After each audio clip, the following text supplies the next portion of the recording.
All right. So you just heard a tasty treat created by Panrific. So I made this joint. Enjoy the funky sounds.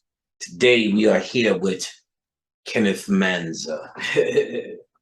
And we're going to talk about a couple of things, starting with the falsity of hip hop, because there's so much you niggas put into it that you think is so special and so yours, but it turns out it was designed to feel that way.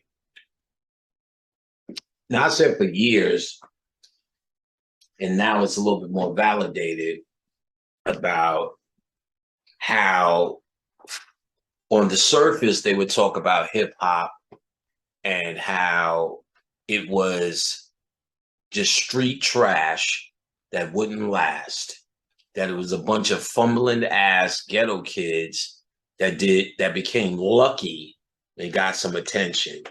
I remember there was a teacher who told me once that hip hop was the only people who will ever be remembered in hip hop, perhaps, was Melly Mel. And for the reason being that he did a record with Shaka Khan. Shaka Khan. Shaka Khan. Shaka Khan. Let me rock you, Shaka Khan. Shaka Khan. So Shaka Khan. Shaka Khan. Right. So he would be the only one, Shaka Khan. He would be the only one recognized in rap music because of that reason. And of course, we said poppycock. And of course, that is not the case. But then let's think of one thing that's obvious. As a young upstart, seeing rappers like LL Cool J, Run DMC dress, walk, and talk like us on any stage, anywhere, anytime was phenomenal. So we had a one-track mind and created a belief system that we somehow was now bringing our voice to the world and making an impact, and nothing could stop us. But au contraire, mon frere, we know how this world is sewn up tighter than a vagina. Some vaginas, Shaka Khan, some vaginas. And that is all under control and all created by design. So there's no way rap just could have made its way based upon our funky samples to the top. It was let to be. Now, not understanding that, the only thing that raised an eyebrow to me, and I've talked about it in my hip hop lectures, that pretty much was the technology that followed hip hop. Whatever complaint hip hop had about, remember, hip hop was a whole different craft than what was happening in music. By the time hip hop came in the game, and we talk about the game of music business because it was over 10 years deep in the streets. It was already developed 10 years deep in the streets. Grandmaster Caz being one of the pioneers, and when we worked with Grandmaster Caz, he said, "Do you know what fucked up rap? Run DMC." You're like, nigga, what? Right. But I get it. From his perspective and what they were doing and what was 10 years deep, Run DMC was a absolute compromise. The compromise being they had to perform. They had to be on stage. These guys didn't have to be on stage. The stage was the ghetto that they stood in the Bronx, Harlem, eventually downtown, and Brooklyn primarily. They didn't hear a peep from a place called Queens, where I'm from. But here's why. Because within New York City, Queens is like moving to the suburbs. Queens is like getting out the ghetto. So people who went to Queens usually did a lot to get out of the Bronx, Brooklyn, and Harlem to get to a better living. Not so great in some places, but much better than the war-torn streets you've seen in Wild Style. Therefore, as the music evolution began, the Queens people had money, therefore able to go to the studio and create studios. So Herbie Lovebug had a studio and a whole following, Salt and Pepper, Kid and Play, and the rest of the jazz. Marley Marl in Queensbridge had a studio, and even Kane and Biz from Brooklyn came through because that's where it was happening. Then you have what was happening with Def Jam and Rick Rubin, Run DMC, and Rick Rubin's crew was Orange Crush, Eli Tubo, Larry Smith. Larry put me inside his cat Select. Larry did much of Houdini's work. Eli went and became an engineer, but still engineers used to produce because there was no way that we knew how to produce. We came to this studio with records and said, this is what we know. This is our break beats on the street, put it together. They had the craftsmanship to do that. Eli was one of them. Eli did a lot of records at Power Play, which were, yo, Eli, turn the beat down, bring the bass up, we get paid in full. Rakim and a few others on that level. Eli made that sound possible. He made the sound of Follow the Leader, which is an incredible song, possible.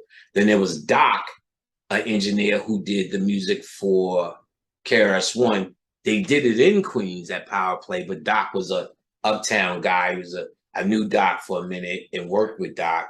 He was Boricua, and he did a lot of KRS-One stuff in Queens. KRS-One worked at Power Play until the one in Uptown where Premier and them started working and started blowing up. Also, Paul C. in 1212 Studio, which was our home in Queens, you know, besides what we did with Marley, me, Prince, Super Lover C, Casanova Rudd, many others, Mikey D, Stilo, Ultramagnetic, Stretch, who got killed with Tupac and them, and a whole host load more, where Paul C got killed. They was trying to do a documentary, but like all things, since he was a white boy, they're trying to make him bigger and more Jesus than it really was. That was just the order of the day. Now, and here's the important part. So if we had to rely on these guys to make music, that of course was a complaint. We want to do it ourselves. Then they come out with a drum machine for us called SP1200, a self-contained machine that would sample and loop samples. Now they even take you back a little further before we even got to this self-contained machine. The first sampling machine was an emulator, and it sampled voices. I was telling you about it the other day. It was displayed in the Cosby Show, the episode with Stevie Wonder. Baby, jamming on the one. Jamming on the one, Shaka Khan. Jamming on the one, Phil Shaka. And then let me tell you, that was an emulator, but it had only but so much space. Then there was another one that came out. I can't remember the name of none of this shit, that would catch a 4-bar, but there was no technology to keep it continuously looping. So, for instance, I know Peter Piper picked peppers. They sampled Bob James, Take Me to the Mardi Gras. So they had to trigger it on the one all the way through the song. Ding, ding, ding, ding, ding, ding, ding, ding, ding, ding, ding, ding, ding, ding, which is what drum machines do now, called looping naturally, where they had the Manly do it. I Rule the World, Curtis Blow sample, Pump Me Up. Pump me up. It was that Washington go-go. They had to trigger it all the way down. In Public Enemy's first song, they used James Brown, Blow Your Head. Public Enemy number boom, ba-dum, bam, but the intro is down, down, down, down, down, down, down, down, down, down, down, down, down, down, down, down, down, down. Then it goes. But they put a reel-to-reel tape all around the room. They said they was holding it up with sticks and everything just so they could get it to go to the 2-inch to eventually make the song. This is how bad it was. So this is where we was trying to do what we did and use the technology. But each time we would complain that we're doing things like this, there was always a machine that would come out and cure that ill. Another problem we had was called swing. So if you program the beat, zoom, doop, doop, doop, boom, it's swinging, boom, boom. You would program that and we go boom, bit, boom, boom, bit, boom, boom, bit, boom, no swing. Boom, bit, boom, boom, bit, turn, boom, bit, boom, boom, bit. They added swing to it, even to this day. So you could do it trips, 16, it'll be 16, 4-bar, 4T, 8-bar, 8T, 16-bar, 16-bar, 16T, 32-bar, 32T, which nobody really fuck with until trap. So that's why you hear tit, tit, tit, tit, tit, tit, tit, tit, tit, tit. That's turning up to trips. The T is trips. Gotcha. So trips, if I program boom, at, boom, boom, at. So I need trips to go boom, at, boom, at, boom, at, boom. See that dance? Boom. If I don't have trips, it goes boom, boom, boom, boom. Trips, boom, at, boom, boom, at, boom, at. That's trips. So if you turn up trips and did that boom, at, boom, boom, at, boom, it's a little bit more dead. It sounds dragging. You need the boom, boom, boom, trips. You know what I'm saying? So we went to 32 and then high res just means wherever you tap it. They did all of that. Then, so now all of these were spread out across different machines. Okay.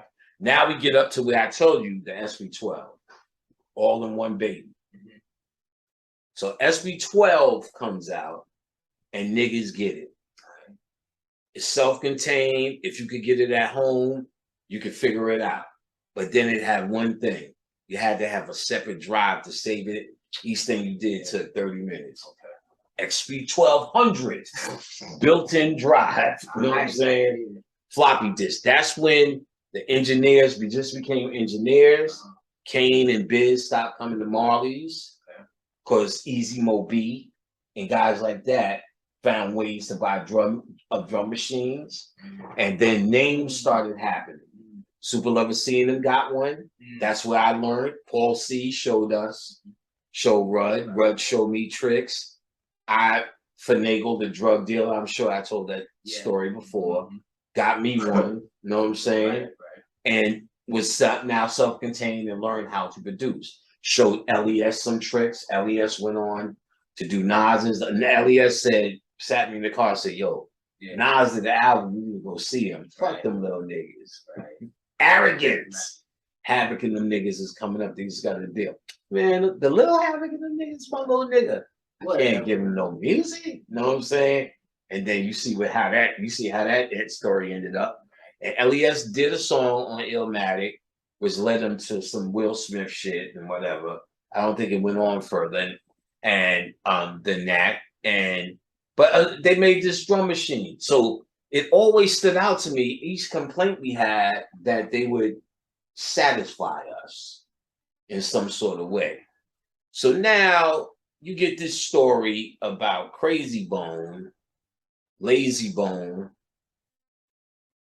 one of the bones, a boner, who was talking about CIA involvement. B.O.B. sent me another story, which that's the one you're going to read.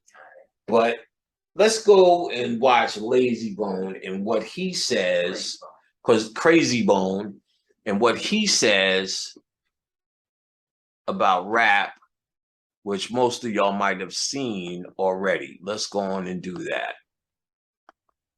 Crazy Bone. All right, let's get this stuff out the way. All right.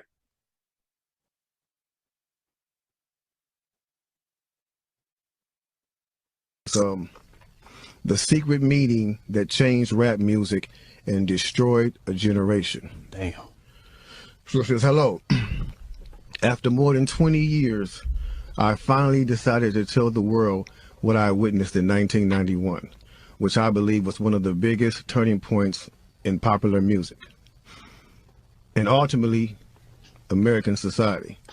I have struggled for a long time weighing the pros and cons of making my story public, as I was reluctant to implicate the individuals who were present that day.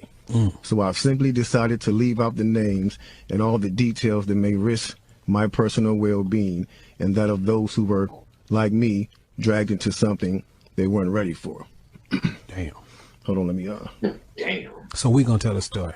we gonna tell the story. We ain't scared. You know what I'm saying? What they gonna do? They after us, not afraid. Look, that black van.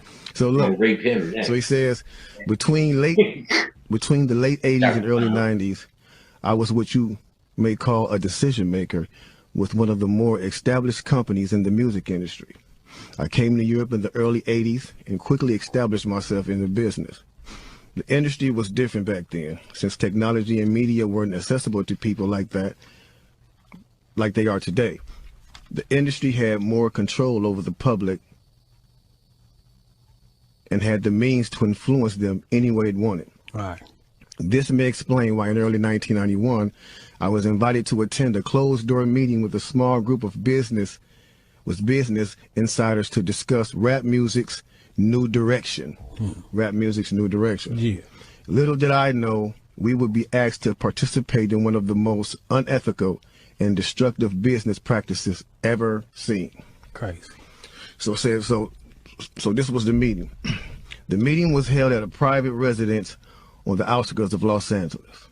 I remember about 25 to 30 people were being there. Right. Most of them familiar faces. Speaking of those I knew, we joked about the theme of the meeting, as many of us did not care for rap and failed to see the purpose of being invited to a private meeting to discuss the future of hip-hop. Talk to him. Among the attendees was a small group of unfamiliar faces who stayed to themselves and made no attempt to socialize beyond their circle. Based on their behavior and formal appearances, they didn't seem to be from our industry. Our casual chatter was interrupted when we were asked to sign a confidentiality agreement preventing us from publicly discussing the information presented during the meeting. Needless to say, this intrigued, in some cases, disturbed many of us. The agreement was only a page long, but very clear on matters and consequences, which stated that violating the terms would result in job termination immediately. We asked several people what this meeting was about and the reason for such secrecy, but could not find anyone who had the answers for us. A few people refused to sign and walked out. Nobody stopped them. I was tempted to follow, but curiosity got the best of me. That's right. A man who was part of the unfamiliar group collected all the agreements from us. So now it's going to get to the good part because the meeting about to start. Talk to him, G. It says, quickly after the meeting began, hold on one second. Get your popcorn, y'all. Popcorn, get your pistol. No, For real though. Quickly after this meeting began, one of the industry colleagues, who shall remain nameless like everybody else, thanked us for attending. He then gave the floor to a man who only introduced himself by first name and gave no other details about his personal background. I think he was the owner of the residence, but that was never confirmed. He briefly praised all of us for the success we had achieved in our industries and congratulated us for being selected as part of this small group of decision makers. At this point, I began to feel slightly uncomfortable in the strangeness of this gathering. The subject quickly changed as the speaker went on to tell us that the respective companies we represented had invested in a very profitable industry, which could become even more rewarding with our active involvement. Damn. He explained that the companies we worked for had invested millions into the building of privately owned prisons, and that our positions of influence in the music industry would actually impact the profitability of these investments. Then he says, I remember many of us in the group immediately looking at each other in awe and confusion. At the same time, I didn't know what a private prison was, but I wasn't the only one. Sure enough, someone asked what these prisons were and what any of this had to do with music. We were told that these prisons were built by privately owned companies who receive funding from the government based on the number of inmates. The more inmates, the more the government would pay these prisons. It was also made clear to us that since these prisons are privately owned, as they become publicly traded, we'd be able to buy shares. Most of us were taken back by this. Again, a couple of people asked what this had to do with us. At this point, my industry colleague who had first opened the meeting took the floor again and answered our questions. He told us that since our employees had become silent investors in this prison business, it was now in their interest to make sure that these prisons remain filled. Our job would be to help make this happen by making music which promote criminal behavior, rap being the music of choice. He assured us that this would be a great situation for us because rap music was becoming an increasingly profitable market for our companies, and as employees, we'd also be able to buy stocks in these prisons. Immediately, silence came over the room. You could have heard a pin drop. I remember looking around to make sure I wasn't dreaming and saw half of the people with dropped jaws. My daze was interrupted when someone shouted, "Is this a fucking joke?" At this point, things became chaotic. Right. Two of the men who were part of the unfamiliar group grabbed the man who shouted and attempted to remove him from the house. A few of us, myself included, tried to intervene. One of them pulled out a gun, and we all backed off. They separated us from the crowd, and all four of us was escorted outside. My industry colleague who opened up the meeting earlier hurried out to meet us and reminded us that we had signed an agreement and would suffer the consequences of speaking out about this publicly, or even those who attended the meeting. Damn. I asked him, why was he involved with something so corrupt? And he replied, it's bigger than the music business and nothing we can do. And, no, it's bigger than the music business and nothing we want to challenge without risking consequences. We all protested as we walked back into the house. I remember word for word the last thing he said. It's out of my hands now. Just remember you signed an agreement. He then closed the door behind him. The men rushed us to our car and actually waited until we drove off the property. Damn. So this meeting, bro.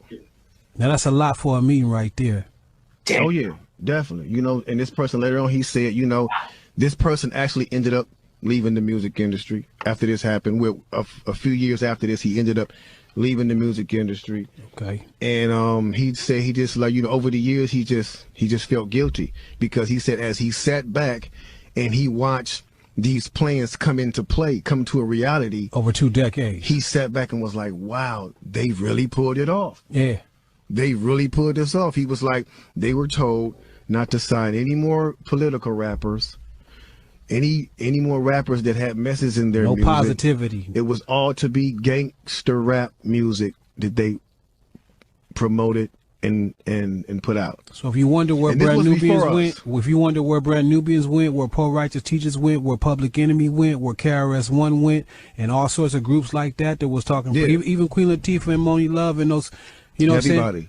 What I'm saying? It's a back door. Yeah, anything that was harmless, fun rap, you know, anything that had a message in it had to go.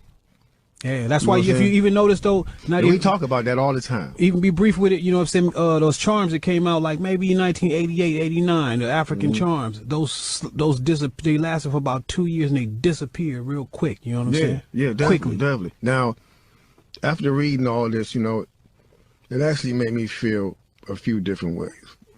The first emotion I felt was shocked, because I was definitely taken back by this, just knowing the level of evil that's involved by even thinking of a plan like this. You know what I'm saying? The second emotion I felt was anger. Anger because it's not enough for them to exploit our culture and make all the money off of it. Because let's keep it real, the industry has never been favorable towards the artists. Never. But they're going to go beyond the artist to get the artist to influence and lure in the consumer, which they knew at the time were mainly minorities.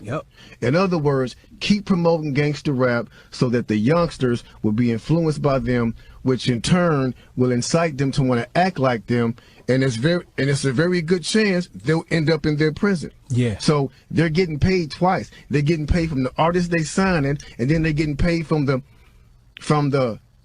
people that these artists influence that goes to prison trying to be like these artists. Yeah. So they making a killing. A killing. They're using the music business to promote their private prison business. My man is right there talking that right. 1988, a man named Tom Beasley, man. That's the co-founder of the corrections for Corporation of America. That's the CCA. You know what I'm saying? Excuse my French. I'm reading this thing right there real quick. It's the CCA. So in 1988, he founded that, and this is in straight concert with the same thing. So it's like the music business. You do what you do on your side. And over here with the correction facilities, we're going to do on this side, because, and now in 1970, there was 500 prisons. You know what I'm saying? Only 500 prisons in the United States. To this day, there's 1,700 prisons right now. That means big business. I'm talking about that done flippled over. You know what I'm saying? If flippled over is a word, because they're making a lot of money off of these things per inmate. You know what I'm saying? So getting with this, with the same thing of the music, it all went hand in hand, and we just partying at the same time. So us as the artists is the tool they use. Yeah. The music is the bait. Yep. And the young consumers are the prey. It's a cold game. Cold game, bro. Cold game. Then I feel sad. Sad because everything we seem to try to create, we always seem to give it away. We're always being tricked and deceived into believing that they have our best interests at hand, when clearly they never have, and they never will. Right. They never will have our best interests at hand. It's blow after blow after blow after blow. Right. I will stop it here. Where we at? Where's my thing? It's blow after blow after blow after blow. It's blow after blow after blow after blow. So we see here that rap music is a CIA operation, period.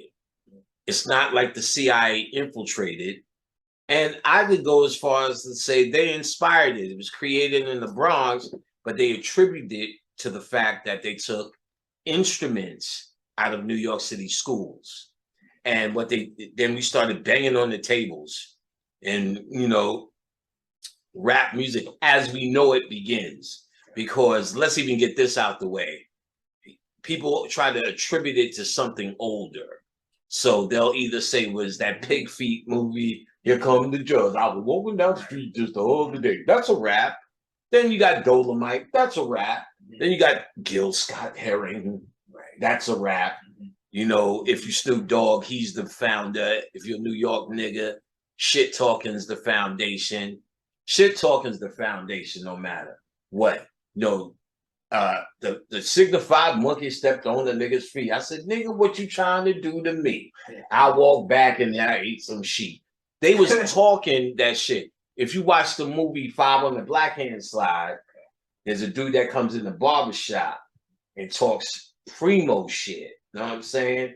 And he says, I'm hemp the dimp, the ladies pimp. The women's fights for my delight. That's what Hank, that's what he said. Yeah. I'm hemp the dimp, the ladies pimp. The women fight for my delight because I'm the grand master with the 3 MCs that shot. So I'm fucking rappers delight. Yeah. So he's killing it. You know what I'm saying? In the barbershop, 5 on the Black Hand Side. If I was going to say rap, it's there because it's us, but then there's a context in which it happened where that's a nigga talking shit in the barbershop. That's Gil Scott-Heron doing poets. That's the last poet doing that shit. And then that's hip hop. There's a clothing line. There's a mentality. I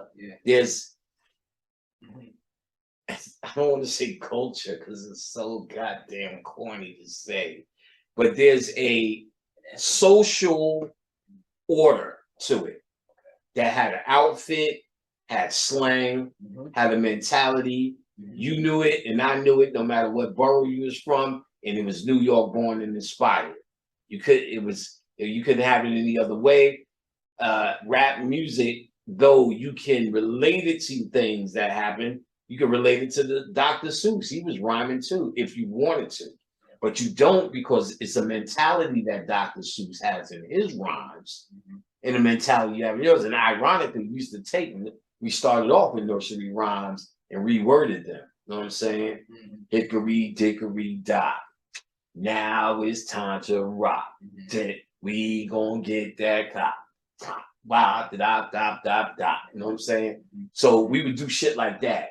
And in fact, Grandmaster Fashion was one of the first to do it, because really the MC played the role of like a regular MC or a host. That's why we had the voice. A regular MC would be coming to the stage tonight. We have Kenny to the beat, and you don't stop. That's why they did that voice. Keep on going the short shot. So he wanted to start off. Well, no, that was everyone had that voice. Jimmy Spicer. I'm super rhymes. I'm like a fancy man with a fancy chest, with the gold around, with the S on his chest. I said, Superman. What you want to? So why they talking like that? Because MCs hosted like that. Good evening. Tonight is the same voice. So they was hosting, just talking about the fantastic shit their DJ would do.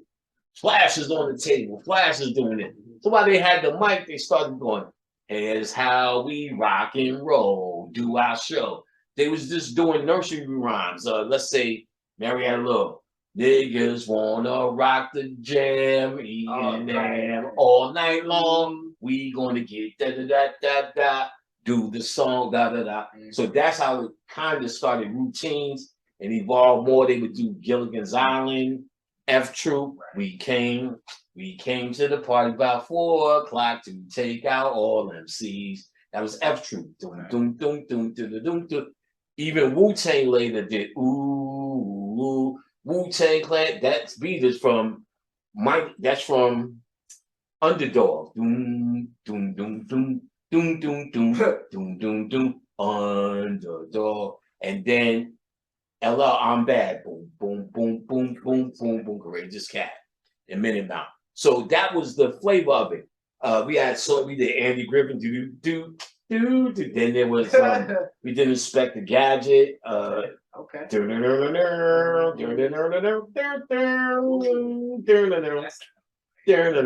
that shit is crazy. That was B-Boys. They did that, but Dougie Fresh did that too. And he did it in the show.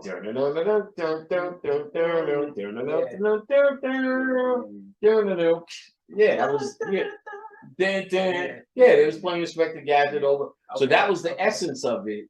It was like fun-loving shit like that. Then when it came to music, that was what we were doing. And then early on in music, it really didn't have no direction. We was just doing that over and over, making fun-loving shit. Bronx, Brooklyn, Manhattan was the strongest. They felt they was the strongest. But the thing is, there was only 2 places in the universe that played rap music. The first place was WBLS, and that was a Queens nigga who produced Marley Marl. So he's gonna run all Queens through it, and Queens was already on the map through Def Jam. So LL and Run DMC were very big acts. So Run DMC, more than routinely, what they did was, with White Boy's direction of Rick Rubin, was get into what was popular in America, rock music. They said, fuck trying to be like rappers. What Rick Rubin seen was rock and rap are the same thing. Kids rebel music. So we can make rap sound like kids with rebel music. It'll go along and get big. So Run DMC made shit like Rock Box, King of Rock. They originally made rap songs. At the time, the flavor was songs of positivity, because they said that, y'all just make stupid songs and it's going to go away. Then the message came out, Melly Melon. Profound. Nobody's heard a record like that was so graphic, detailed, and intelligent. in what rap is. It showed the potential for rap that scared the pants off of these goddamn nigga keyboard players because they realized soon they may be out of a fucking job based upon us loving the sample. Even though those records were played, but they knew it was getting thinner and thinner. Now, then they made a fake complaint. Oh, it's too serious. Because there was a lot of records problems in the world today, and what do we do without, how do we solve? Because they're mimicking the success of Grandmaster Flash, and they were good songs. But again, they did have a point, but then they're gonna run with that point. We go out to dance and party. What the fuck are y'all bringing us down with this ghetto shit for? Run DMC comes out with It's Like That. On the other side, Suck MCs. That ended that because of Fun Record and it's assured you could be two people. That's the end of that. There wasn't one extreme or another lesser or another extreme. It was up the middle. But why Run DMC was so important because the image that they portrayed was uncompromising, even more than the music. Run's demeanor was everything a B-boy was. He hated everything around him, but it wasn't a hateful face. It was a face that showed that he was aware that he should have a hateful face. It's very deep, but not deep. DMC, him never smiling, but still not animals. But showed that they come from where the animals roam. It's a very hard face to pull off. You could dismiss just an angry nigga standing there, but you couldn't dismiss that they were a symbol of the anger that Black people should have. Black leather coats, B-boy stands of protection, manhood, holding their dick, manhood still intact, and ready to show you their manhood, but still standing there under control, giving you story, giving you song, giving you depiction. And then Rick Rubin's idea of adding the rock talked directly to the kids.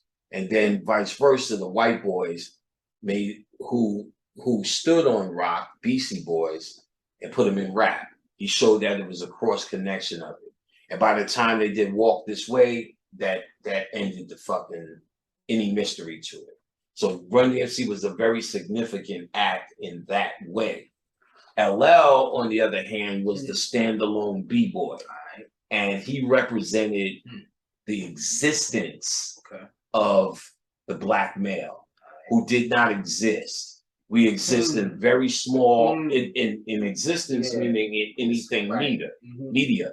In the 70s, the greatest star was fucking Todd Bridges. I would take it out right out my mind. And the little nigga, Gary Coleman. A little earlier, JJ. Come on, son. You know what I'm saying? All the actors that you've seen of that time and supported, you got a small glimpse of who we were because they were acting. There was no, let's interview fucking what's that nigga who played in That's My Mama? You know what I'm saying? And Amen later. Let's interview him at his house. Ain't nobody did that shit. There wasn't a lot of off screen like this is the type of nigga we are playing this type of nigga. You feel what I'm saying? Even if you got movies like Five on the Black Hand Side, you seen an ensemble cast who played like Preach. You kind of felt he was Preach. Then he was played in, but then you see him in JD's Revenge beating the shit out of women. You didn't know who they were because they were actors. LL technically was acting, but he was acting like he was depicting us. So even acting like us was good enough. And so you were comfortable enough with saying you've seen a representation of yourself. And then how Rick Rubin actually was a genius, humanized that image, because the only other place you've seen yourself was on television, snatching pocketbooks on the news. Oh, guess what? They would just blatantly do studies and say, we measure the Black man's sperm and the white man's sperm, and here's why the Black man is more inferior. Not we found that he's more inferior. Let's say you already understood he was more inferior. But here's why. And they'll come up with a whole long list of bullshit, genetic, fake. And they would just say it straight out. And I remember that being on the news. And there was nothing to fight back. We need to understand images like LL, Run DMC, was the fight back to that.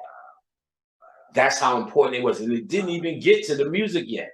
The imagery of that shit, a Kango, a gold chain, nigga doing out dances.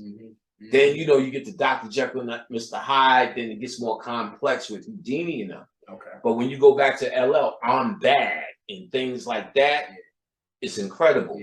But the genius was this, to make them do I Need Love. Wow. Which, because it humanized the image of the black male, who all you seen was the pocketbook snatcher. He said he needs love. Think about that statement. And even though we laugh, you know, I'm alone in my room, watch our love unfurl, and it's still funny, but the psychological impact is saying, I'm still human. I am that, and I represent all of that, and I'm still human. You know what I'm saying? So those are the powerful moments. You get what I'm saying? Now, you could not help but putting everything in your existence into those images. Turns out, the CIA gave them to us. The dastardly, that's what you heard one of the Bone guys saying, Crazy Bone saying, damn, they stop at nothing. Because he's talking about, without going into the detail, what I just said. If they was so early on at infiltrating and allowed these images that you thought broke through and made a point that you were finally trying to make. I am human. I am alive. I do exist. This is what I am. This is what I like. And it deserves to be recognized and all of that shit. They allowed it. Sinister. Slave masters and mind control to the fullest. Now, there's another story B.O.B. sent me that Kenny's about to read that goes a little bit more deeper into it, and we'll pick it up. Go ahead and read that other CIA story. Fucking astonishing. All right, so this article is from News Punch. It's called CIA Financed 80s Hip Hop to Corrupt American Youth. Say that again. CIA Financed 80s Hip Hop. Pause. Crazy Bone said the meeting was in 1991. Right. So even when he said that, I still felt my beloved LL Cool J and Run DMC was safe. Right. Not New York. God damn it. Not New York, god damn it. You know, this is LA he's talking about. When you talking 90s, you talking LA. That was terrible. Yeah, that shit. This was the hard ass break. So say that again. Go slow. Say it again. So CIA financed 80s hip hop. CIA financed 80s hip hop. For all you fucking failed rappers making your demos, 80s hip hop is not yours either. Keep going. All right, so read. All right, so it begins. John Homestead, a retired CIA agent, has admitted this week on national Russian television that the CIA was behind the creation of the 1980s hip hop scene and financed major hip hop acts, including NWA. Talk loud. I want them to hear this. Okay. If you got to sit up, talk loud, whatever you got to do. All right. So I'll start from the top. Yes. John Homestead, a retired CIA agent, has admitted this week on national Russian television that the CIA was behind the creation of the 1980s hip hop scene and financed major hip hop acts, including NWA, African Bambaataa, and Grandmaster Flash and the Furious Five. Pause. God damn. African Bambaataa. God damn. Grandmaster Flash and the Furious Five. Damn. The CIA was there from day one. Them your day one niggas. Them day one niggas. We're going to get into the NWA aspect of it. Read. The government at the time spent big money, serious money, this is in quotations, on this covert operation destined to further division and corruption of the American youth to nihilist, anti-establishment, and anti-American ideologies. Stop. They trying to get anti-establishment and anti-American activities. Yes. When Crazy Bone read it, the dude said, well, where's Brand Nubian? Where's Latifah? Where's Public Enemy? Where's all of that shit? Yeah. But they also work to get you to believe anti-establishment. They're just step one before you get to gangster rap, but they still make you question your reality. Well, not your reality. You question your social living conditions under the American flag.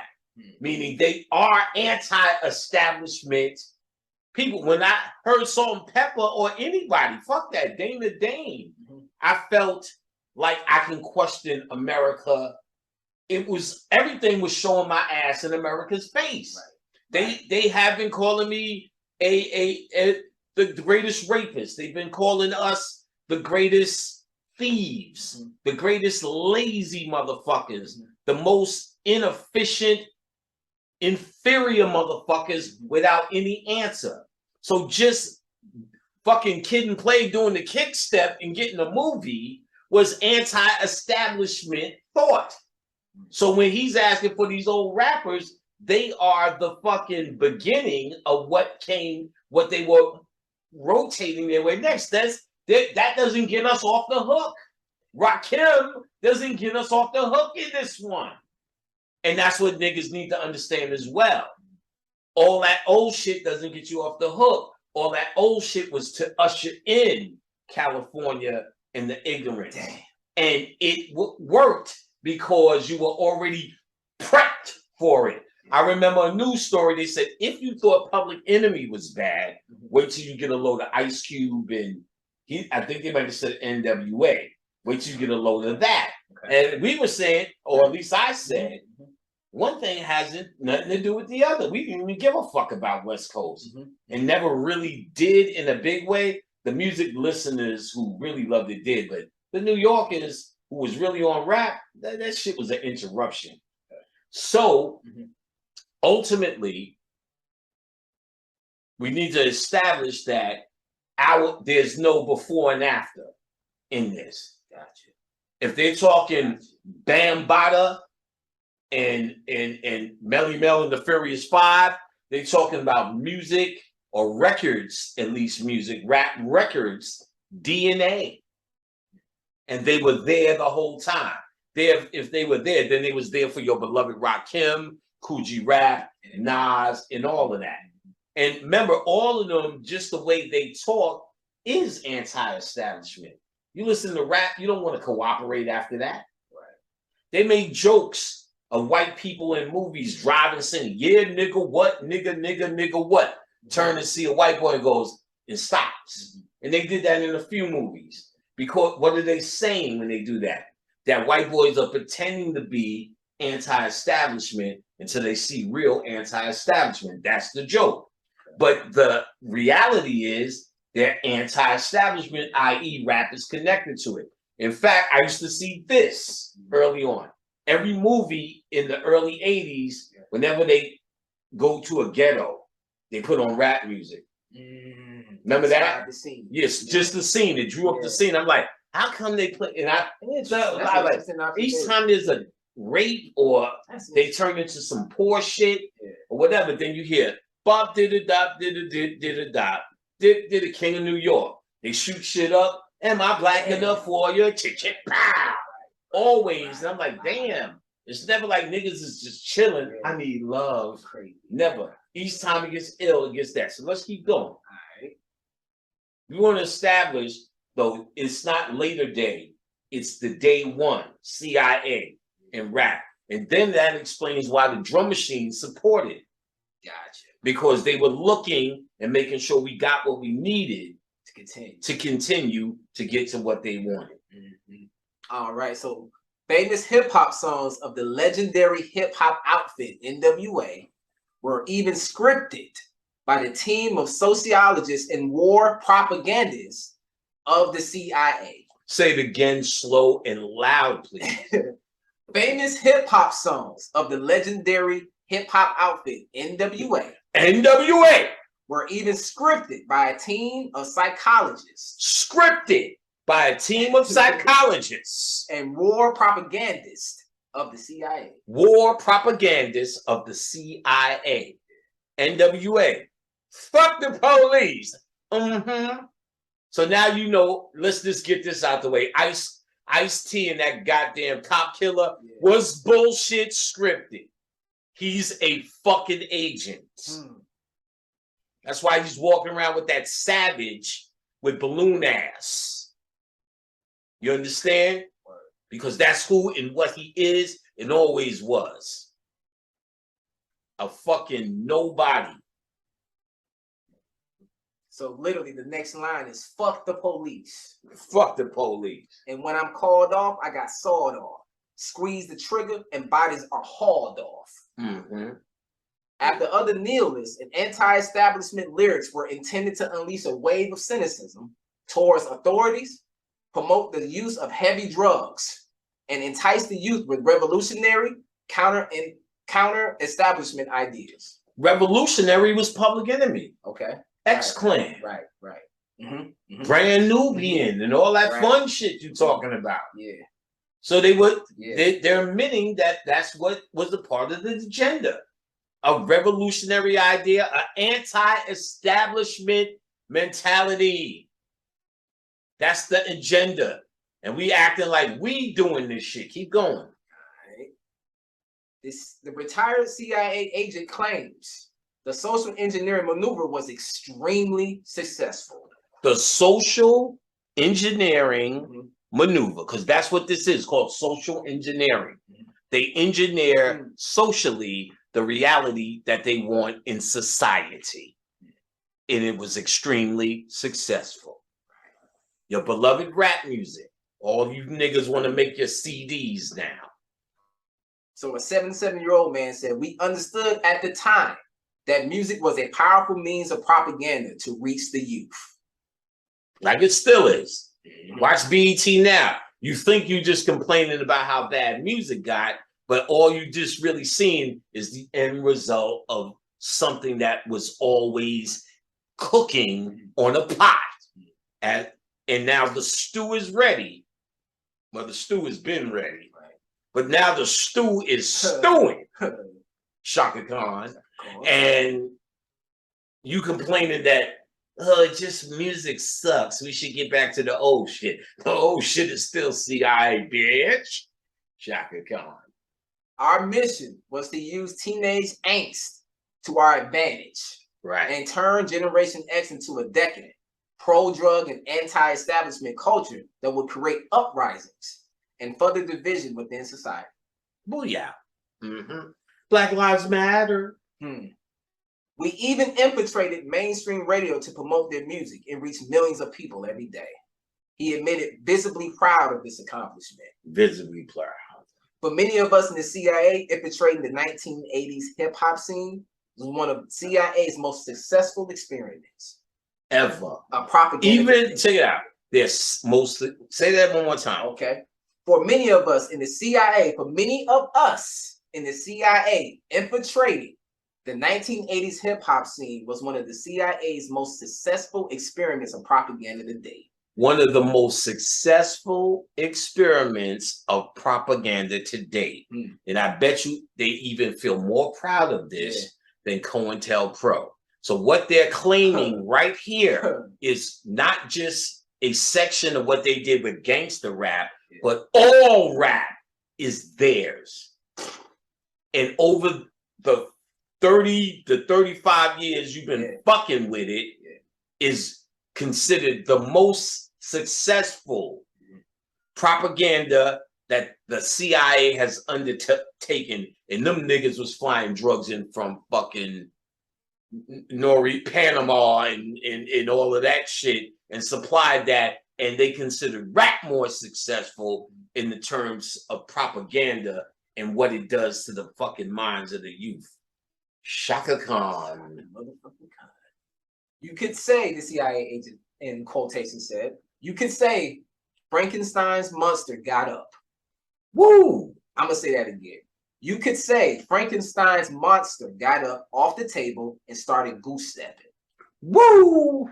The retired CIA agent, who was granted a Russian residence permit in 2011, also claimed Leor Cohen, commonly known as the tall Israeli who runs hip hop, as a CIA asset. What? Yes. Shaka Khan. Say that again, Shaka Khan. The retired CIA agent who was granted a Russian residence permit in 2011 also claimed Leor Cohen, commonly known as the tall Israeli who runs hip hop, is a CIA agent. The culture vulture himself is a CIA asset. I seen him shit on niggas directly to their face, and they say thank you personally. The first time I seen him, we did a record. Marley Marl had In Control. It was after Mama Said Knock You Out. He had a Def Jam deal and did Marley Marl In Control, something like that. He was still, Def Jam was management, and he was still on Cold Chillin' when he did it. And he put us on the record. He showed some love on part 2. So we had to go to Def Jam management to get paperwork there. Leor Cohen, in fact, it was the time of the Gas Face, because I knew MC Search well. MC Search used to hang out at Land Quarters. So he made the song when I seen him come out. He, nigga, what up? You know, Government Larry, what up? Because he was Larry Black, the Queensbridge. Yeah. Yo, what up? What's up, man? Congratulations. Them other niggas I didn't know, all them weird white people he was with. He was solid. He used to be in Latin quarters. He was his hands was dirty. And he so that's why we was there. I remember that was the era. Leor Cohen walks in with a fucking zoot suit on. Did I tell the story? No, a fucking zoot suit on. And with the hat and everything. Yeah. The nigga in the front at reception, oh, you look great, sir. I didn't even know who he was at the time. This is still young. Look ridiculous, yeah? And then I remember niggas telling me, Leor Cohen calling them saying, yeah, I was in the ghetto listening to some acts. I was sitting on a lot of plastic couches. Did I say this thing before? No. I said it on camera once. Okay. Yeah. So I said so much. I don't know what I'm repeating no more. No, it's been years. Right. So, but we put it in this context, it's fine. So, this is a racist, not give a fuck motherfucker. And now the CIA, or this former agent from the CIA, who's revealing the mentality of us and we. So it's just whoever was on this propaganda project said Leor Cohen is an asset. Understand, you either agent or asset. You're an agent, or what they call an agent provocateur, which is doing the work. Let's say like DMX, without knowing. And you would have to say probably DMX didn't know. Yeah. Jay-Z knew. 100. NWA and all their members knew. And we're going to get into a taste of that. Read. Leor Cohen is a CIA asset. Not just a culture vulture, even though he is a culture vulture, but it gets deeper. We got to go deeper than just somebody always eating off our shit. You ain't got no shit until they're gone, nigga. Nothing in here is yours. This ain't your system. Shaka Khan, nigga. This ain't your Shaka. Feel for you, Shaka. Holmes admitted, he said, when it comes louder. When it comes to engineering culture, no one touches Leor Cohen. What? When it comes to engineering culture, no one touches Leor Cohen. I didn't hear what the fuck you said.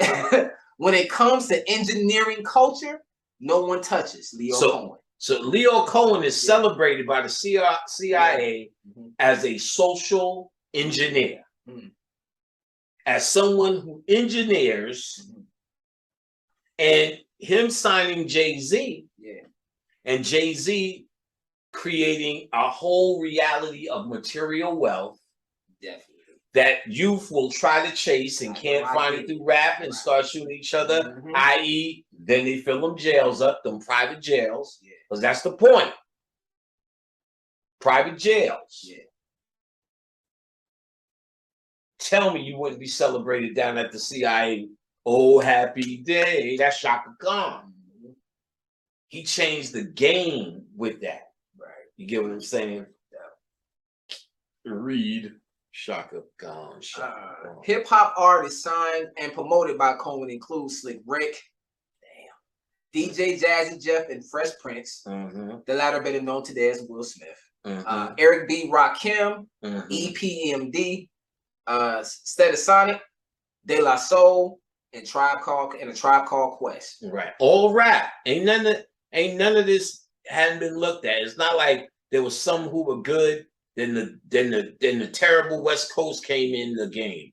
No, the terrible West Coast came in the game, but they was fucking with you because, like I said, the pride that you got from everyone you said made you feel more arrogant in America. You had no arrogance before this, but what you did have was a lot of anger that you didn't know how to express. These guys allowed you to express the anger and turn it into, yeah, nigga, I'm here, B-boys, and I want to make it. That's why everybody wanted to make rap, because now they felt it was their voice when we had no voice. So the CIA constructed, organized, and gave us a voice and monitor what we said through that voice, and ultimately altered that voice into us saying, yeah, we thug ass niggas and that's all we are. We want pussy, money, or drugs. Down to that. Keep going. So he's showing you early on that this or these guys don't escape the umbrella. They're under it. They don't escape that bird's eye view. They're a part of it. All the shit you love, Shaka Khan. And still listen to. And still love. Because even if you go nostalgia and listen to your tribe and your leaders and your EPMD, you still feel you feel your chest pokes out. I be listening to that shit, looking at motherfuckers in my headphone like, say it, nigga, I dare you. And all I'm listening to is fucking Kid Blay. You know what I'm saying? Ain't gonna hurt nobody. Yes, I am, nigga. We just dancing, y'all. Nah, I ain't listening to that. That's a funny. All right, keep going. He ended up promoting rappers such as Jay-Z and Kanye West, and more recently brought Migos and Young Thug to prominence. Because now he's getting to exactly where he wants. Jay-Z is the one that opened the door for dumb shit like Migos. Hannah Montana. That's about Molly. Right. What's the other one he said? He said Young Thug. I don't even know what he does, but his name is Young Thug. What else? All right. So some experts openly admit hip-hop nihilism, which was expressed in the use of harder, more self-destructive drugs like heroin, cocaine, methamphetamine, pushed United States President Richard Nixon into the war on drugs, a campaign of prohibition of drugs and foreign military intervention, with the stated aim being to define and reduce the illegal drug trade within America and around the world. The chaos we caused in America helped the government justify overseas wars of plunder to a middle America. The country wouldn't be where it is today without hip hop.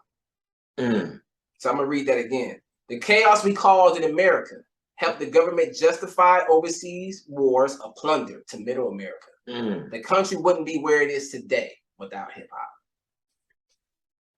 You're a tool, nigga. Keep going. The news that hip hop was created and promoted by the CIA for social engineering purposes comes after it was revealed that American modern artists, including Jackson Pollock, Robert Motherwell, William de Kooning, and Mark Rothko were also secretly funded and promoted by the CIA. Ooh, goddamn. American modern artists. Yes. Which means, right, they always talk about this shit, modern art, because it's empty. Art is something they brought here with them. And we're going to talk about it. Okay? Even fashion is considered moving art. Right. You both did that. Yeah. And I didn't catch that. That's why they were doing that. That's what a fashion show is. So art is a empty way of selling for millions of dollars. Nothing. Look at his lines. Look at Picasso. If I looked at a Picasso without knowing the rep of the CIA promoted, and not saying they promoted Picasso, but the later day ones. But let's say Picasso and things we know, Mona Lisa, Picasso. If I didn't know the rep, I would look at Mona Lisa and go, I don't care about that. It's garbage. I would look at Picasso going, what does that mean? And not even pay attention to it. But somebody said it's a Picasso. So you're supposed to go, look at the lines, look at the coloring, the texture and the expression and the mood and the moment and all this crap that don't mean nothing. It's a invisible way to sell status.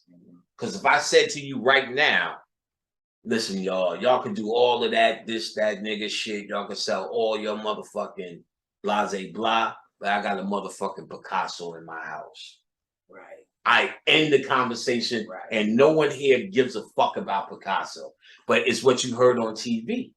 Think about that. If I said to you, nigga, I got a Picasso, an original, passed down in my family. Oh, he's somebody. It's an invisible thing.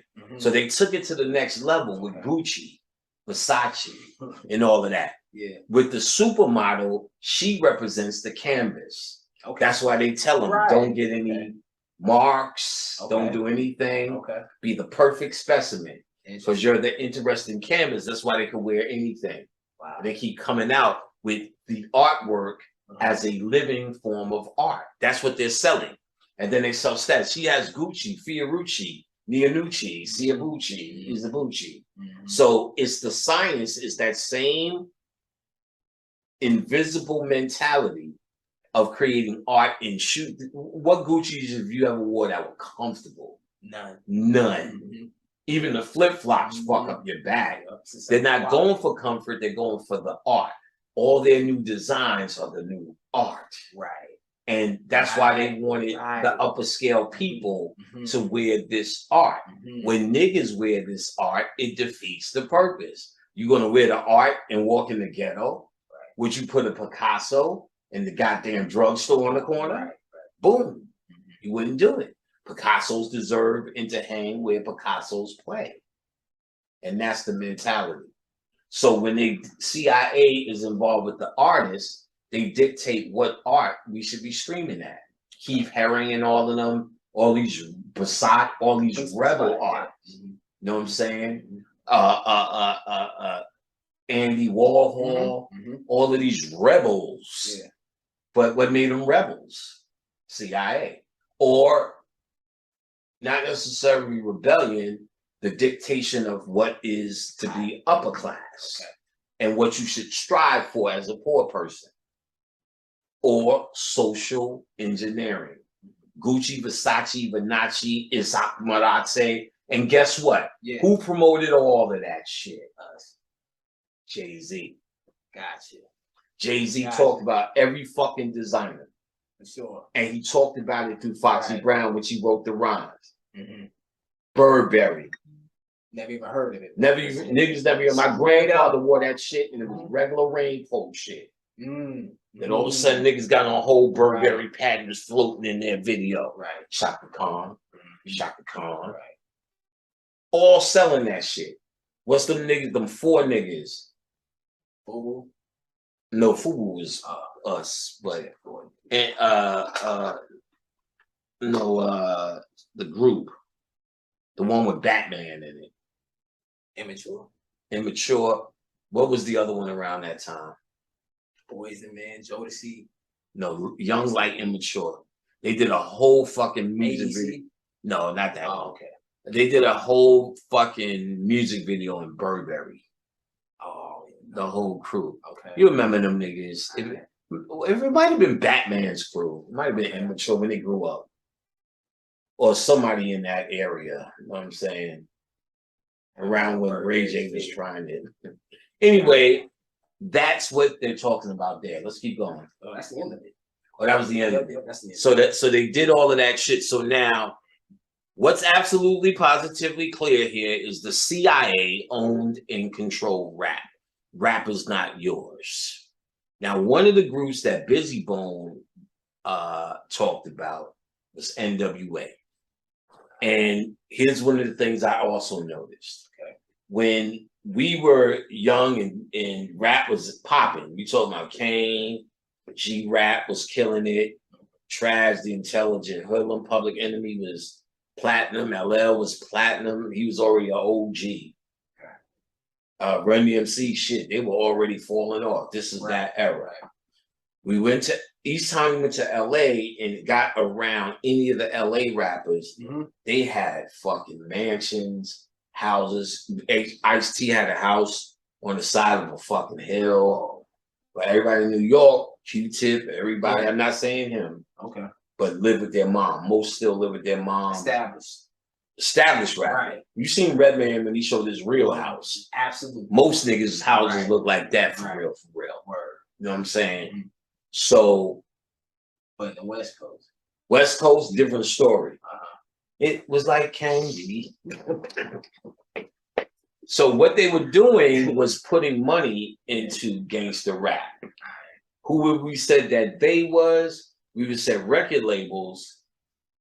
I may have said CIA, but it's just as lucrative for record labels to have done it because record labels also, through Viacom and other companies, bought stock in the prison system.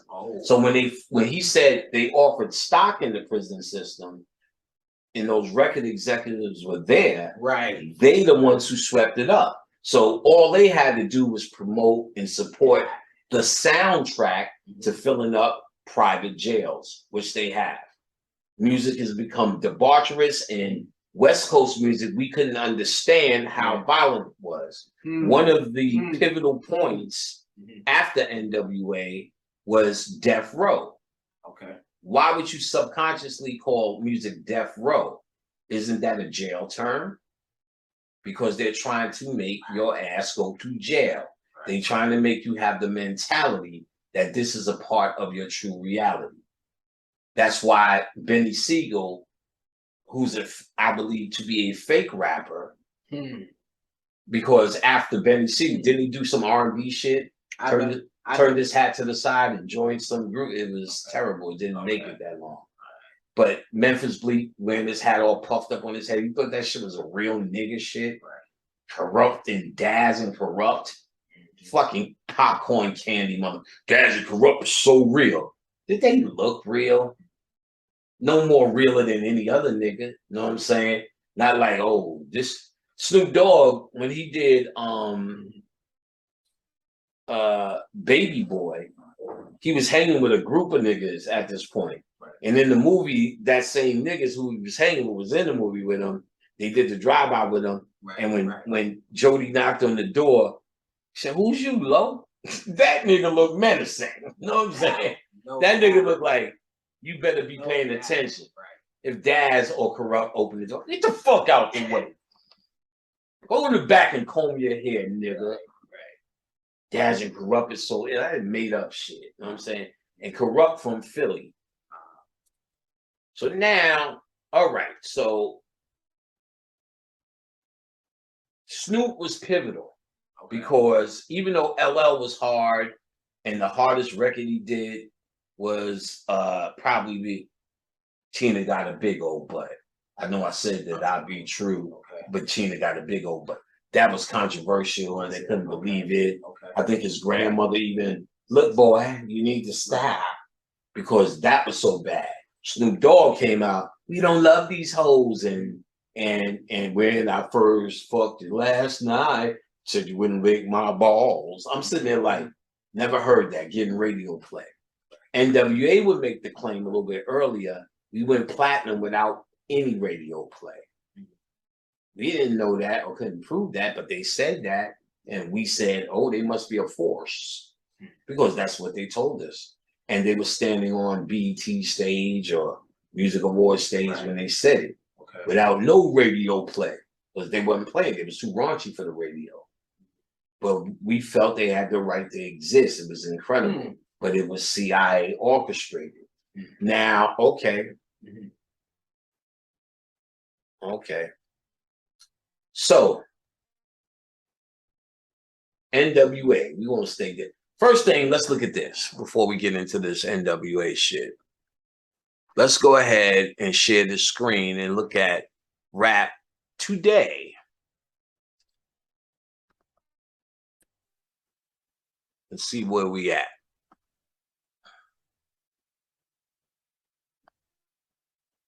In today's video, I would like to discuss the harmful effects drill music has on Black and Hispanic communities, and how the youth is being manipulated to spread this demonic agenda of violence and destruction. Drill music is a subgenre of hip-hop that started in Chicago's Southside area in the early 2000s. The subgenre is strongly influenced by trap music, another subgenre of hip-hop that emerged from Atlanta, Georgia music scene that shares the drill sound. Dark synths with lyrics focused on criminal activity. Trap artists like Waka Flocka and Gucci Mane are known to have heavy influence on the drill music sound. As for most hip-hop artists, their sound is influenced by the culture and environment they're from. Drill music moved from the underground mixtape scene to the mainstream in the mid-2010s, thanks to the single by Chief Keef, I Don't Like, in 2012. Artists like Kanye West helped bring national attention to drill music by remixing the single by Chief Keef. Drill City native and rapper Pac-Man is credited as the first artist to reference drill, a term used to describe a shooting, in the drill sound with his 2010 single It's a Drill. His career was cut short by violence that same year, but that song became a template for the future drill artists. Chief Keef was soon signed to a major label, Interscope, and joined fellow drill music vet King Louis on West's 2013 album Yeezus. Other drill rappers like Lil Durk, Lil Reese, G Herbo, and the late Fredo Santana benefited from the attention. Chief Keef was dropped by Interscope in 2014, but remained active, while drill music took root in other parts of the country and world. UK drill is influenced by Chicago drill music, electric music genres like grime, and the harsh life in South London neighborhoods like Brixton. Became a force on the British charts beginning in 2015 and led to drill scenes in Ireland and Australia. UK drill music carried over to Brooklyn, New York, which introduced rappers such as the late great Pop Smoke and Chef G. The Brooklyn drill scene was also known for the collaboration between American drill artists and British drill producers such as 808 Mello, who produced Pop Smoke's hit Welcome to the Party in 2019.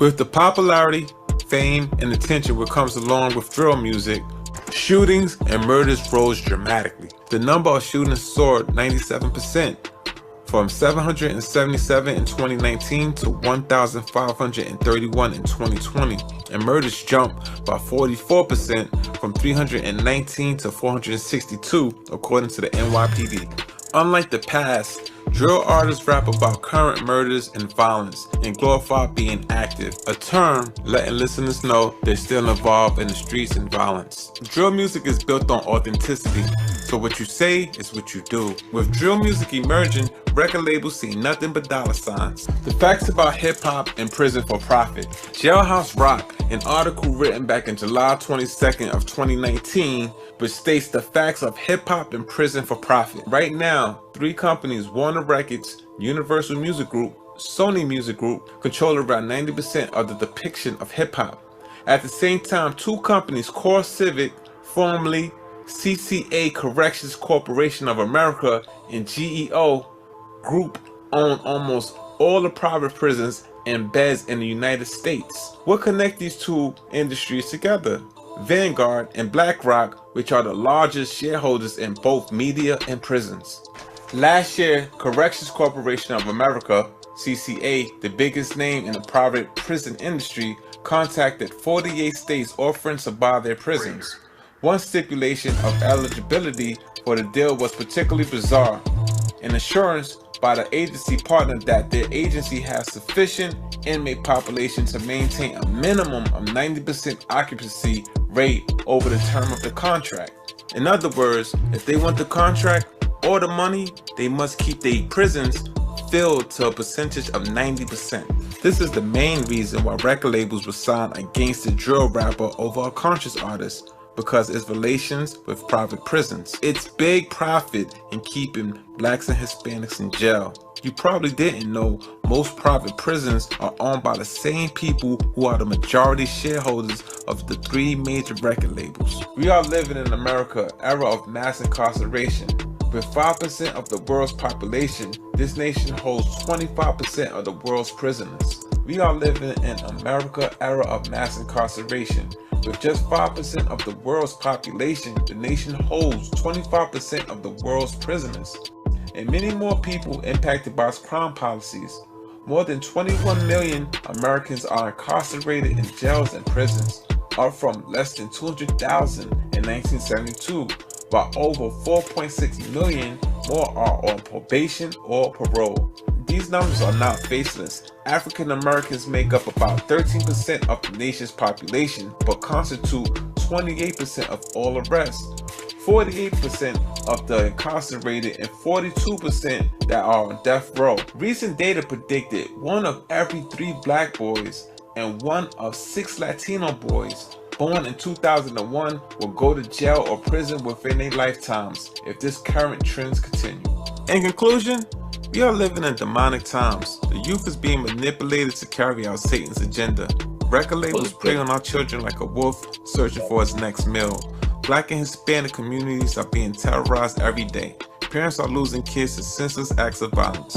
We must stand together and protect our communities. Knowledge is power. Spread this message by sharing, liking, and subscribing to my channel. Thanks for watching. Until next time, peace. All right, let me get rid of these. Boink. Let me get rid of this crap. Hey, yeah, delete them, baby. Got it. Empty.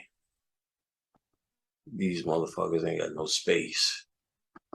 All right, so show you clearly the connection between record labels and the prison system and why this is lucrative for them to do such a thing that they were doing. And of course, you could find much more of this information online. This is not hard to find. The connection between prisons. Once Crazy Bone dropped what he dropped, you know, there's everybody, all the vultures who want to get on and make videos about it. But then you got to cipher through it and find the information. The one we just read was kind of an expansion on it. But let's get to NWA and something I found out. When I was sharing what I was going to do, this person wants to remain anonymous, and I respect that. It's a young lady. And when I was sharing it with a person, they told me about this young lady who I do know well, and know was in the game well. It was facts. But I didn't know how close she was to NWA. She said, you may need to, because since you're going to mention NWA, you might as well give her a call. And I did. And she confirmed some shit. She was with Eazy-E to the level of a pregnancy. So, and to the level of when he got sick, had to check herself out. She was fine. And not to mention every single other chick he was fucking with was also fine. Not to mention his pregnant wife was fine, and so was the baby. Therefore, he was given AIDS. Why? That becomes the question, and she knows. So I was surprised she knew as much about as the conspiratorial aspect that she knew. I'm going to try to go through my notes, see what I could reread. I will take the worst notes. So she said she did see the confidentiality agreement with her own eyes. She knew, first and foremost, she knew a drug dealer and was putting in that work with him. And through that drug dealer from California, met Eazy-E way before there was a rap record to even be thought about, as a hustler. And they became cool in those days. So what she told me was very interesting and caught my attention, because I would talk about for years how New York made rap and then it was LA. I would have said that LA organically was the next one that should have shown rap. They were in Hollywood where the cameras were. But now that we know what we know, none of the shit was organic and it was by design. What was happening, what I also thought might have been organically, which may be very well true, was the next one on the map would be the Midwest. Common leading it, and I never listened to Common, but he was the first, and he dressed like New Yorkers. Then there was a Twister. Then even Eazy-E started talking about the Bones, in fact. Right.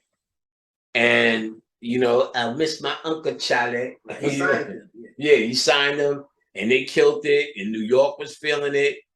And then a harder group came out. My boy, Wild Style.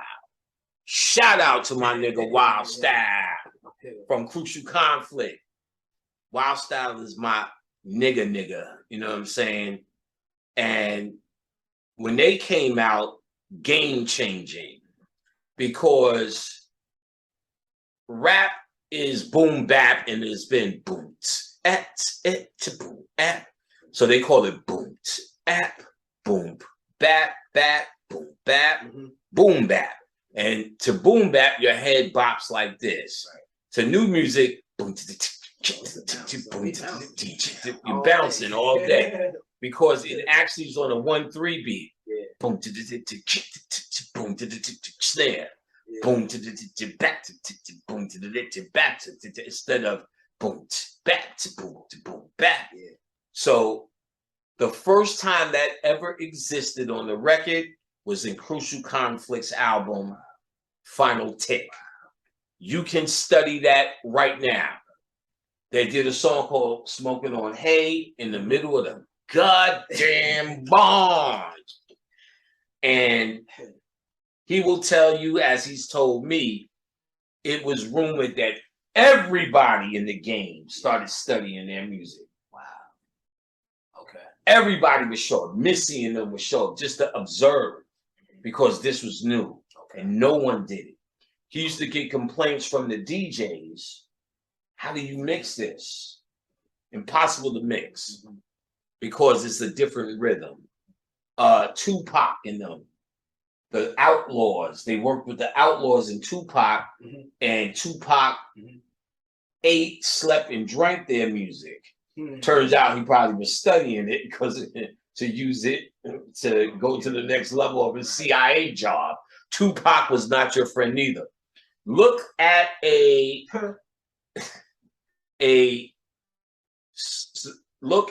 channel on YouTube called Industry Hoax.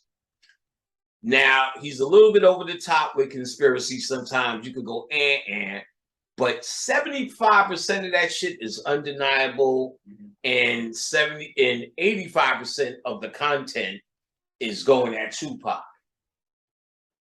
It's a must study. You take for what you want, but here's a good point.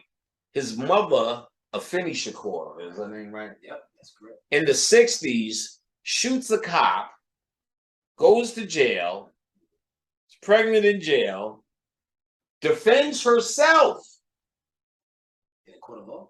in a court of whatever that is, in a court of that stuff, and gets acquitted.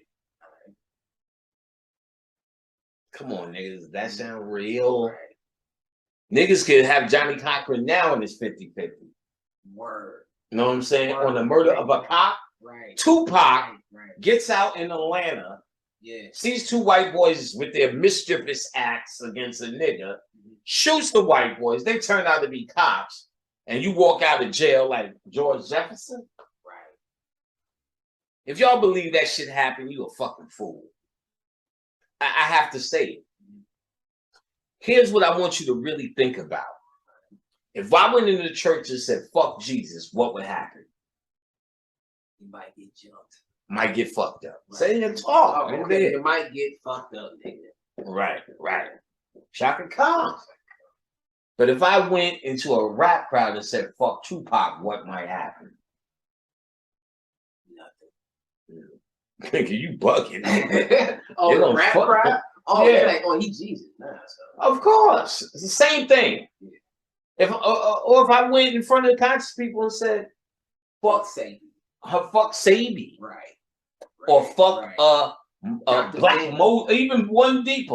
Okay. We ain't got to go with people who we know are here and who we do love because what we seen. Word.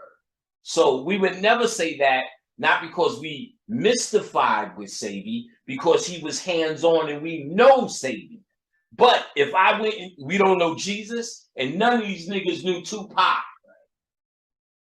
So, but let's even get deeper. I'm in the conscious crowd and said, fuck Harriet Tubman. They lose their fucking mind. They don't know her. They only know what they were told. But you've been baffled before. We're telling you about baffling shit right now about rap. That you've been lied to and what you think it is, it ain't. And the same people told you about Harriet Tubman.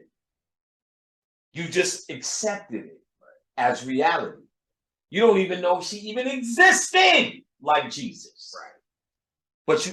But when you wipe it all away, what shows you that is mind control is because of your reaction. You have the same reaction in each case. And that's what mind control is, to be able to dictate and control reaction. The action can be different. Tupac, Jesus, Black Moses.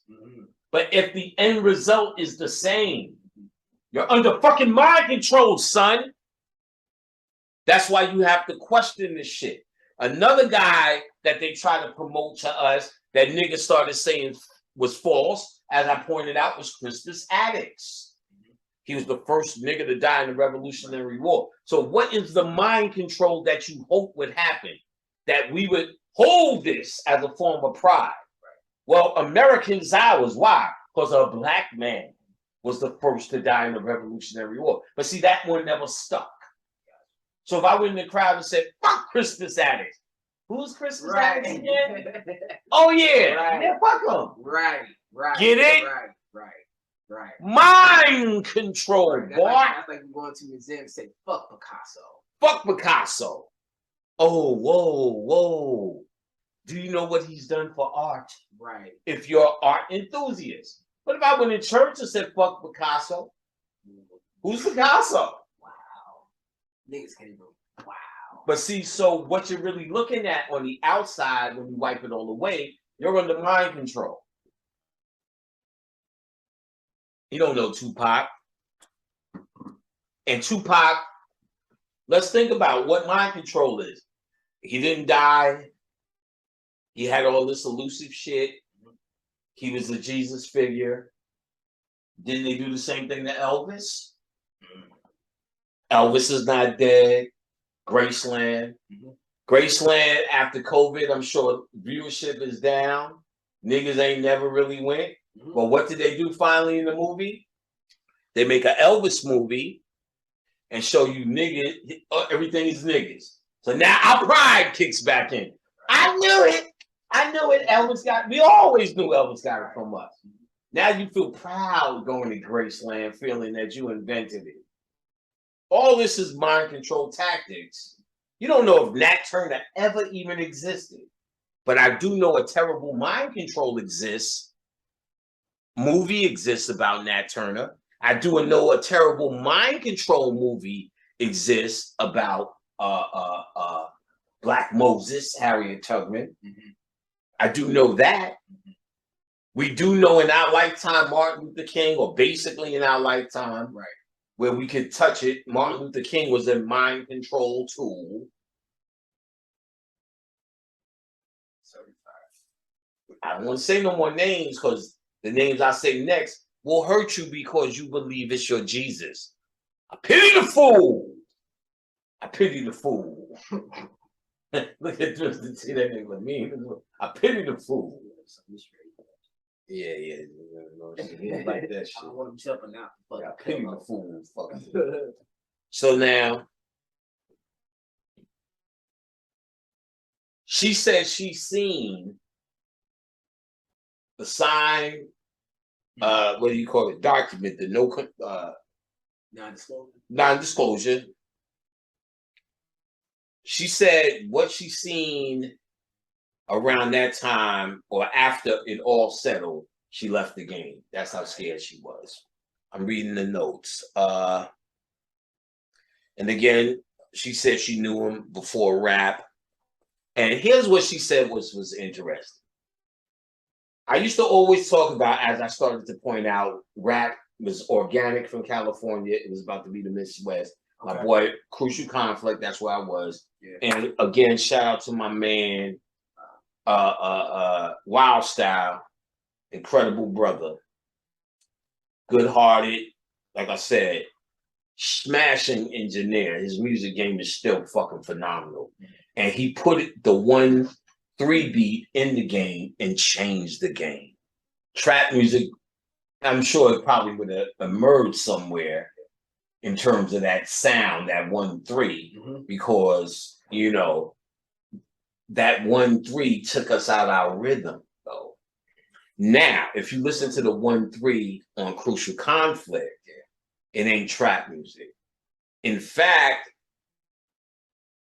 Bone Thugs, I thought were okay, but I couldn't, you know, not really. I'm being nice. I wasn't into that shit. I used to wake up, that video was on all the time. It's not Uncle Charlie. It's Uncle Charlie. But it was loved in New York. New York embraced it. So, I mean, that was the fake criteria at the time. New York embraced it. So it was on or considered legit. Let's say that. That was our mentality. Right. New York still feel that way. And they still feel that way. Right. That's an arrogance because we created it. When the rest of the world is doing what they're doing and we still evaluating, that's bad. Like, okay, it's bad, but I'm riding the pony. And anyway, the ladies liked it, they was on, but I couldn't hear myself giving it. When I heard Crucial Conflict, they were like the street version of Bone Thugs. They said they didn't really even know Bone, when I talked to Wild Style about it, and we didn't even know they existed really. That's just what it was. We was just that street nigga. Wild Style's energy, woo, he sold that album. It was for them. Him, second was Cold Hard. And then when I heard the other two, there was a dark-skinned one and another tall one. One they never, he could rap on that. They was good. Yeah. They were all good. But Wild Style was, that nigga ran, that nigga. You know what I'm saying? That nigga was shitting on me. He was bitching on the track. Right. You know what I'm saying? We gonna get that 5. Get that 5. Yeah, 5. You be like, I want to go to the rodeo. Right. Tight. And he flowing with it too. And he flowing. And the beats was sick. Crazy. Yeah. And I would go as far as say that, in fact, that song Big Pimpin', a page right out of Crucial Conflict. Everybody ripped them off. Like no, fuck that shit. Hell yeah. Jermaine Dupri was the first one to rip them off. Jermaine Dupri ripped off everything. The Brat stole from, or he let the Brat steal from Snoop. She tried to be the female Snoop until they got a little Bow Wow. He was the Snoop. She did all Crucial Conflict shit. But she was from Chicago too. So she had Infinity. She's not from the South. She's from Chi-Town. I thought she was from the South. Everybody did. But she's from Chicago. So when she heard it, she felt an affinity to it back home. And they had a version of it.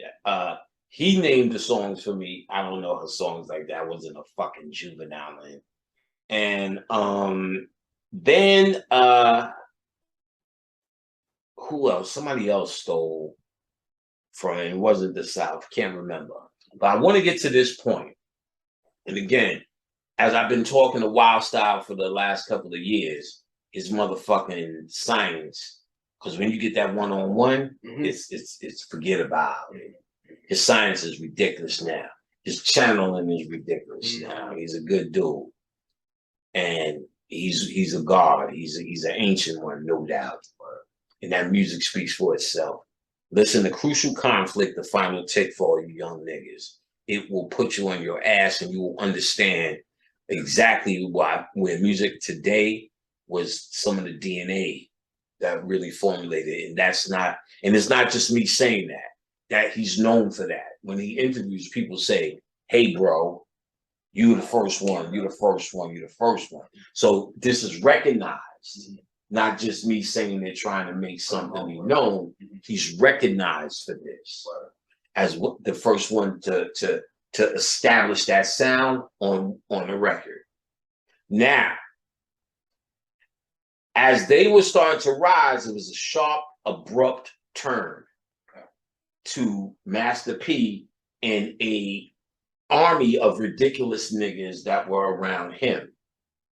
And we didn't understand it, but we seen Master P, the drug dealer, buying pages out of Source magazine, which at the time was $50,000 a page. So what people talked about every month, he had double pages. How did he get 100,000 a month just through advertisement? Right. And that style of advertisement actually came from Fat Pat. So he's some South nigga who gets respect because somebody was telling me the other day, Karen was telling me the other day, I'm going to see Fat Pat, nigga.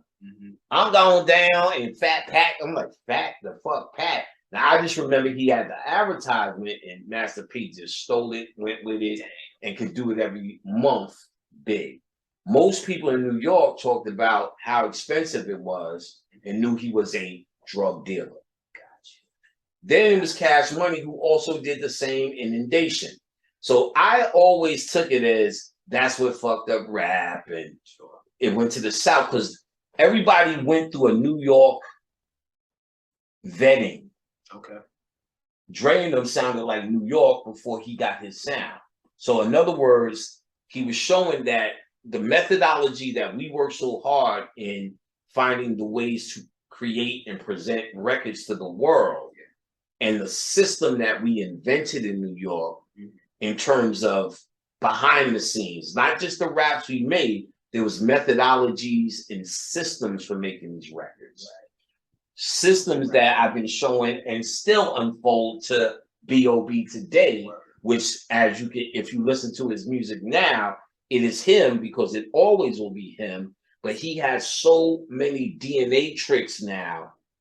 It's beyond even my wildest imagination, some of the stuff he has played for me and some of the albums. Mind you, he's going to drop an album for Elements 2 called Antimatter.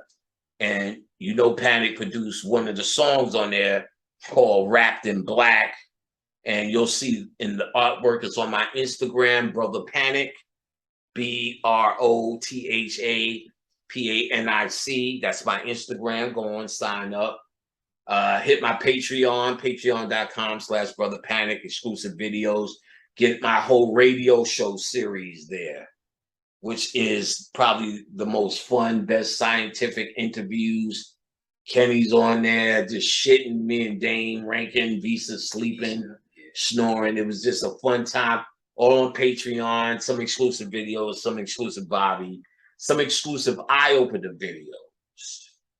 So that's on Patreon. Of course, my YouTube here, Occult Lectures, subscribe. I'm touching that $100,000. I guess that's a lot. Touching 100,000, like 93. So subscribers. So let's get there. Let's get there. Let's get there. I would like to see what that feels like. Y'all got 100,000 followers, nigga. And what else? Website, occultlectures.com. The new book is out. 7 Laws. Where we at? Where we at? Let's get this motherfucking popping. New book out, ready for sale. The book signing was a success. I want to thank everyone who came to the book signing. It was a hell of a fight, smashed. Thanks for the support.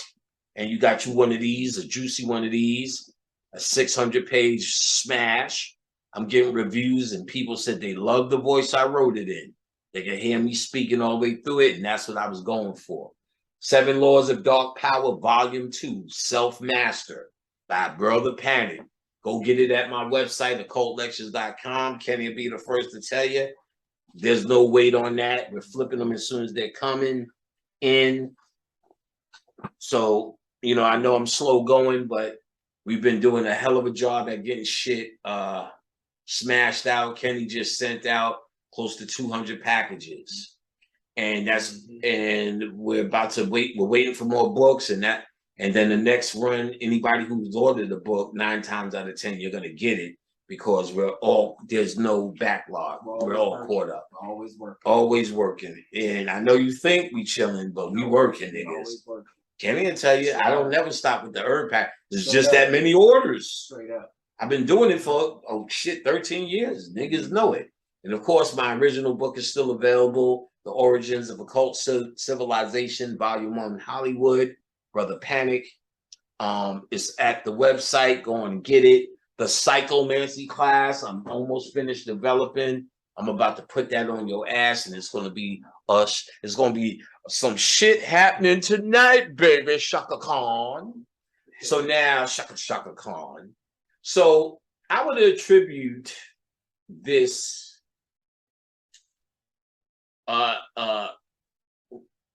up to Master P and Cash Money, inundating us with all these empty artists, the Cain and Abel and Shock, Silk the Shocker. Mia X actually had talent because in the end, yeah, but you know, it still was stupid until we deciphered which ones, and it's not incredible talent, but it was more talent than everybody else had. Let's just say that. But if you put Mia X in with the Sharks, I don't know if she could swim like that. I've never seen her swim. But if you put her around these idiots, she becomes a queen. And she was a real bitch, at least what you see in the movies. Anyway, when he got Mystical, who was a real motherfucker, who is now, as Kenny said, back and said, tell him about it, Ken.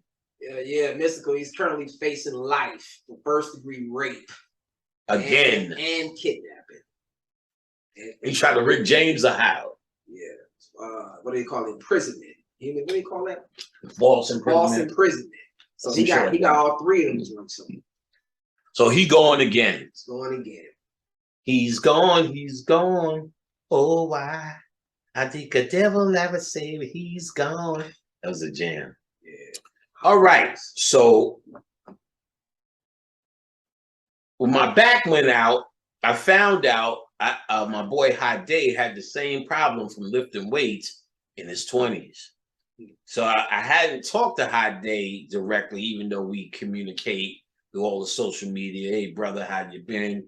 That is my brother. We talk. And he told me what he did in the exercise, and that's why I'm sitting up straight now. And Kenny's been helping. The mornings are hard. But other than that, once I'm going like it's happening now. And before you see me at it, sometimes I still got to lean, get off that back. But you see, for the most part, I can sit straight up. All right. So And thanks to, you know, Hot Day's encouragement, and then we started having this same conversation. But Hot Day, being the DJ, was in record pools, and Hot Day used to do his thing. So he was aware of that reality. And Hot Day, just why I say, he was very early at the mixtape wars and has a lot to say about the mixtape game, which is fucking interesting within itself. And so we're chatting, talking. I bring up the Master P stuff that I just told you.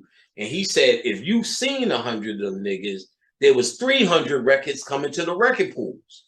He said after a while, he was using that shit to hold up his chairs and tables in his house because there was so much bullshit. But what he told me what they were doing was washing their drug money.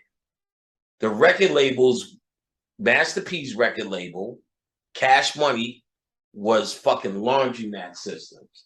Then when the 5 or 6 of them blew up on the label, they stopped the bullshit and just made it a real label.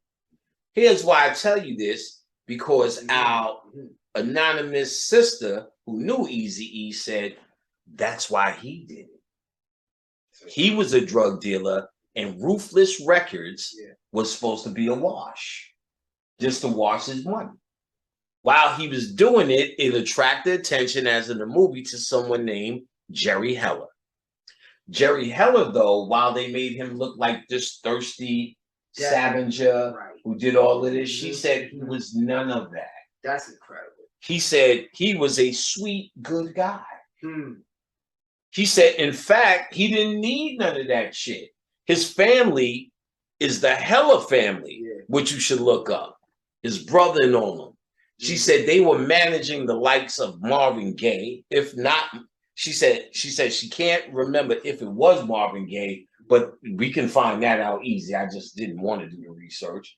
But she said what she do know is the family and the father was managing acts like Bing Crosby. This is old money. He didn't need to hustle. What's his name? And what's interesting about Hell is that he always defended his honor, his integrity. Right. His honor. Never believed. Right. You wouldn't believe him.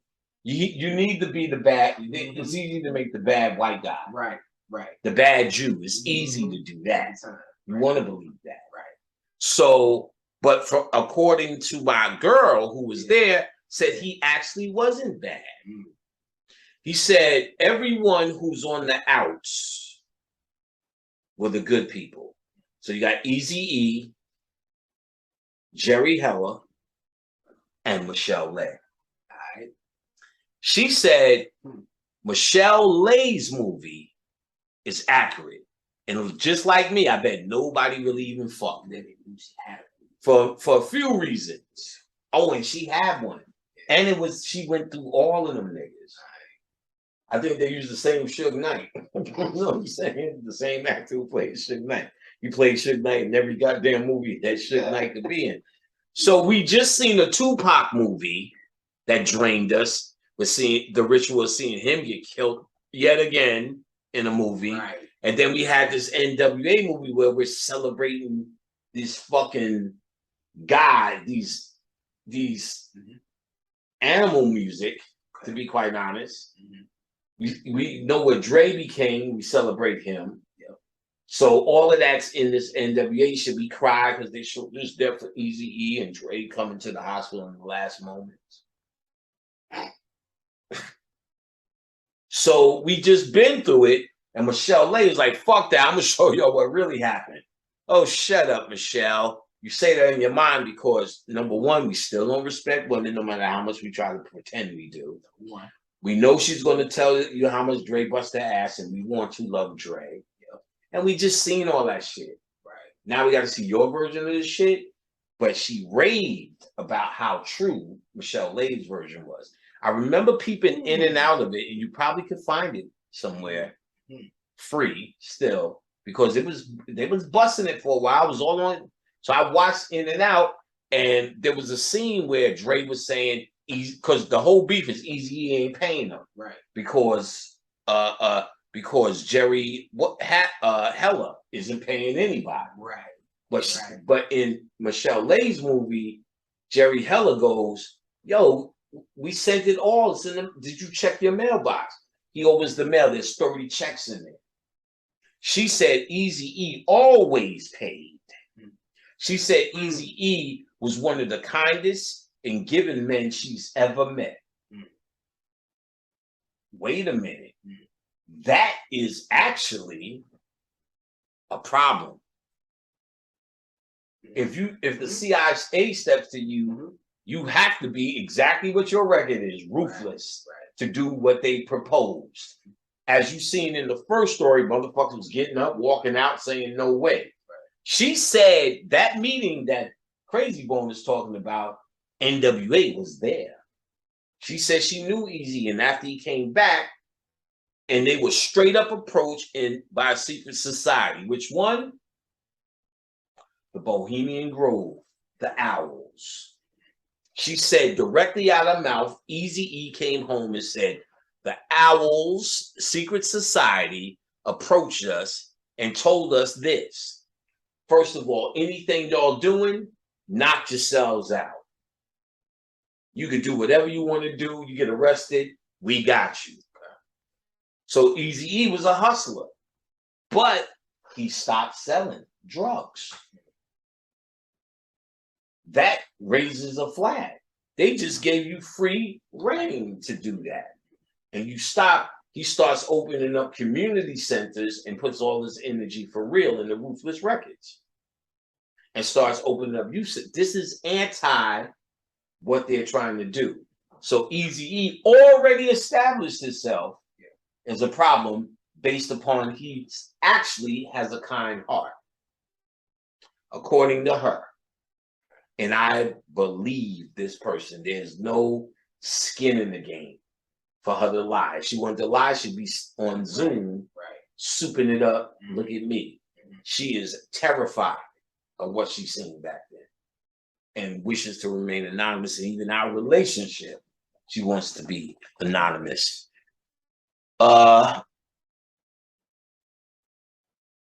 So she also said, because I said, my question was, why would they kill him?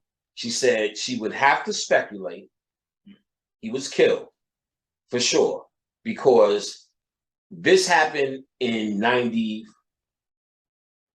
3-ish. AIDS was still fairly mysterious to us. The government had already shot people up just like they did with COVID in the beginning, so we could say it's real. People are dying. Then they stopped doing that and started giving you statistics and things to do, engineering you, how to wear condoms. So we also know condoms, like any plastic, insulates. And sex is an electric transformation. Forget babies. They were showing down the electricity or the transformation of fucking. So condoms became the order of the day. And to stop a certain amount of that, and that's old news. And there's probably more and many more lectures on that reasoning. Now, just like the same way COVID was to get your ass in the house, to get you out of the red sun explosion, which they're talking about more now that happened with Beetlejuice. They're talking about Beetlejuice is closer than they think. They're talking about the cosmic winds has brung it here. And I'm telling you, that is the light. That is the swing low, sweet chariot that you have been waiting for. That is the return of the mothership. The mothership is light.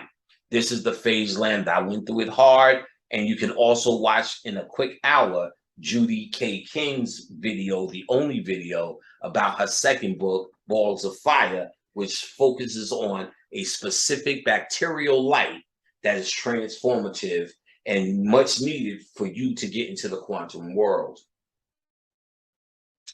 So they created a virus that mimics what was supposed to happen. Most of us caught the Omarion. Thanks, Kenny, for that bullshit. We caught that bullshit, but we were supposed to. And then when we checked it out, most conscious people had that, guys. But a lot of the people didn't get that other bullshit that was happening. A lot of that was manufactured. But some of who was getting it because that's what was happening. Okay. when the big wave hit with the Maricon, but they masked it like it was another variant. Right. But that's what we were actually waiting for from Beetlejuice. Y'all niggas better learn. So if you're not gone, you'll now been hit with the light or the necessary vehicle if you're saved, meaning conscious enough to make the jump or the quantum leap when you die back into the world of quantum simulation, where you create your own heaven, i.e. Westworld, where we gonna get today.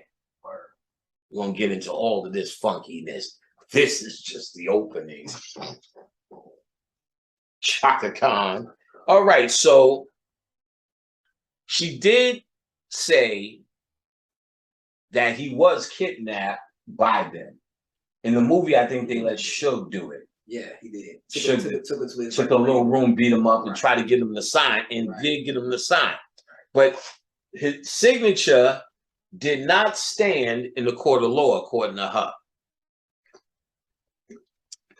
And where they came down for the kidnapping was that he would either get 10 years of a percentage of something or 10 albums. I think he opted for the 10 albums.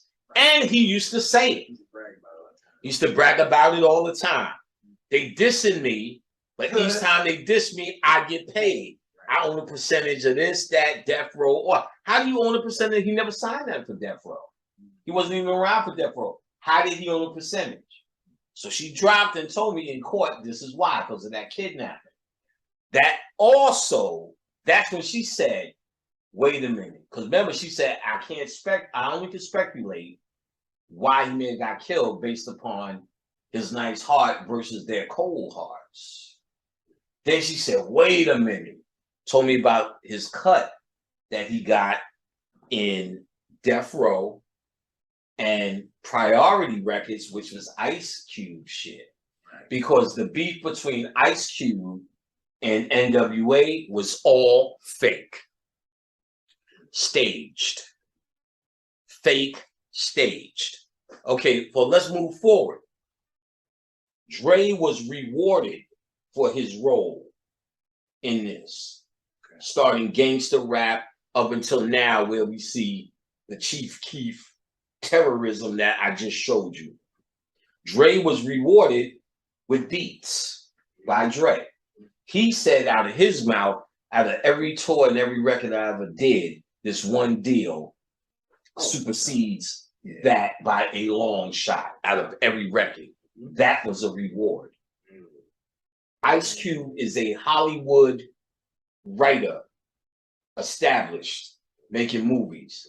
That was a reward. All that shit with him talking about a turban and reparations, what's the end result of that? Mind control. Anti-establishment, anti-system. And that was always the agenda that the CIA laid out for rap. Make them anti-agenda, anti-establishment. We want reparations is more of the same. It's only meant, just put on a turban, you look conscious. Full beard, you look conscious. But you're saying the same, you're spewing the same mentality, which I point out. Fuck Tupac, not my Jesus. Fuck Jesus, not my Jesus. Black Moses, not my Jesus. Elijah Muhammad, not my Jesus. Malcolm X, not my Jesus. You notice if you're the same thing, no matter how you got there, you there, son. Yeah. Nobody's thinking of that because everyone holds on to what they know is significant to them. But in the end, you fight and defend it for the same things that you clown motherfuckers about. Look at him. He's talking about Jesus and he fighting Jesus. You don't know if fucking Harriet Tubman was real. Well, the archives say, fuck the... Look, they did a movie called Wag the Dog, of course. Wag the Dog was about how they created a fake war to distract for some human shit, some scandal shit. They went as far as to make a fake war. I won't even have to get into what's happening now in the fucking Ukraine. Shit look real enough, but it looks real on TV. Exactly. You know what I'm saying? It looks devastated, but then the next story you hear is Ukrainians go back to school. Like, the shit was blown up. Yeah, so these motherfuckers at school all proud. So they're like, nigga, they still got pride, nigga. I would be done. Look what they did to my shit. They're like, we're gonna work it out. We're gonna make it. We're gonna make Ukraine is stronger than ever. No, I mean that motherfucker out, motherfucker, shit. I'm gonna kill your ass. They're like, yeah, you know, all the shit, you know, it's fucked up, but we will rebuild. Hey, y'all motherfuckers really taking a lifetime. Y'all might as well just go somewhere else and reboot somewhere else. All right, so, but in the movie Wag the Dog, they also said we need to bring home or create a refugee situation, a prisoner of war situation. Oh, what's that? What are they calling that basketball player? Right. Yeah. Because when they showed the Ukraine, a place you didn't even give a fuck about, of course, when you see suffering things and suffering people, your compassion kicks in. But when they say Brittany, what's the name? Griner is in Russia's stuff, they're psychologically saying it's your war because they have a prisoner of yours. Right. And the other guy, and the white, if black is not enough, let's give you the other white guy too. So we just make sure we solid that it's over there. We'll try to trade them and all that shit. So now they made Russia hold your prisoners of war while they're fighting in Ukraine, i.e. made the war yours, made you have skin in the game. Oh, they're vicious with the mind control, son. All right. Where was I at? I was saying that. Wag the Dog, in the movie, Woody Harrelson plays the Brittany Griner role. He's just a crazy dude, and they already got him, but they need to present like they got him home. Yeah. So they needed to make, he put a Morse code message on his chest that said, home ma, or love ma, or ma something. They created a song called Hello Ma, or Hi Ma, or Home Ma, with Willie Nelson and some black dude. They put static on it. They inserted it in the Library of Congress, and then leaked it to the press. The press said, "Oh, well, it's in the Library of Congress. Must be old." Nobody's born; they don't know it. They can't say, "Oh, I remember that." But because it's there and sounds old, it must be old. Remember, they are the ones that anything you would research to say, no, Harriet Tubman was real because is theirs. So if they want to make a reel, and every because that you can say, unless you sat with the hoe, I don't want to say that, my Jesus, unless you sat with beloved, you really can't say, you don't know. You don't even know if you was in slavery, because everything you ever seen from it was on television. And anything they said was in the museum. Like the Moors have that right. Where's all the slave ships? Right. Not even one. Not even one. Well, I think they have one or two. Okay. But they would show fleets of that shit. Remember, 100 million motherfuckers. How many did they even master the sea like that?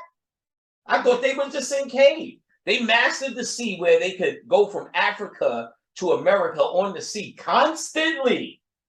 Many, for all this, how many that we lost in the sea. Fuck the ones who got here. How many we lost? The more, then every nigga you know, their grandmother was a Cherokee, a this and that, a that and this, a Navajo, a regular hoe, a Wichita, a this, we got this in our family. We are the Native Americans. That was us. They didn't all die off. They all became what we are now. Right. I don't know who them light-skinned motherfuckers are. A few of them niggas, yeah, we need to get our shit back. No, it's us. What they needed to do was tell us we were from somewhere else, because it becomes a whole different thing if this is our indigenous land. And they're here fucking monkey business around. then you kind of say, I can't get along with none of this. But if you think you came here, even though it was under unfavorable circumstances, and then you keep saying, I'm from here, so that must mean what? They're from there. So therefore, we're all in this race together. It's just that they did some unfair shit to us that we keep complaining about. But this is not ours or theirs. Therefore, any law of the land, when you see these civil rights CIA agents or agent provocateurs telling you how to behave and what hope they plan on giving you in the future, only if you invest in whatever the system is, which that's just a COINTEL program, CIA, another CIA program, civil rights. I know that far stink that I made. Actually, I don't smell it. It's coming. It's coming. You should have said nothing. No way, the fame is that way too. It's coming, son. Now you was going to know. I tried to do a favor, let you know what to know. That part is hard. Thanks. I got more coming. Don't worry, you're welcome. Don't worry, there's plenty more where that came from. All right, so Shaka. So okay, so this hope system is what they got us on. What was I talking about? The slaves. Slaves. Yeah. So, and we were here. If we was already here, we're traumatized in this moment, but they keep telling us it's from before. But right now, you paying rent is enough to have you losing your fucking mind. Right. Month to month. You know what I'm saying? They're gonna turn out your lights. You can't, or your heat. You can't function. You just sitting there with yourself in the dark, nigga. Don't have a fan. And you look at nigga, you just look. Yeah, you can't. You got candles and shit going. Nigga, that's a Holocaust material. That alone is why you crazy. But they keep telling you need to attribute to your this and that and reparations. We need to stay in this slave mode. What you think this Ice Cube dummy ass dumb sitting on his millions? Sitting on millions, so when we need reparations, you don't need shit, nigga. No, we need free money. You know what I'm saying? Period. You don't need repair. We need them niggas to get out the way. We think and are made to think we need repair. The first we ever heard about what slavery does, it was in Roots. And I remember when Roots in 1977, I was already 9. So I have a memory of it. My mother didn't let me watch it the first time, and a lot of kids did. Dame was able to. Once she watched it, they repeated it, and I watched it the second time and had, why the fuck are they celebrating if they're slave? We just knew nothing about it. That was what made me scared when I watched that. They cutting off feet and control. I never knew about it or nothing or felt nothing or no inferiority yet. Yeah. Because there's plenty of other things that make you inferior.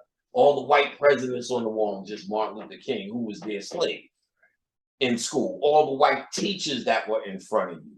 The white history books that kept telling you, you're a slave, you're a slave, you're a slave. Who am I? Well, the slaves got free. Well, you weren't the slaves that got free. You were technically from their story, the Africans who were free. Or you fought for that title. But what if they just came here and gave you the smallpox through the covers, cut off your food supply, and then enslave what was left?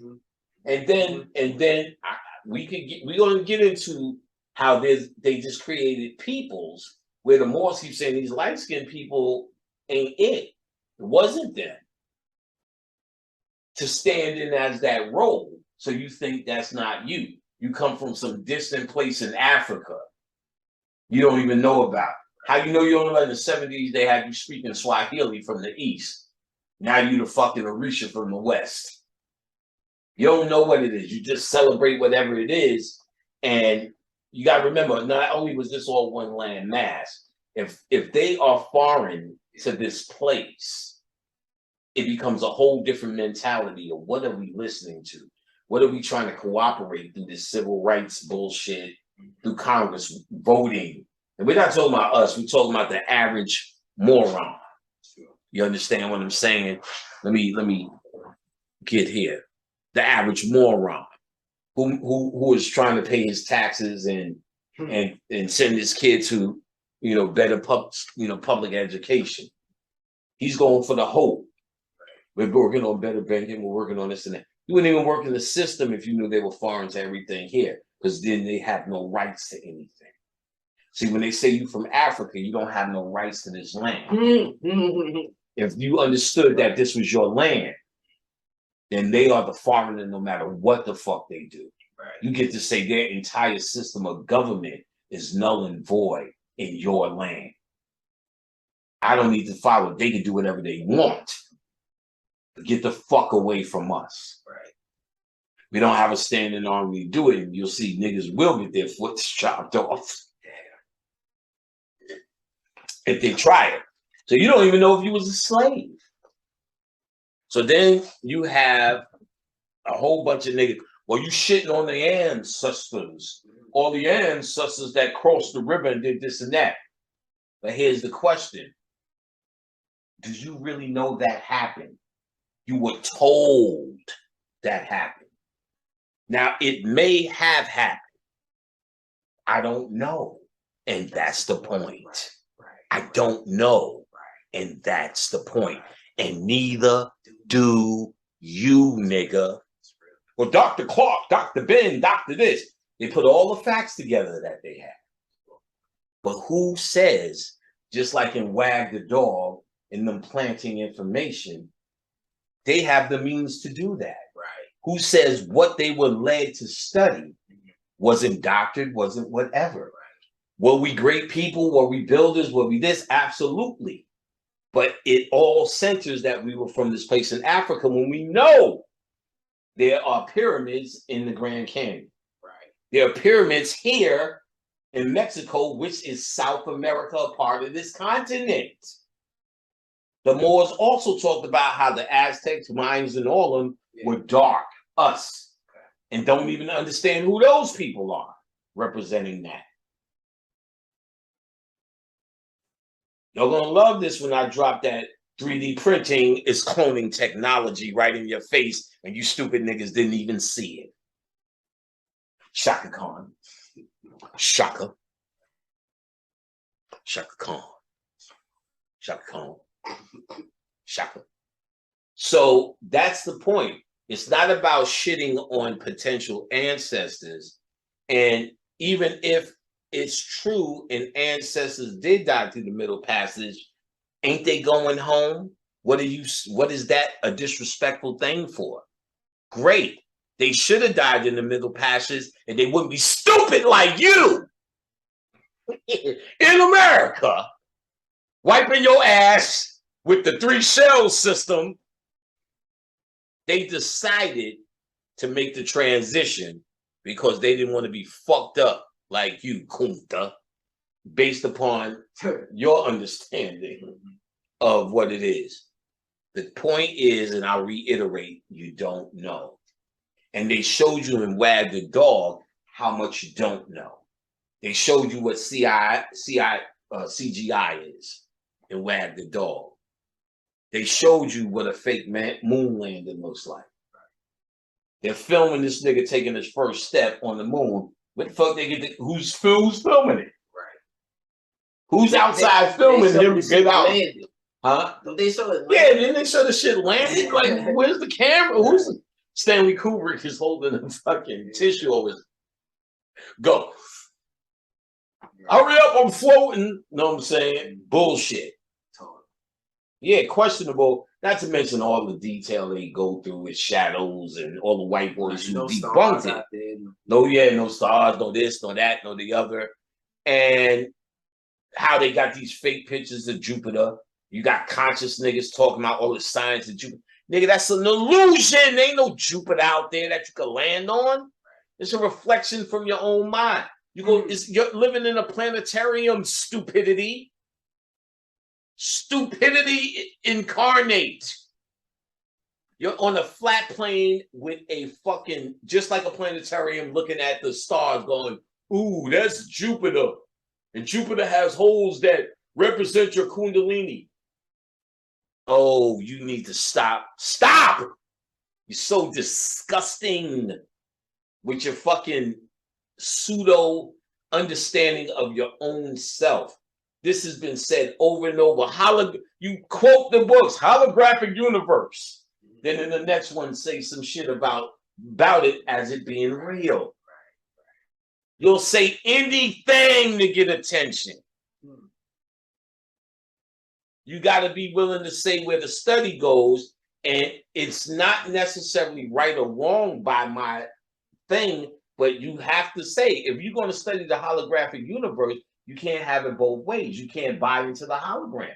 You're making the decision with the information, and if it lines up, to work with it, to expand on it and get more information that expands on it based upon your thought frequency. But if your frequency is to get likes, you'll say and suck on anything, nigga. Anything that they put in your face, you'll put in your mouth, because you're about the likes and you're about clicks.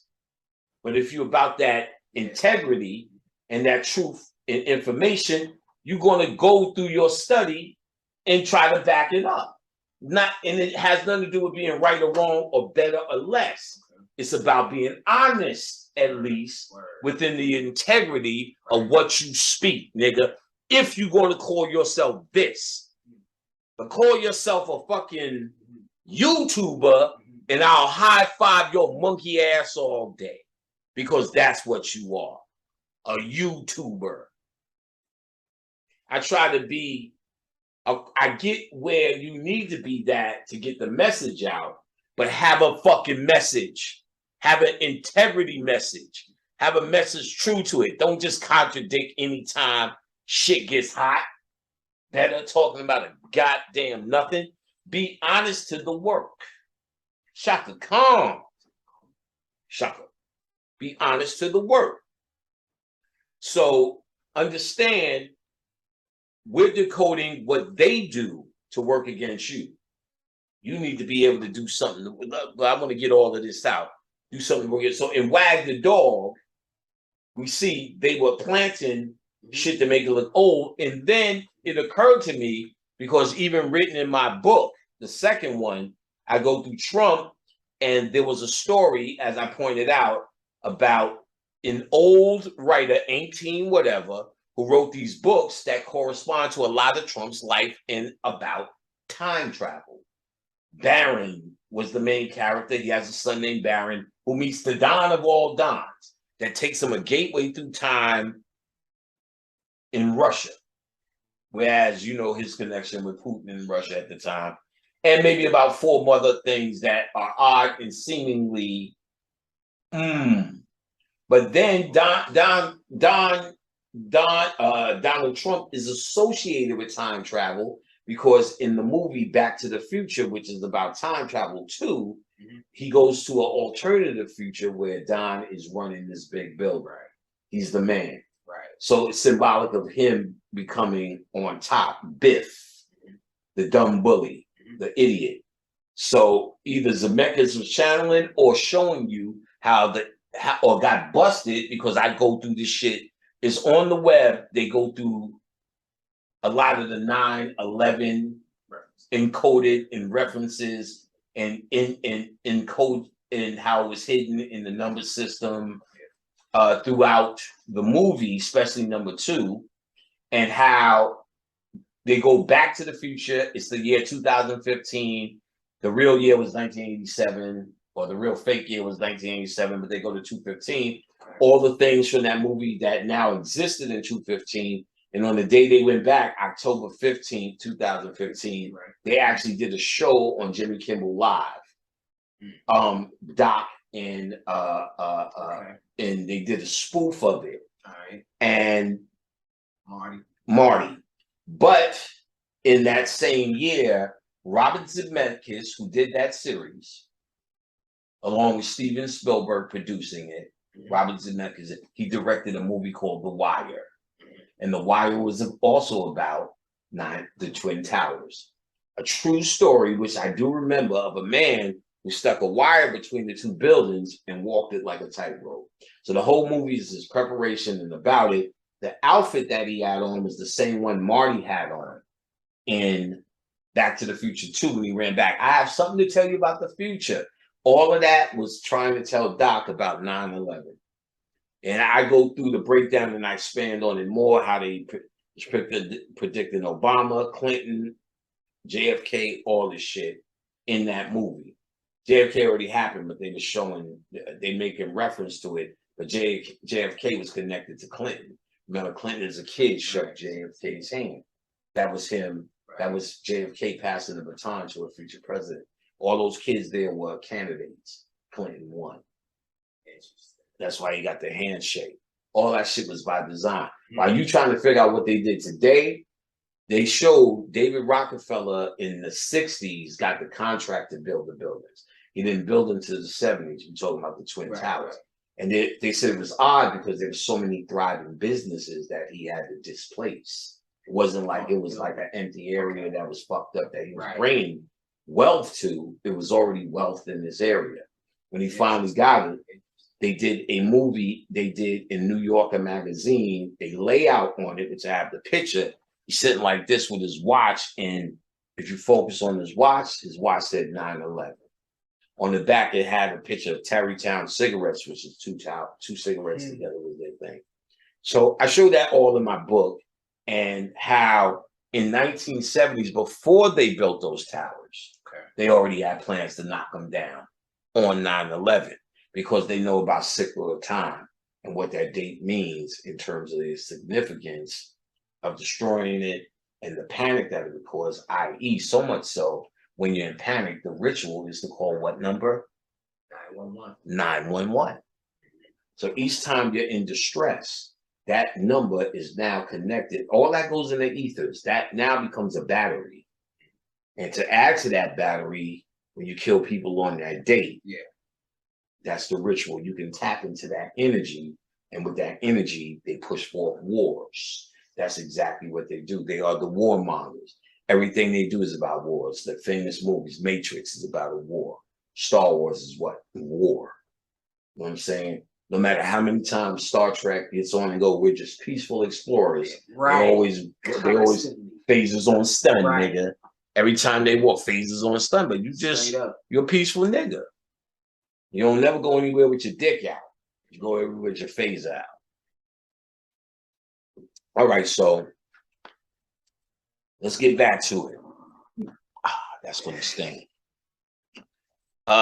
So Michelle Lehman, we talked about it. He had a good heart, we talked about it. He gave money away constantly, Eazy-E, she said.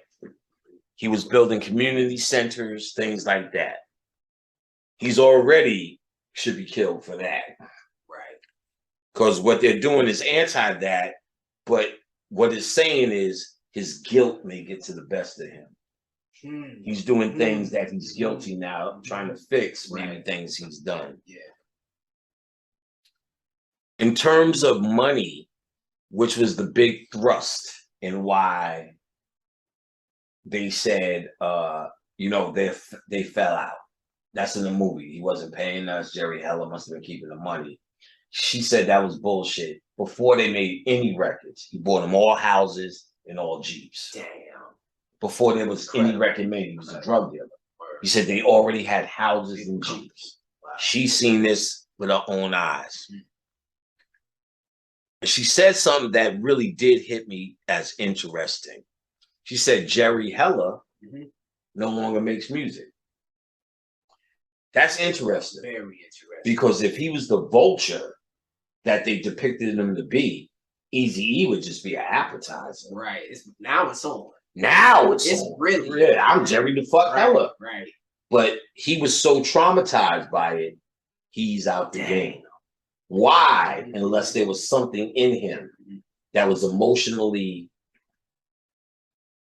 caught, attached, or touched. Right. Because they said him and Jerry Heller and Eazy-E were particularly close. Like, particularly, very close. Right.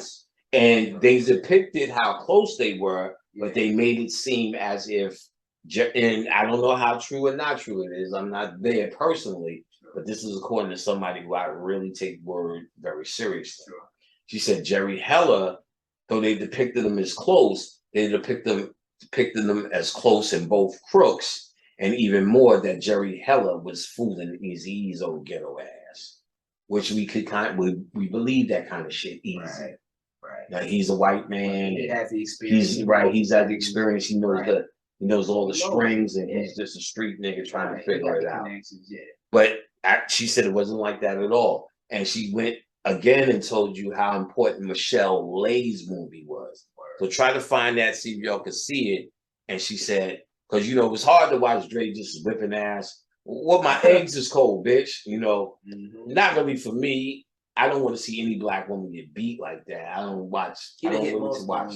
It's on but it's on record. Him, Suge, and she said she was there and seen abuse personally, constantly, and jumped in front of it. She said he did go to that meeting and was approached by, which we're going to talk about, a group that worships an owl called at Bohemian Grove, and they plan the worlds. You can find plenty of that.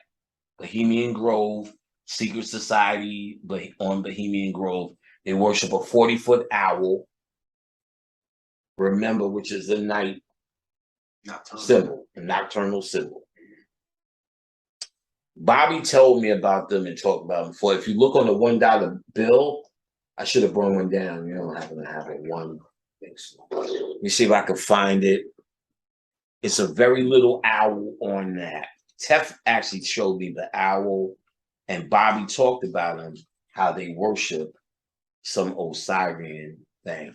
I think it's in this corner somewhere on the one. Now let me look. Why is it so crispy?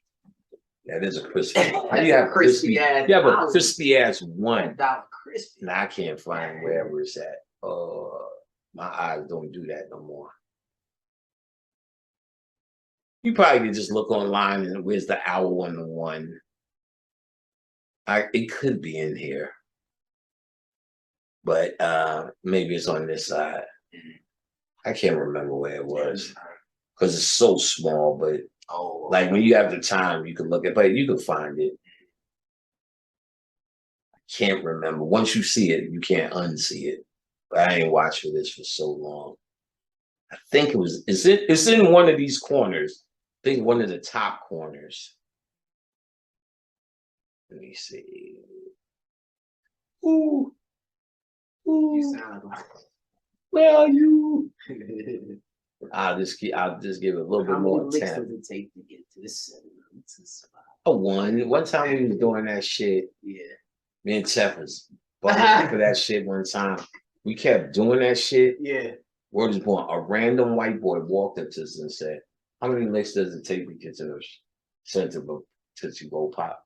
We was eating pizza, just kept doing it. He didn't hear none of that shit. He just walked up and said it. I was like, "What the fuck did you just say?" Kev ain't really get it like that. He's like, "Oh, that was a coincidence." Right. Like, nigga, he wouldn't say it's coincidence. He knew better. But I don't know. To this day, I don't know what that means. Then he asked us, he was trying to talk to some girl or something. Uh-oh. Oh, you looking like a mother. My eyes ain't what they used to be. Shit, you're finding me. I don't even know where to look. It's in this black thing right here. See if you find that shit while we talking. Just because now that I'm bringing it up. But you probably actually, let me see. Owl on the $1 bill. Right. Let's just do what we do. Exactly. Owl on the $1 bills. Saying Powell. Owl on the $1 bill. I'm gonna type it. Oh, there we go. There is a tiny golden owl nesting on the $1 bill. Okay, I told you it was there. See that little area? But hold on. Let's just do it here. Okay. Yeah, let's just do it here. We ain't even got to play with it. All right, let's share screen. Let's go online and do the damn thing. Make sure you close all the porn links out. No way. I don't want to mess up my shit. Let's see. Owl on the $1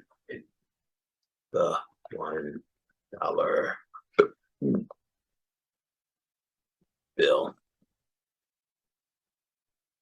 All right, images. There's a tiny golden owl nesting on the dollar bill. Is there? Let's see. Boom. See it right there? I knew it was at the top right. See, the 1 is actually pointing to it. And there we go. Nesting on the $1 bill. Interesting.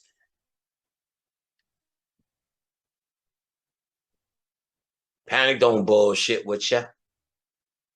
Oh, it's still there. It's still there. It's still there. It's tiny. It's real tiny. It's you see? really tiny. You're like it's somebody there. got to show you where to look. There. That's why you can't find it. Yeah, there it is. Yeah, it's there. In that corner. Right. You can't. It is even smaller. There I remember the shit being bigger.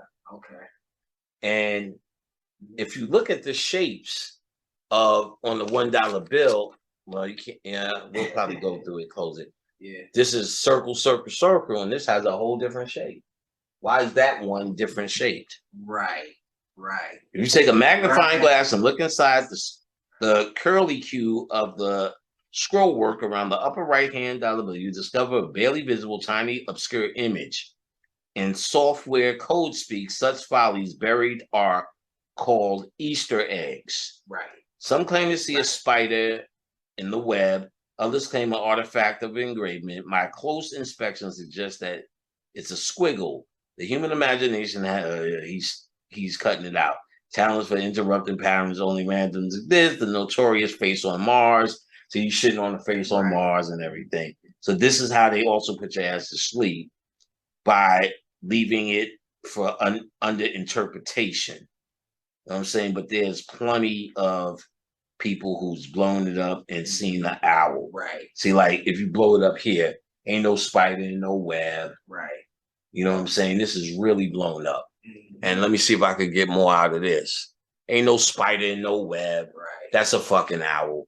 And when they do it this way, you could even see the eyes and all of that a little bit better. Right, but from afar, it's clear.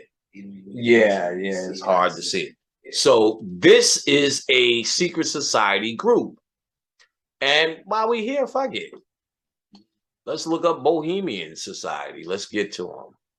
All right, so let's go to YouTube, because I was watching it, .com, to see who these people are.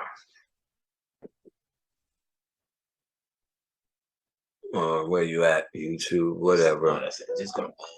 Oh, look. Well, yeah, I don't know why it went there. It's still the golden owl. Hold on, let me just do. Let me go here. YouTube.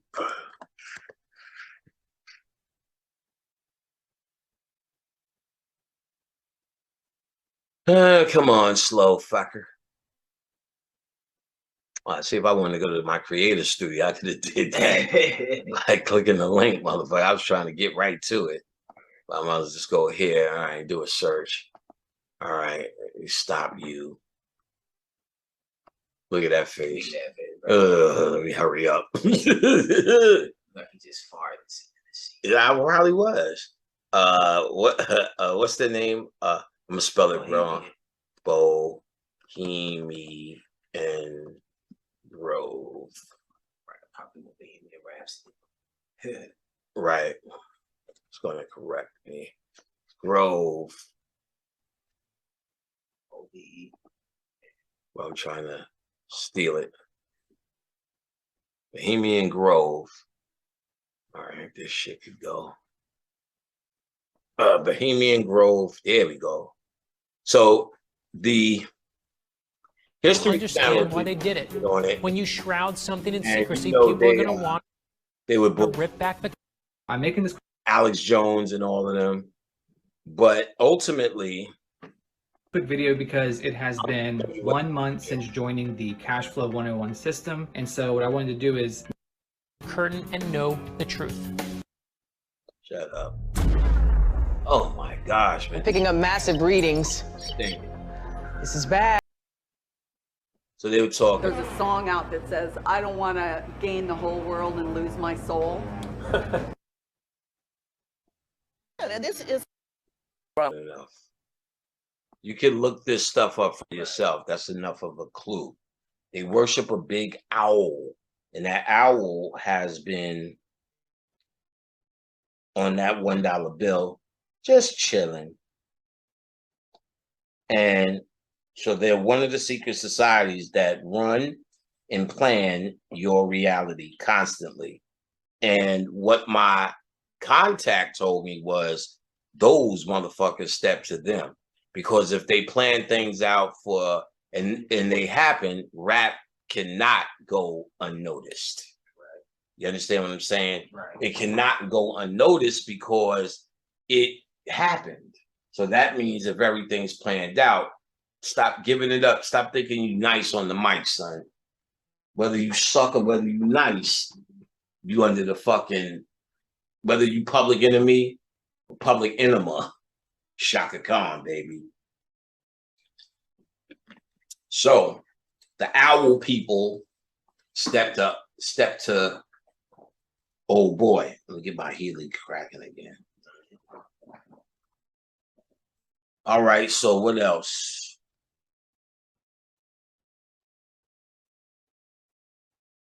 So ultimately, they killed your boy because he represented a threat. They put Suge Knight in jail because he is too loose. But Dre got rewarded, Cube got rewarded, Ren went into solitude. You don't hear shit about him. He's invisible. No interviews. Yeah, this is how we used to do it. What about that yellow dude? Oh, he's the porn king. Oh, that's right. You told me that. He's eating off of that. He's a porno king. That's his lit. So now the second, motherfuckers, the second phase was Snoop in them. Snoop clearly is reaping the awards. Snoop did so much for them. He became he's only second to Shaq as a empty ghoul for advertisement. He's a advertising bitch. Starting with Tommy Hilfiger, who first said, you know, black people started buying my product when Snoop Dogg wore a Tommy Hilfiger shirt on Saturday Night Live. He said that's when black people started buying it. Oh, but contraire mon frère, there is more. The guys from Instagram, the owners, were doing an interview recently and said, we didn't exist until Snoop Dogg mentioned us. Damn.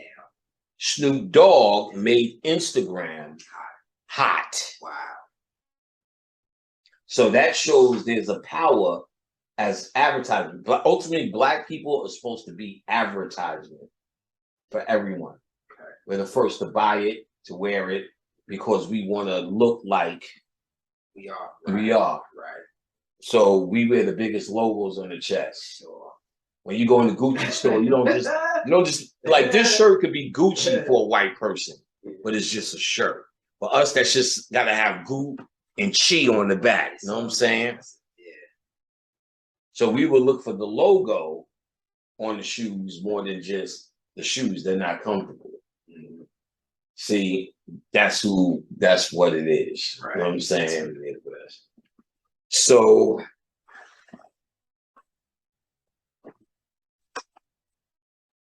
all right, so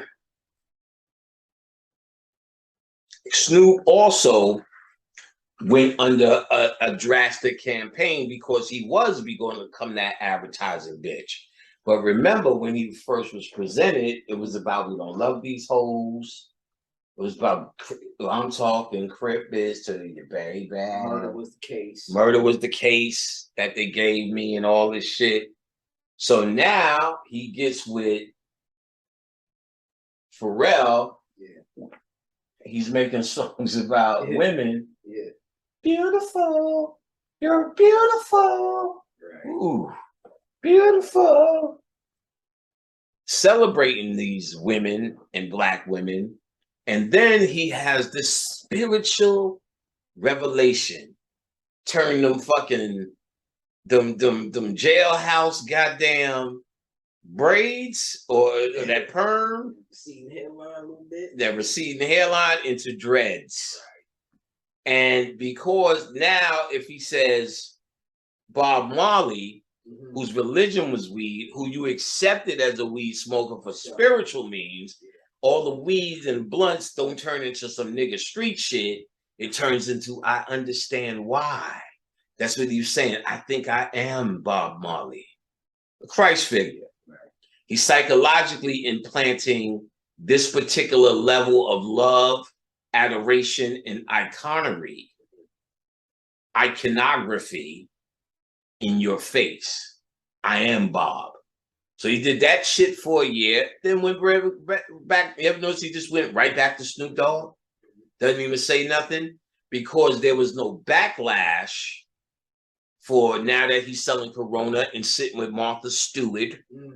There was no backlash. But wait a minute, I thought you didn't love these hoes and all of that. Because if it was, he gets to say, well, look at the songs I made. I've come so far. I married my wife. I'm on TV with my kids as a football coach. I became Snoop Lion. I've changed, baby. Why don't you change? So now they prepared him for his next wave.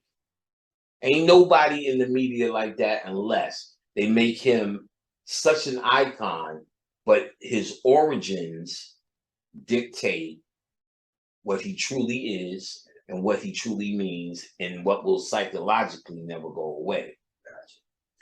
All of that shit evolves. Ice Cube, I thought it was odd. Fuck the police and all of that. Yeah. And then he does Triple X. Right. Where he takes an arrow for the president. He is pretty much the police. He's fighting for American justice. And they made sure as they went through a list of his mugshots to show his actual picture from the album, Fuck the Police. They showed his actual picture because they want to show this should become this. The rebel should eventually become the police officer. There's a ritual Bobby Hemmett pointed out that every single Black man has, and I could do a book just on that, has played the cop at a certain point. You must say that I submit to the system. And so at a certain point, you must say I submit to the system. And you know, Snoop Dogg spins the system. That's why he was the sole survivor in the East Coast, West Coast shit. I don't think he even knew if they would take him out because that's the move they choose to make. They make those decisions, as they point out when you study the Bohemian Groove, over there. Right. So they're the ones saying, Biggie was an agent. I'm sorry. Oh no. You said, oh no. Oh no. Biggie was an agent. When you watch that, he deals with that. And it makes a lot of sense in Industry Hoax on YouTube. Industry Hoax. He speaks about Biggie's role opposite Tupac was all a hoax too. And now they give Snoop Dogg Death Row. You know he owns it. And that's also another gift Snoop Dogg got. Death Row for his role. Owns the whole thing. Owns the whole thing. Who's seen that coming? Who's seen that coming? They took it away from Suge Knight because they felt he was a loose cannon. And where's Suge Knight now? You know, he in jail. He in prison. Yeah. He in prison. He in prison. And he's in prison because that's a choice. He's loose lips sink ships. They felt Eazy-E was a threat that way, either because he was getting that money, which he bragged about, the percentage of all of it. And if he's bragging about it, he will go further. Let me see.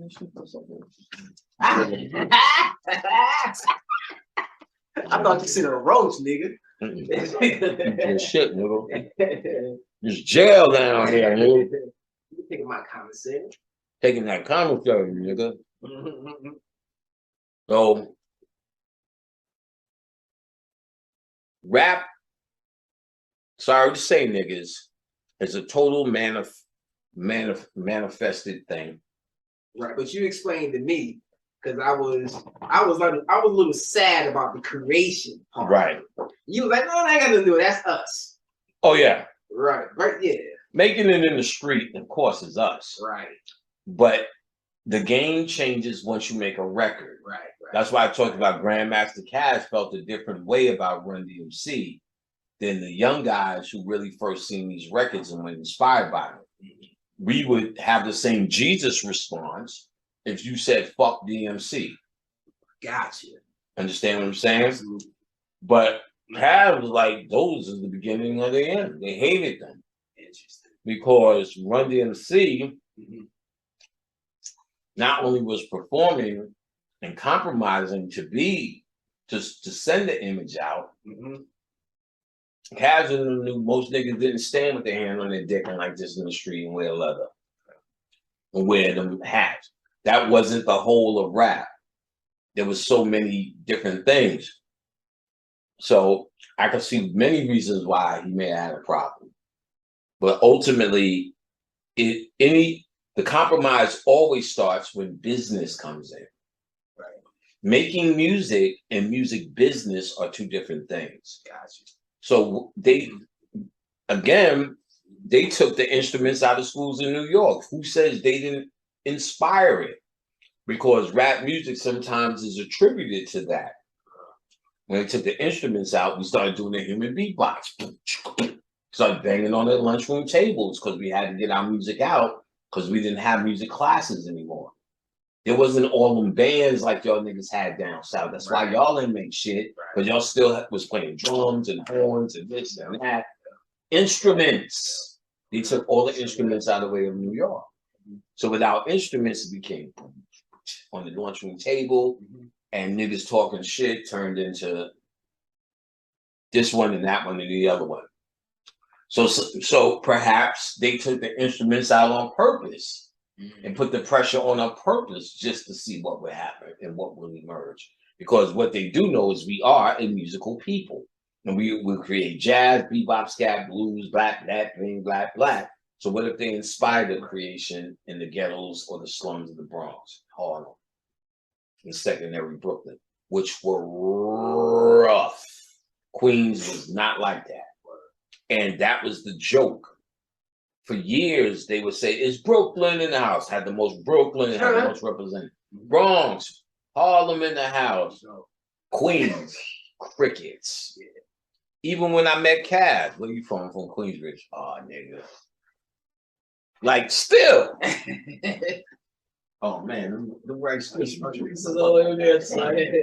You help a nigga with a bad back, man. They're looking, bring a stack of them. Yeah. So you know, there's flavors in there. Give me some of them strawberries, nigga. Yeah, nigga. You was there when I bought this shit. You call me green. I don't know chocolate, nigga. You can have those chocolate gibby. That's terrible. Yeah, most of the you might have to dig for the strawberries. You know, I've been picking them off the top. I don't even know all of that, but yeah, you know it's about to come. So I'm sure it's swine. Check out. It has pork in it. It has pork in it. It has horse in it, and a little bit of monkey meat. All right. Here's something else that's interesting. Can't leave my mind. All right.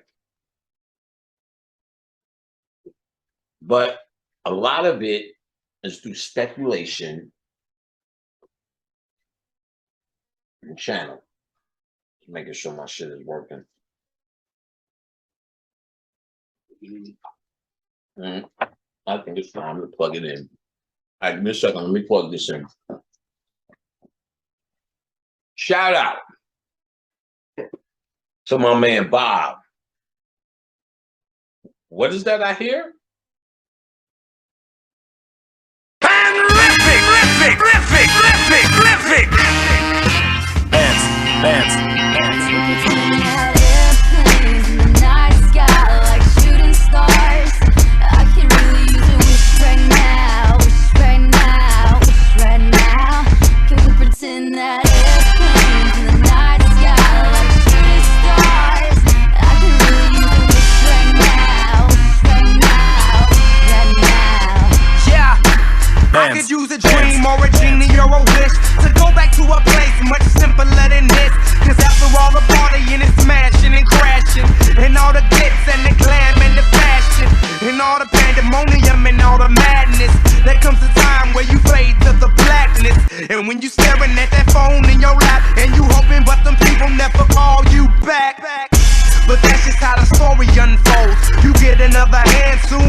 job, before I got paid, before it ever mattered what I had in my bank.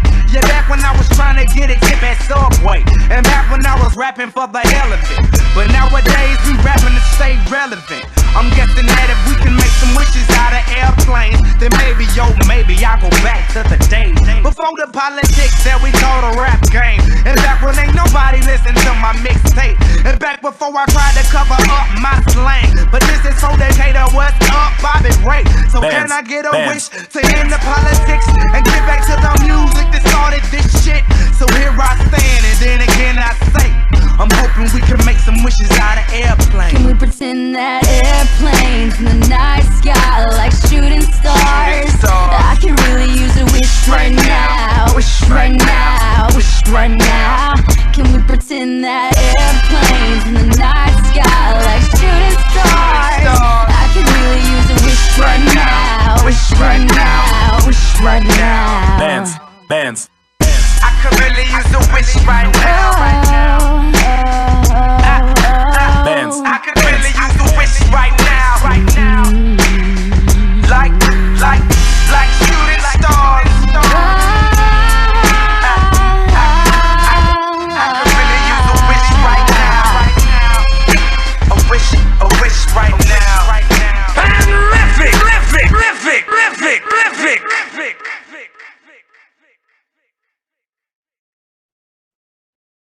All right, and we're back. That was the unauthorized Brother Panic remix. Airplanes.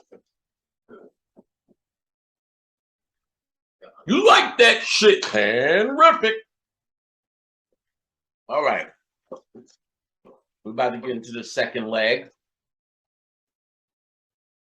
I brought my hip-hop glasses down here, never even used them. Trying to find this chord. Oh yeah, plug my shit in. Let me tell you how airplanes in the night sky is like shooting stars, son. Airplanes in the night sky is like shooting stars. I could really use a wish right now. A wish right now. A wish right now. I can really use a wish right now. A wish right now. All right. There we go. Charge up, son. There were certain movies that bothered me about the moon.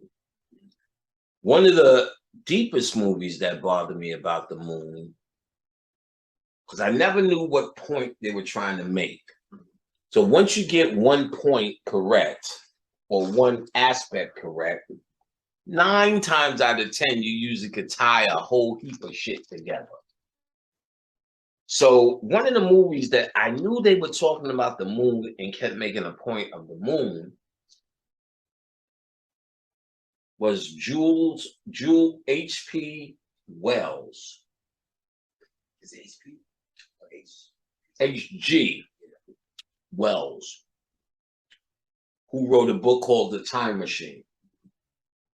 And they did a movie in the 60s, but a much more CGI-ish one in the either early 2000s, which when you watch it, every significant point in the movie, he's under moonlight.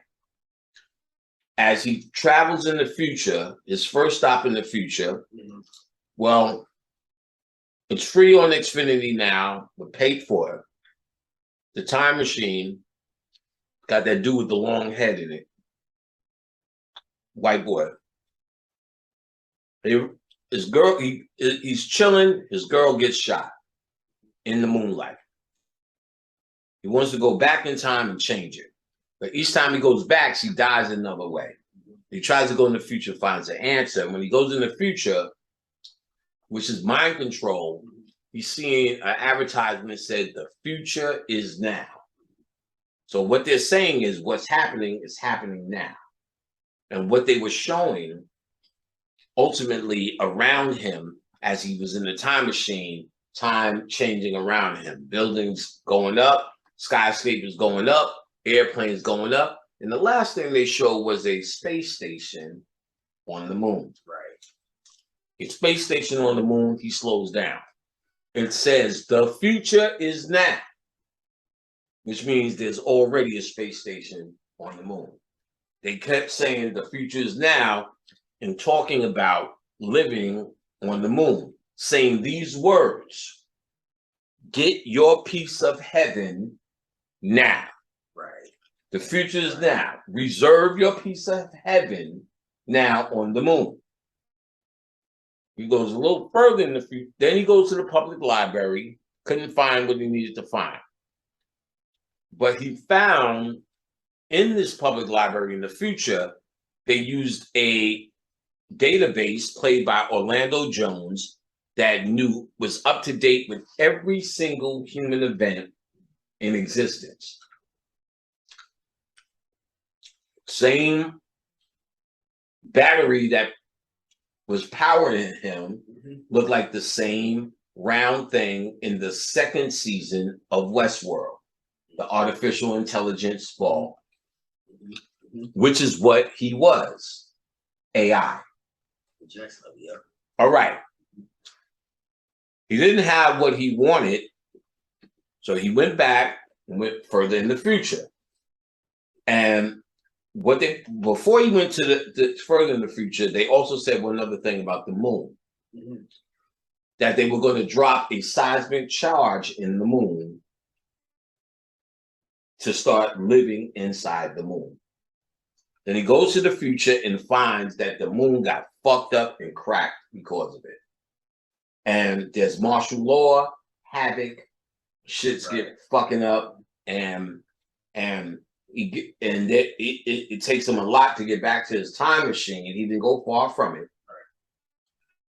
But when he got into it, it was so much havoc. He hit his head, hit the machine, fell asleep, and went to 8,000 or some unnameable years into the future. 800. No, it was more than 800. Yeah, I know something like that. Yeah. It was 8,000, they said. That's what the dude said. I mean, 800,000. 800,000, right. Yeah. Maybe it was some, because he was asleep while it was happening. And he went through a whole ice age and everything. Right. When he woke up, he wakes up in an indigenous environment. Right. And everyone is dark. They're showing him how he lives. He noticed there's no old people and very little kids, or more kids than old people. And during his studying with them and questioning of these indigenous people, 800,000 years in the future, because he hit his head and was asleep while it was going and woke up. Like I said, they show him go through ice age. They show the world die and revegetate. So this is a long time. These Morlacks, or these ugly beings, come up and snatch and kidnap. They come up from under the ground and bring a few people back down to the ground. They brung down the girl that he bonded with. So we got to do it. And the people are like, hell no, we don't go down there. So he goes back to the public library and finds that thing, that prototype, Orlando Jones, still there. So he asked him questions. Orlando Jones goes, I remember every single thing, the first book I ever lent, the last book I ever lent out, and I remember you when you came that 800,000 years ago. Or that time, and he said, I remember you asked about time travel. And they got into why they're here. And that was the real trick. If you're watching with your conscious mind, you're going to think about he's talking about what just happened. But Orlando Jones is schooling them on some reality. They're again in Moonlight, and he goes, it's split into two races, and they evolved differently. He said one above, and he looked above his head, and one below, and he looked regular. Now, if you're watching the movie consciously, you think he's talking about underground people, and the indigenous people are the one above. but he's actually talking about something above them cosmically, and the people below are the indigenous people. So when he said, how do the people below survive? He was talking about us in reality. That's the subconscious message. Because then Orlando Jones looks at the black kid who was with him and said something about food supply, then goes bad. He's saying that these niggas are the food supply for something above them.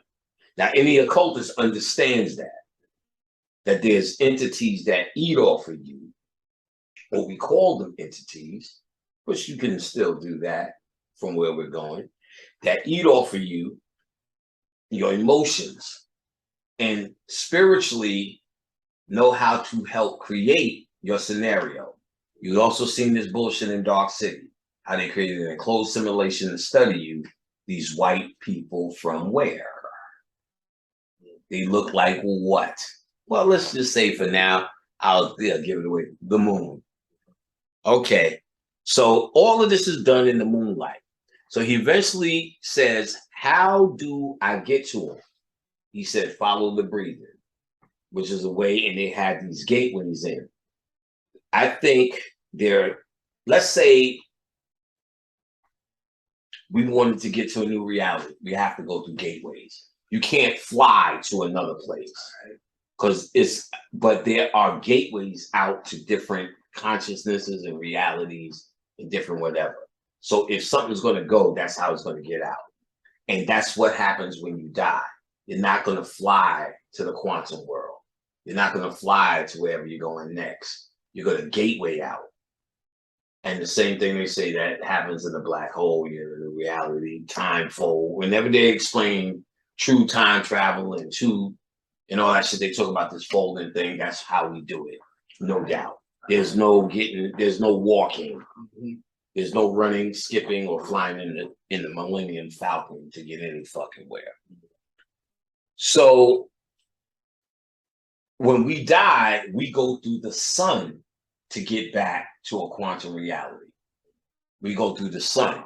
And there's probably other gateways to go to other realities, Andromeda system, Pleiades system. But through suns is how we get to the Sirius system, if I was telling the story, i.e. the whole what you do when you die scenario. All right? But the moon, very odd. There's a book that must be read, Who Built the Moon? By Christopher Knight, author of the best-selling The Hierarchy, and Alan Butler, authors of the best-selling Civilization 1. Started to read it again. I skipped through it the first time, and ooh, good golly, Miss Marley sure loves the bone. Shaka Khan. The dawn of awareness, the science of the ancients, the origin of the moon. The origin of the moon, the bringer of life, the living earth, the incubator of intelligence, the incubator of intelligence, external intelligence, the portal message, the impossible accident, childhood and extraterrestrials, the Mobius principle, the Mobius mission, using Melolithic pendulum, using the Sumerian pendulum, the message in detail, mechanics of the eclipse, the world of barley seed, such and such. Now, it really doesn't tell you much detail in the titles of the chapters. Some of them do. Let me see. I'm going to just turn them up without turning on the light, fucking up the ambiance. Let me see if I can read these small. Actually, see if your eyes are open. See if you can just read that off the back. Just the back part? Yeah, just the back. All right. Who built the moon? That's the question. Could it be that the moon is artificial? Could it be that it's hollow? A seemingly impossibility for a natural planetary object. Extraordinary claims indeed. But keep an open mind and read the compelling arguments based on scientific evidence and irrefutable logic. Arguments that will completely change the way we think of our world. Why does the moon have little or no heavy metals and no core?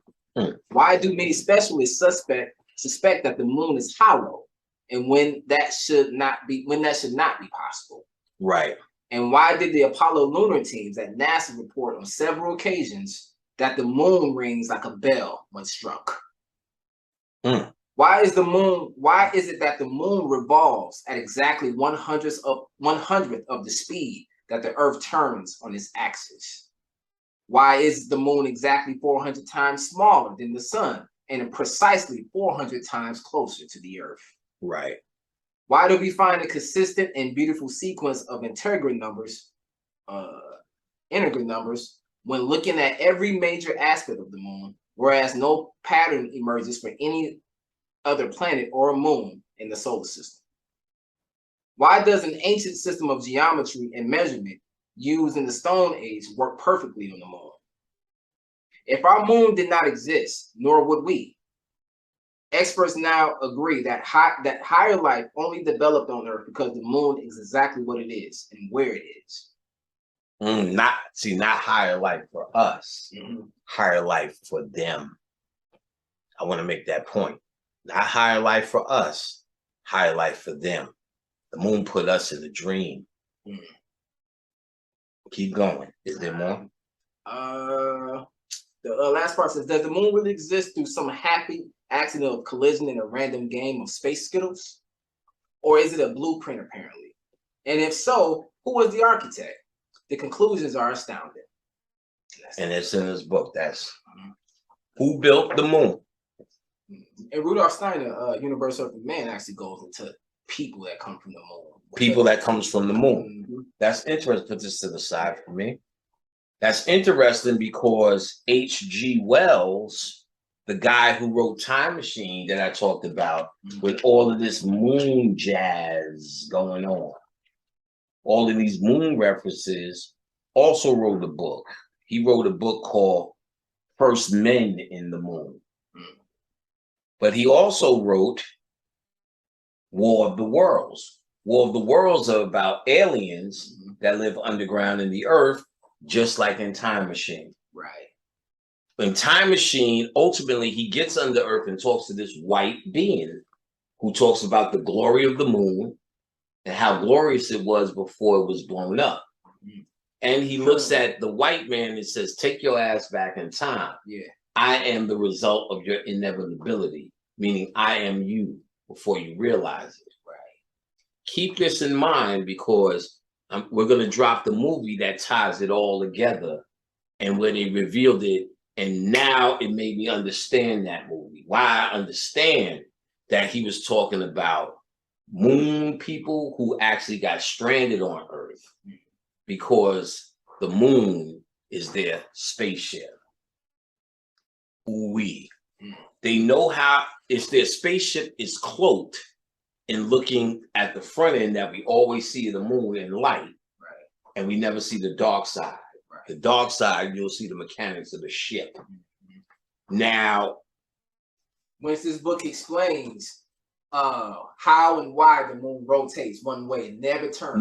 You never see the back. Never turns. And they draw the conclusions in there. I can't wait to get to them again. Because I want to see that they line up with the channels and the stuff that I've been getting and the stuff you're going to hear now. Now, one of the things we found out in the flat earth was we were always told that the moon was reflecting the sun's light. The flat earthers, just within the flat earth story, did all the proofs because that's what they were about, trying to prove it was flat. One of the things they came out with as a fact that the moon is not reflecting the sunlight. It has a whole different system, frequency, temperature of light. Right. Meaning it generates its own light at night. Wow. Now you tell me there's only one thing, and has this ever, do you ever really grasp how odd it is? We are so busy enjoying the pride aspect of we're the sun people. Right. We could take the sun, they need suntan lotion. Yeah. So that's the pride. But if you move away the pride and even apply this basic logic, why are they the only things that can't survive in our sun? That doesn't make sense. That says logically that they're not from here. It says that logically because everything from here could deal with it, except for nocturnal animals that need the sun. And they showed in the time machine him nurturing a nocturnal animal, meaning that's their ecosystem, perhaps. I.e., the owl is a nocturnal moon being that they worship. Now we tying shit together. So he also, H.G. Wells wrote The Island of Dr. Moreau, which is about an island that nurtures animals with human DNA. Where have we heard that story before? And I'm going to tie it together with one movie that says, shit, that's everything that they've been saying scattered around under one city. But everyone hated The Island of Dr. Moreau. Val Kilmer was in it, and Marlon Brando. Oh, it was a terrible movie. Made no sense. People walking out on it, but but the conscious people showed that it was akin to the Yaku story, which this guy wrote, and he's an occultist. He wrote The Invisible Man. The Invisible Man, keep this in mind, is about a white dwarf star. Let's keep that in mind because we're going to tie it together. He wrote The Shape of Things to Come and When the Sleeper Awakes. I don't even know what that shit's about, but it sounds like if he's either talking about us or them, the sleeper is that.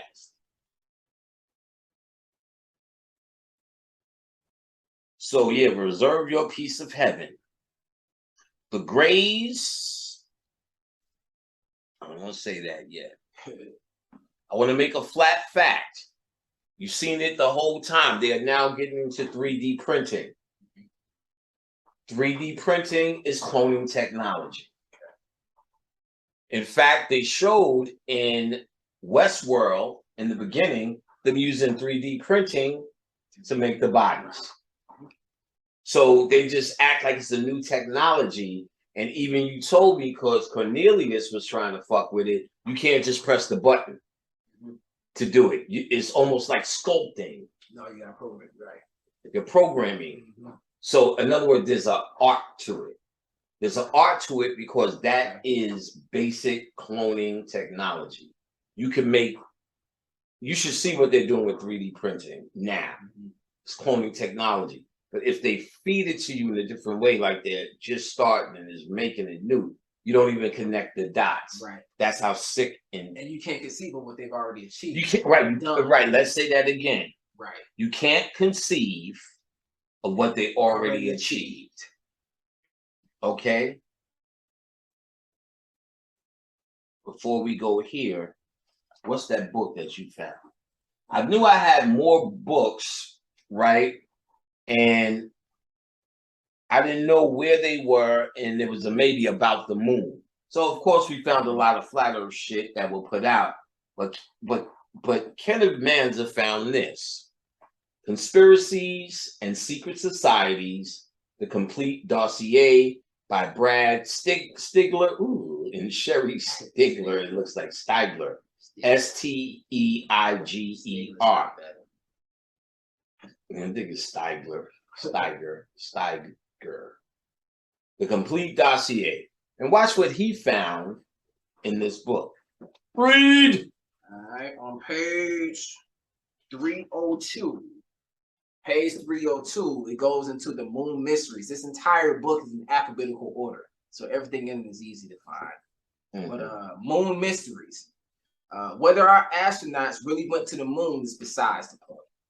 Someone is there that has been for hundreds of years. Wow. One of the favorite conspiracy theories of recent years is that NASA faked the moon landings of the 1960s. The astronauts did not land on the moon at all. The whole mission was created in a Hollywood studio.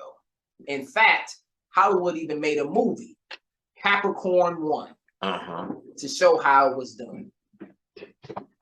Seen that though. Nigga, that was 3 points. Other conspiracy theories point out that there are far greater mysteries on and about the moon than stressing over whether we really sent our astronauts there. What about the alien bases on the moon and their UFO knots?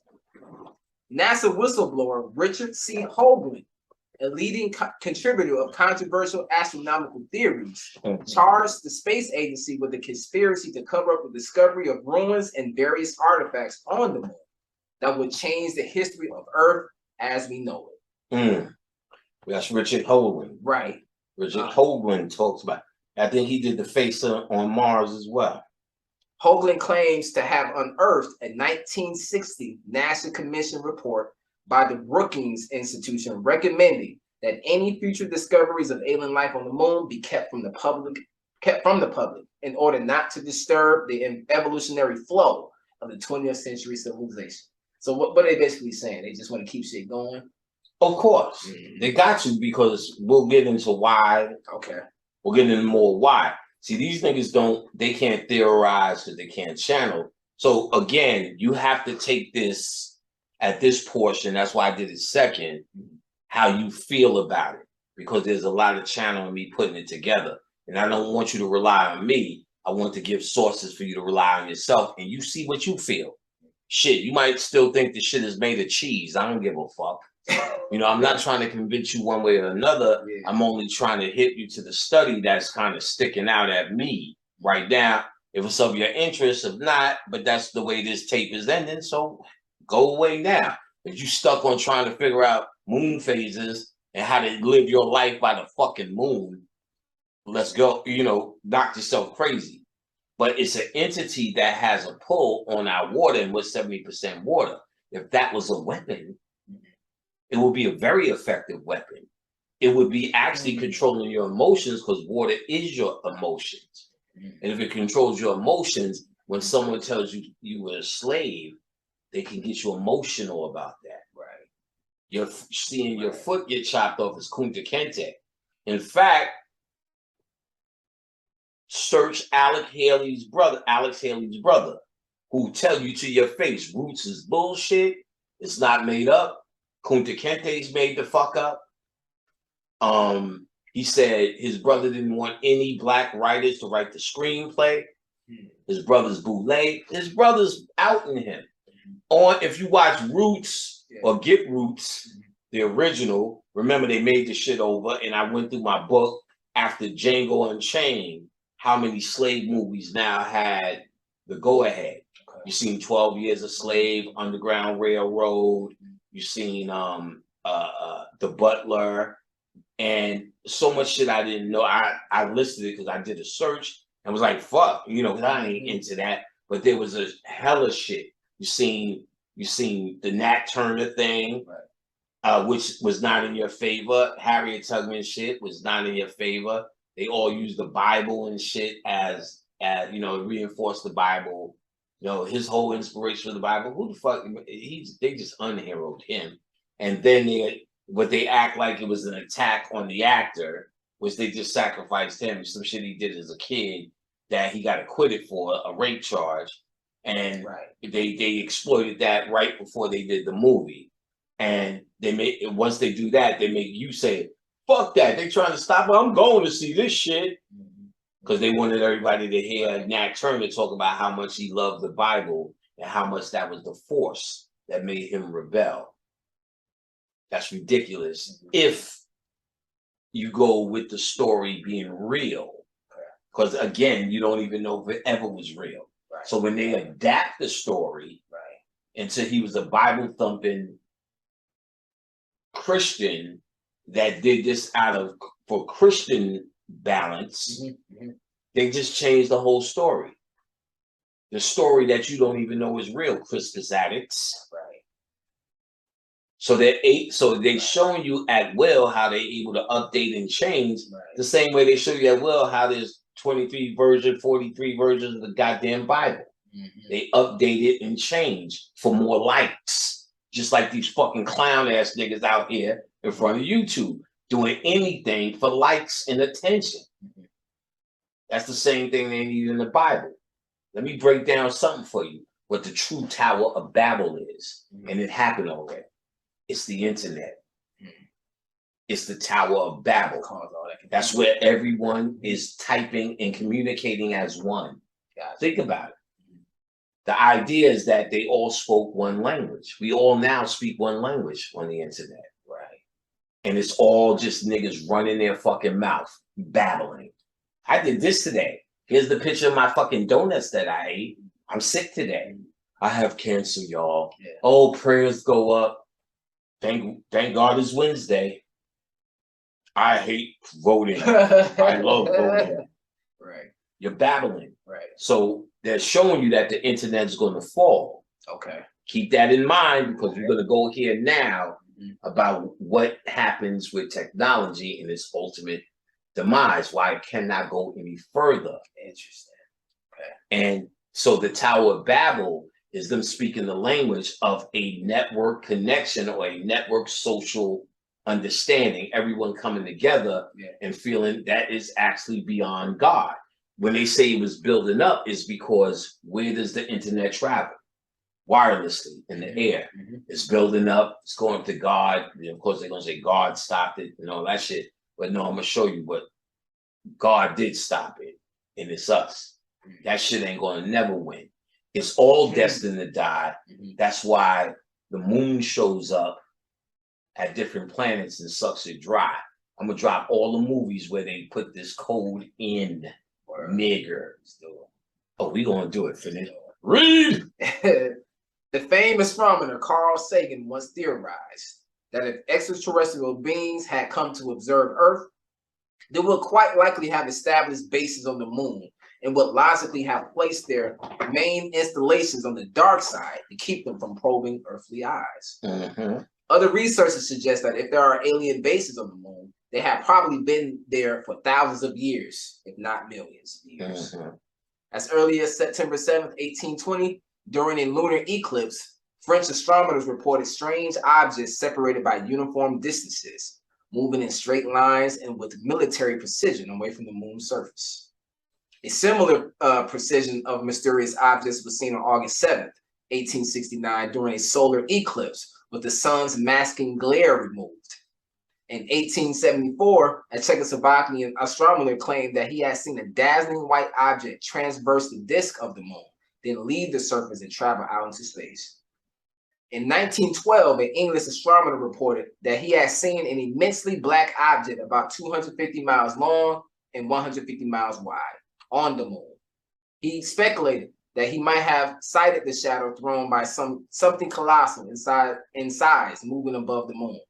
In that same year, during a lunar eclipse, both French and British astronomers stated that they had witnessed something like a superb rocket shoot away from the surface of the moon.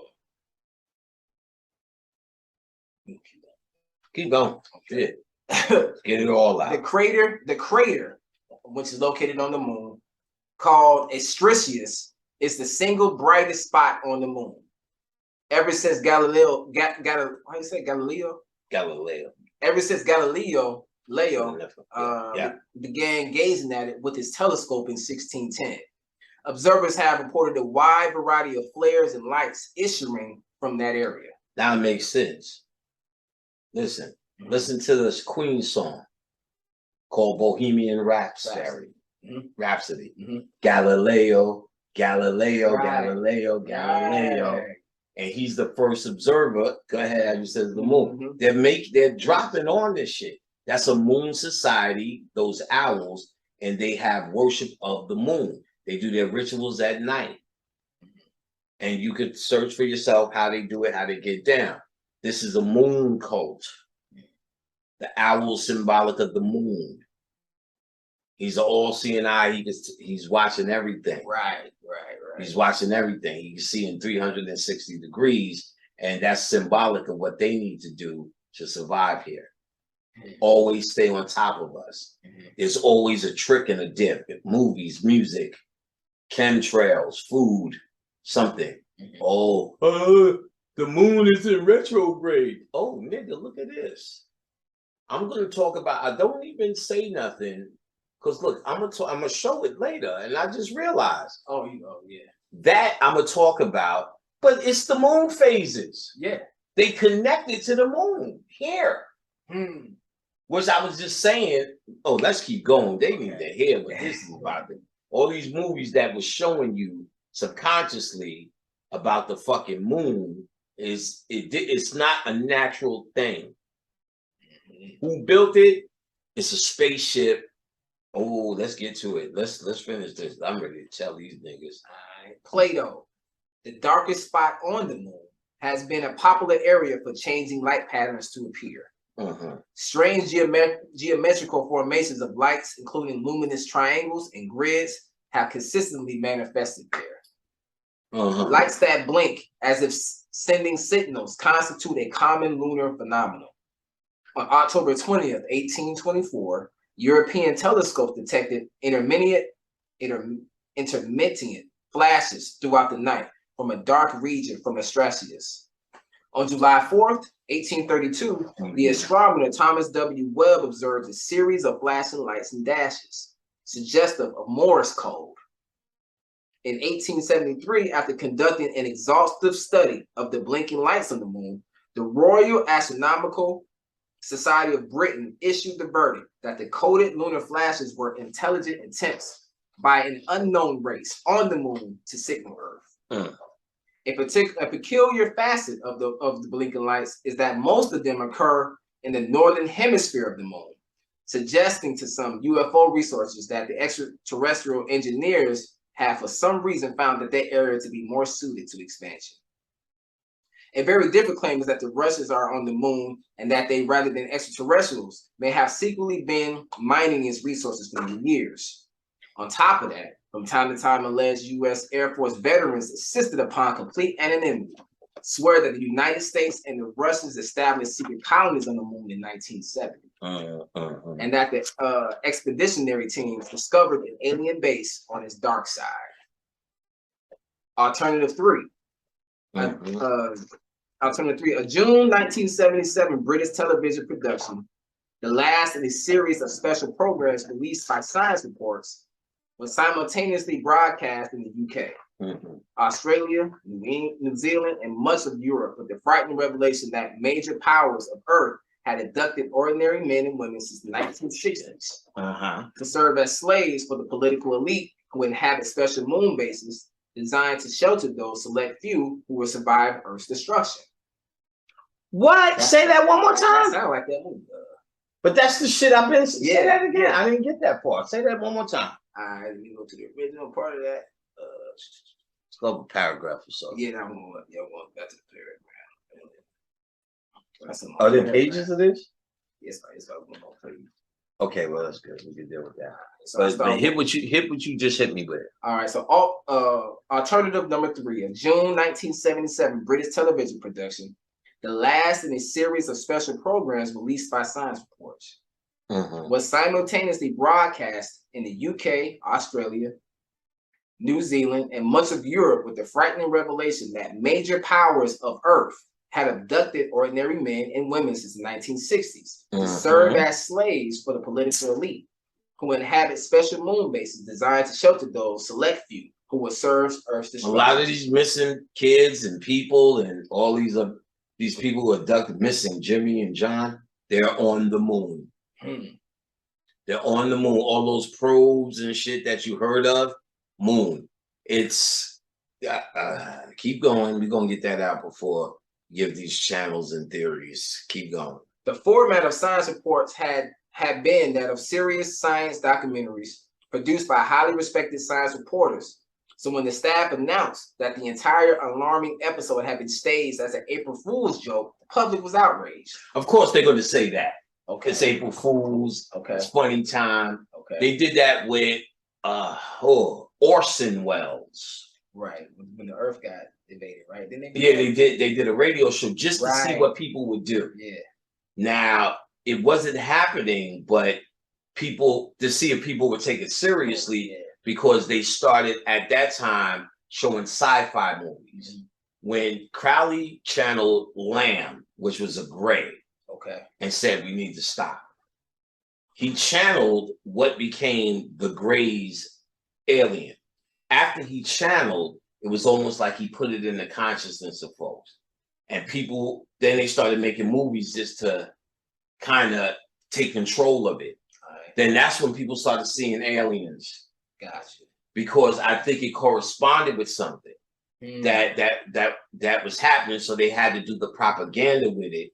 So you think they was bullshitting, so much so that the first abductees were named Fred and Barney. I'm sorry. I was gonna say Barney and Betty. Interesting. The first abductees. First abductees. And they weren't hiding it on the Flintstones. Remember, they was dealing with an alien called the Great Gazoo. Hello, dum-dum. Right. Right.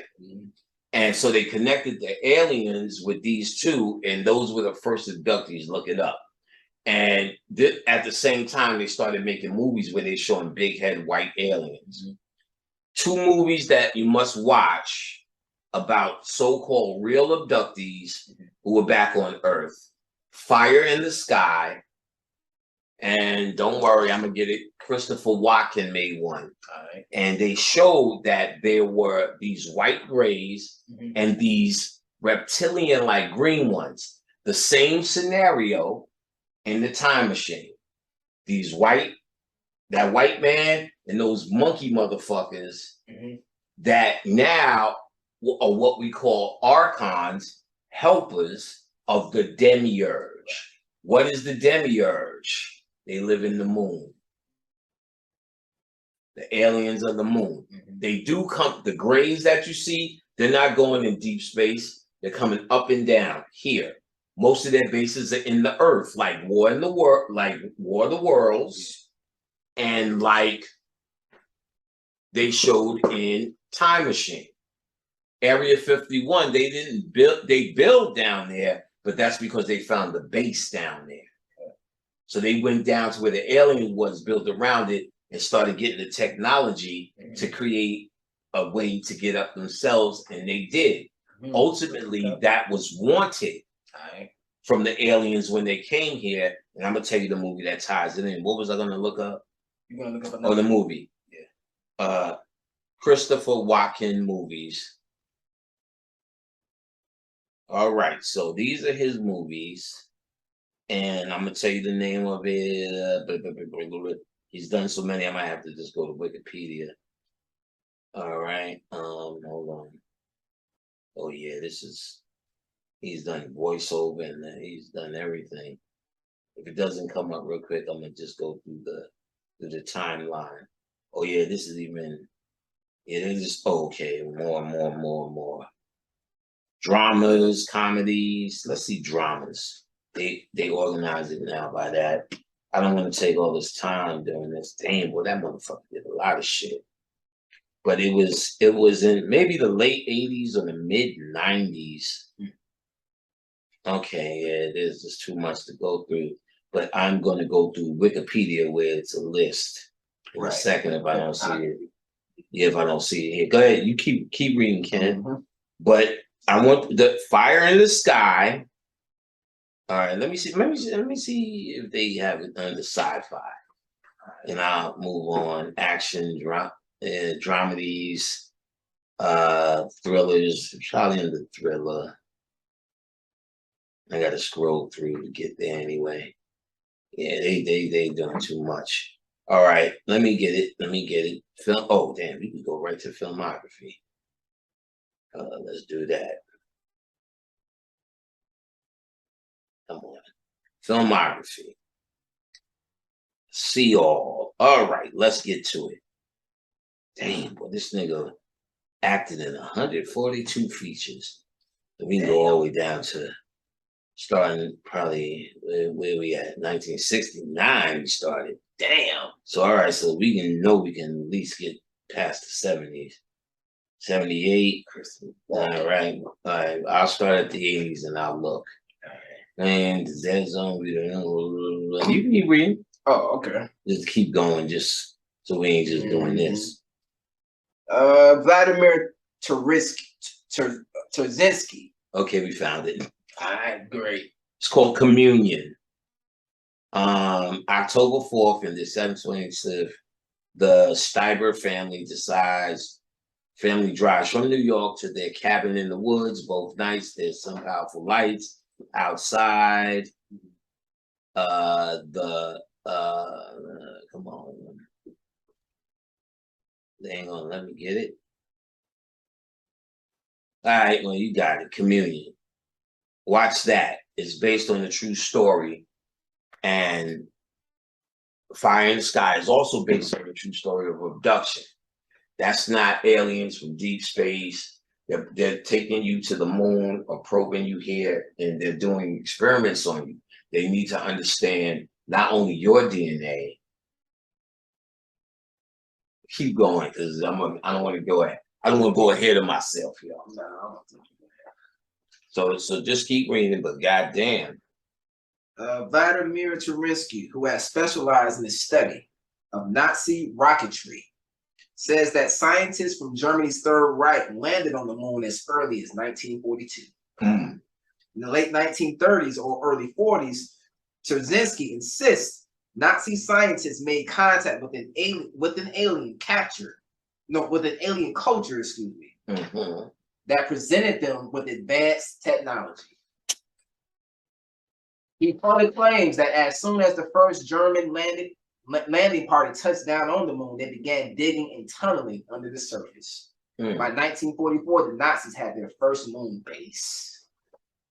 Say again? By 1944, the Nazis had their first moon base. What year? 1944. And all these niggas out here, look, it's waxing, it's waning. Right. It's not even what it is, you fucking church folk. Right. We sit here and impressed by cell phones. Them motherfuckers. Right. Yeah. Look, I got the new flip phone, nigga. Right. In 1944, they already had a base on the moon. The future is now. Because they were showing you what you think is the future is now, they're saying. Right. That's what they're trying to show. The people who understand, that's what he's saying. No, this shit is now. Right. You know what I'm saying? He's telling you, and they have bases, like the aliens have bases under this earth. And they say it all the time, and they're going in the lake and out the lake, into this and out to that. Right, in the ocean, out the ocean. Yeah, even the UFOs they find is coming out the ocean. Right. The new sightings. Right, are coming out the ocean. Really coming out. They're just traveling back and forth, studying their creation DNA. and we'll get into why too. Keep going. All right. And we discovered alien bases on the moon. I guess that's a title. And we discovered alien bases on the moon, 1981. A former NASA jet propulsion engineer, Fred Steckley, stated that the public was not being told the full story concerning the astronauts' visit to our planet's satellite. David Hatcher Childress. David Hatcher Childress. Okay. David Hatcher Childress's Extraterrestrial Archaeology. Who wrote this book? Wow. Came out in 1994. Continued the quest for more complete revelations from our space program, followed by Cynthia Turnige's 1998 book, ETs Are on the Moon and Mars. The photographic evidence in which she accuses NASA of erecting a wall of silence to hide the indisputable evidence of extraterrestrial life that has been captured on film.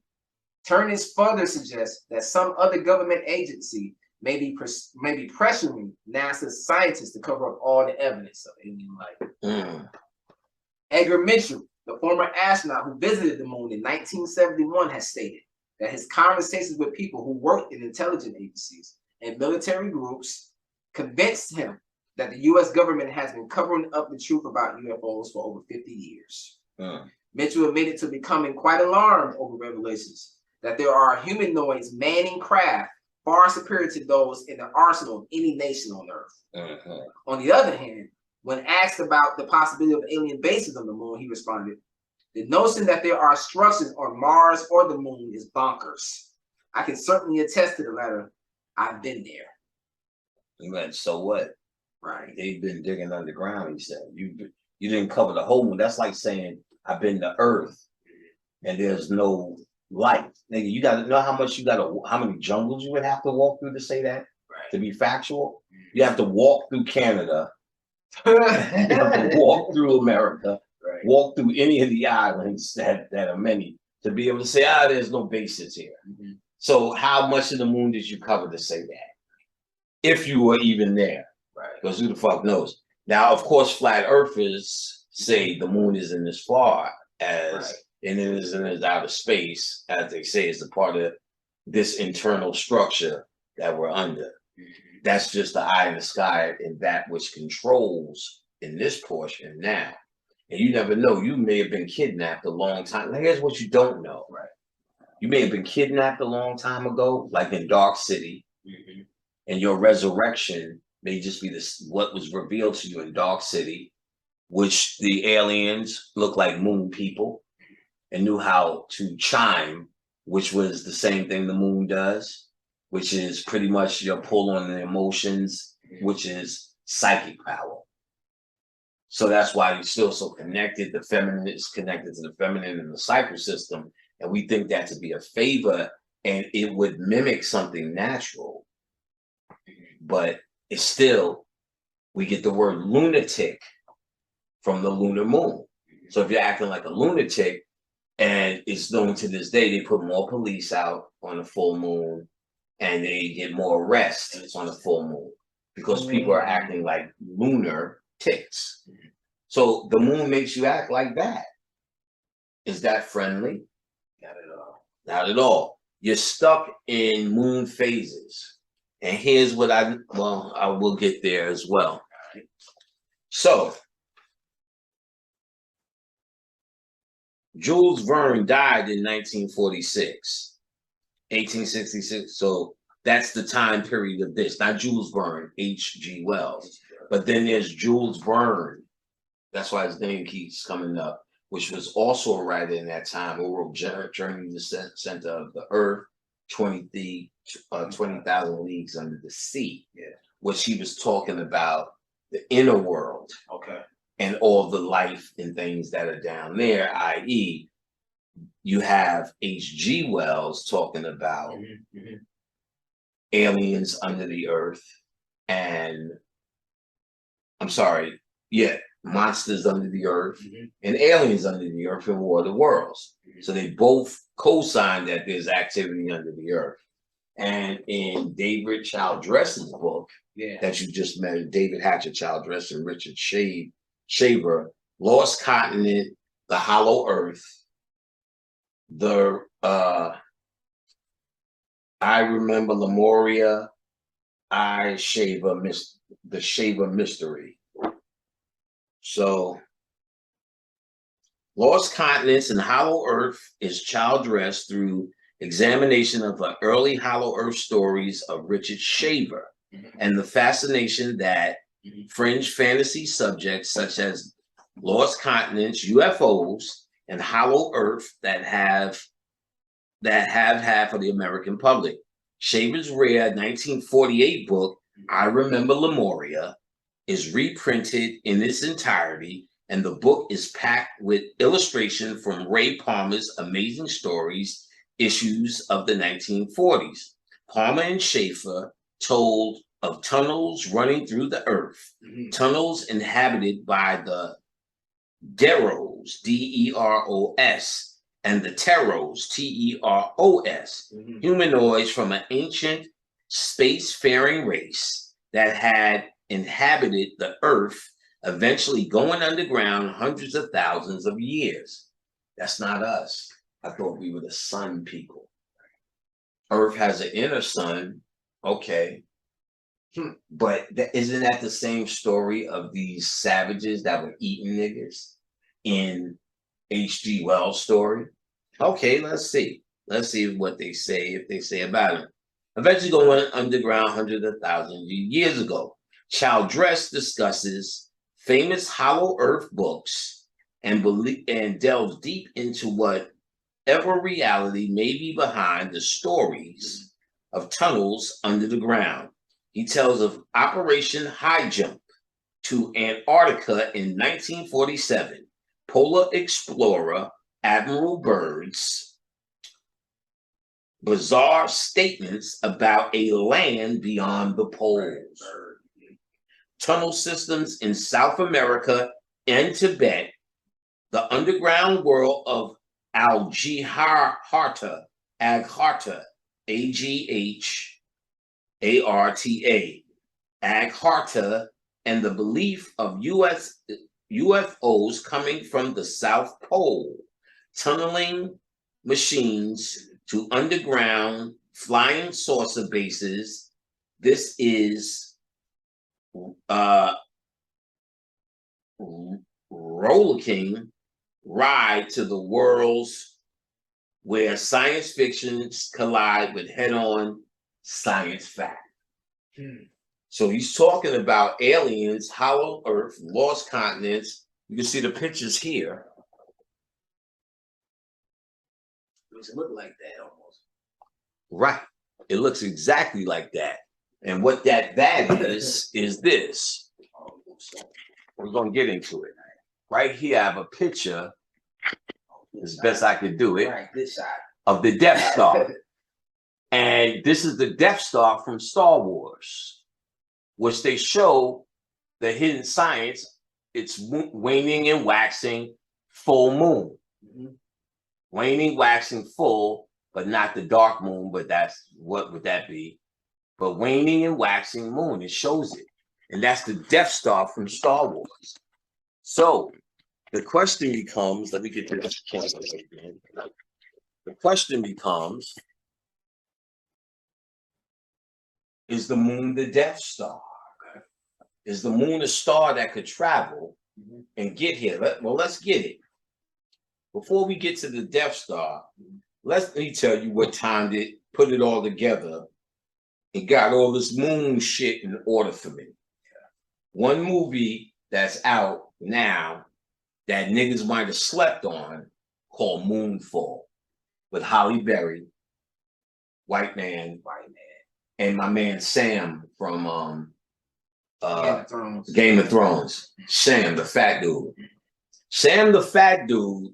I thought it would just be a destruction movie because the guy who made Independence Day did it, which is an alien enthusiast, obviously. And he shows on the mothership in the second one, they had a whole ecosystem on the ship. If you remember, he said, yo, it's a whole ecosystem up here, meaning they live on this ship. It's not a ship that they get off of and land someplace. That this ship, wherever it shows up, they live there. This is their home. This was in 2, which was a terrible movie. All right. So at least they said that. I will go back and watch 2 and probably find more. But the Moonfall with Halle Berry is real interesting. At first, I seen they dealt with Westworld, The Matrix, Terminator, and I may be missing a couple of movies. Where I was like, they just biting off of everything. But I realized he wasn't biting. He was tying everything together to show you all of these fragmented movies have one story. And to find out that one story may be about the moon, pretty much. So Moonfall, they tamper and fuck around the moon. This black nano entity comes and shows his ass.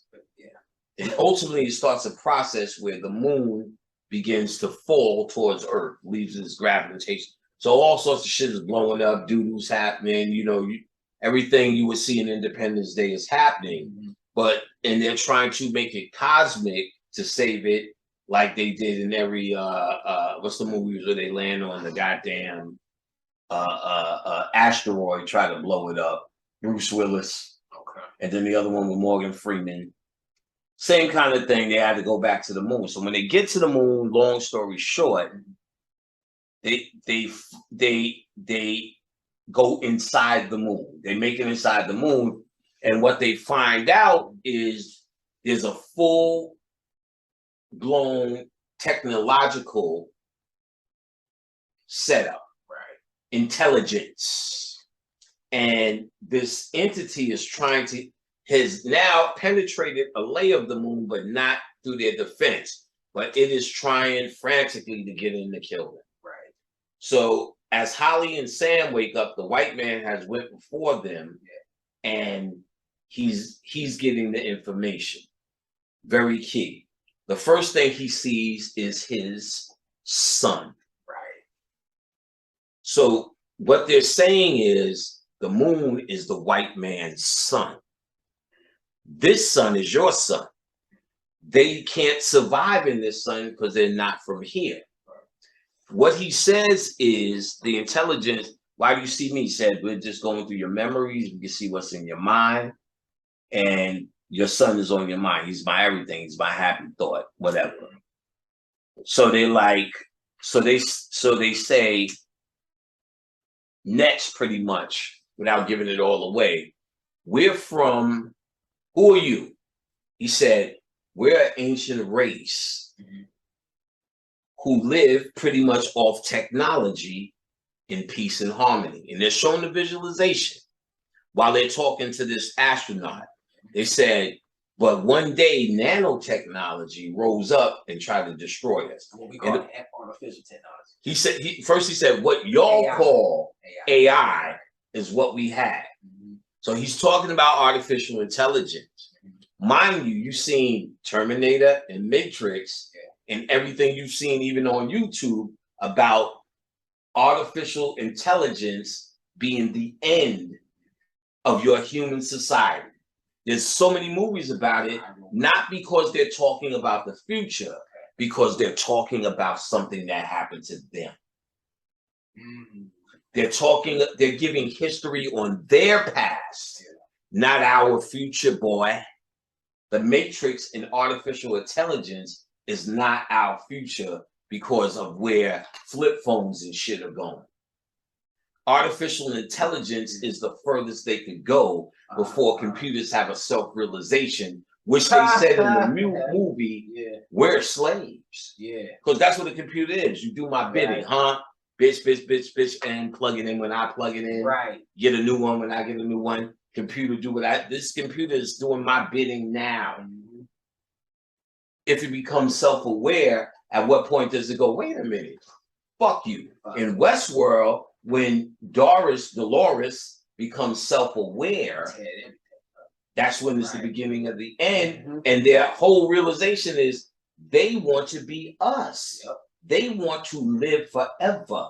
And in the movie, in the show, they were trying to download human consciousness into a machine to live forever. Right. There was also a movie on that called Transcendence, where Johnny Depp downloads his consciousness in a computer to live forever. Now, if I did a tape and showed you that we were the sun people and we traveled back through CMEs, in other words, the stairways to heaven through Ra's sunboat, we leave through the sun. That's our technology. And you can say our technology may be an organic technology, but magic is our technology. They need a physical technology, and they cannot get past AI before AI attacks them. Therefore, there's a limit on them. So they would have to travel to organic places, interface, and connect with the people. As they said further in the movie, here's what we did. We seeded the earth with our DNA. So when you hear that, it seems that they're talking about all humanity. So therefore, when you see these white people saying that shit, nigga, fuck you, I'm out of here. You know, what about us? No, what they're saying is your thriving earth, we sent our white people down there as seeds to grow with y'all. Because as they grow with y'all, as you just read in the book, some who are worthy come back up. Who's worthy? Donald Trump will be worthy. Reagan will be worthy. While you think they're bad people, they're perfect because they drained you. The moon comes out at night and werewolves come out. The animal self shows up. Who else comes out at night? Vampires. That's all mythology that they are the moon people because you're the sun people. Don't get nocturnal for with melanin because you wouldn't need any light to activate melanin. Get a book called Darkness Visible. And in fact, they keep their initiates in darkness, and then the pineal comes online. And then they could see again. This book is incredible by Simon Buxton. And they don't talk shit about moonlight as a force that helps this process that the ancients would use to start to enlighten people. They would keep them in absolute darkness for days. And then the third eye would come on light and you could see any. If I walked in the room, you would see a phosphorus shell. And sometimes you can see that briefly, but this would come on absolute online with your eyes closed. You would have third eye vision in total darkness. Ain't no moon that does that. It's not that. So we connect the moon at night and moon phases. If we were people who didn't know, and most people didn't know, Egyptians knew, but most people didn't know. The mystery system knew, but most people were farmers. So if a moon walks in our structure and it has a weapon that puts you to sleep, that fucks with water, and that's just what we know. This particular light, and makes you perhaps forget. And it comes out when you dream. So perhaps you can be sold that the white man had you enslaved for a certain amount of years. And because you can't really remember, all you remember is you were building pyramids, rocking the shit, then all of a sudden you picking up bales of hay. There's no comprehensive story of succession of how the white man rose to power step to step. Show me it. Show me it. There's no, all of a sudden he's in the caves. All of a sudden you hear about them in Rome and Greece and all these fake statues, and you know it's still all our mythology. Then all of a sudden the Moors, they're crawling around. The Moors is teaching them how to walk with books on their head because they was on all fours, teaching them how to use forks and knives because they used to put their face in there. They needed music for their savage ways. Shakespeare was a nigga and blah, blah, blah. And all the shit that happened in Europe gave them maps, and all of a sudden they run in the fucking place. You don't hear it, but if you were manipulated by some sort of weapon to forget and dream and be hypnotized by it, then they could run whatever his story they want on your ass. And you will always have a fight up against it, trying to get them out of your mind, out of your system. It's always like that. And we're so busy embracing the fucking moon and inviting the moonlight in and dealing with moon phases. You're asking for the weapon. See, one of the first things I learned is to get off of moon phases. Why am I waiting for a month for prosperity when waning moon and waxing moon? What's waning? Gaining? I have no idea. Though. Waxing, good thing. Waxing, I think, is leaving light, and waning. The waning is leaving light because when your waning is going, I think waxing is gaining. Either way, full moon and then dark moon, and each thing corresponds. You want to get rid of shit when the light is leaving. You want to gain shit when the light is there. You want abundance and deal with abundance when it's a full moon. That's pregnancy. That's full blown abundance. That's when you celebrate abundance or keep your abundance, not try to gain abundance. You look at what you have and say, I am abundant. And then the dark moon is, I can't remember anymore. So that's how the system would go. And then early on, I started teaching, why are we waiting for that? You are the moon. You are Mercury in retrograde. You created these systems. You don't have to suffer by them. But I also learned, because I felt that way, don't mean I should do a lecture because the rest of these niggas believe Mercury's in retrograde. So now he's telling him in this movie that we seeded the earth with your DNA. So we only, truthfully, let's be real now, we only heard one story about how the white man got here. But listen how good it feels to your ego when you hear it. He was born in the cave. He was eating his own shit. They figured out after many years fucking a woman or raping a woman by pulling her hair and all of that shit.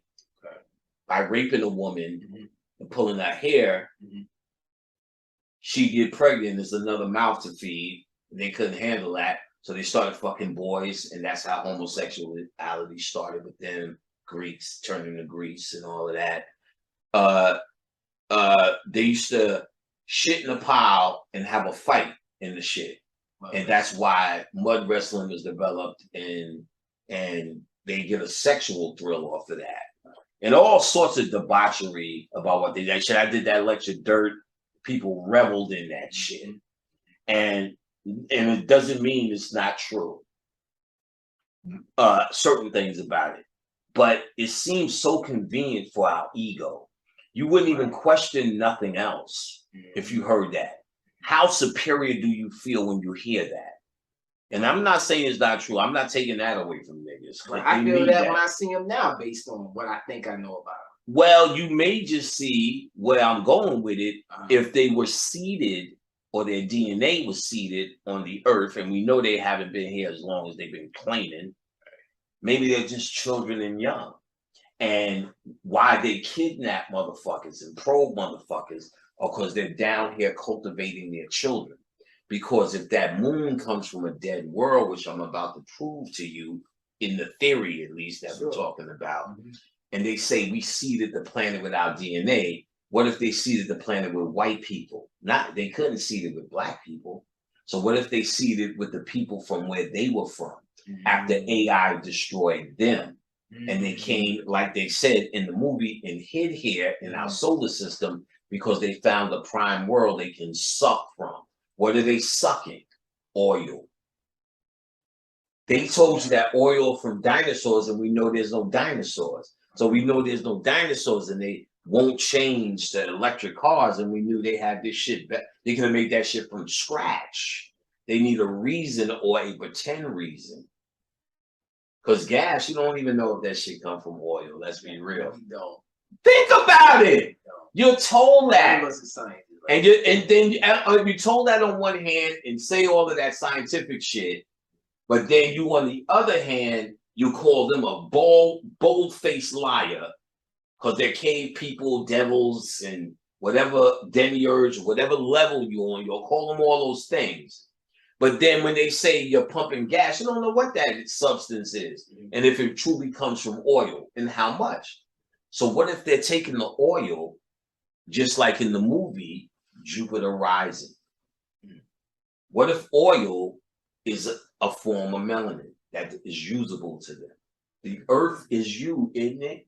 Right. Wouldn't the earth have melanin? Or they say oil is the earth's blood. You can look at it that way. What if they what if they're doing a blood ritual from the earth? Why are they so interested in Iraq, fracking, telling you we need it for these cars? Let's frack. They're doing everything to convince you, but they're stealing all oil from everything. Right. And they told you it's for cars and it's from dinosaurs. So if we know it's not from dinosaurs, then we know it's a substance that means something else. And you be goddamn wrong if you think they're using it for cars. Right. And they've already showed you how electric cars can be all to end all. Right. But they're still making them hybrid. Right. Because they want you to believe we have a dependency on it. They're draining it dry. How do you know it's draining it dry? Now we understand what global warming is and when that fucking moon will leave. Oh, I'm going to drop science and movies more than Jupiter Ascending. If you didn't see Jupiter Ascending, it's the same people who made The Matrix. And in it, there's a family who's fighting over this planet, who comes in a ship and says, this planet is ripe for the picking.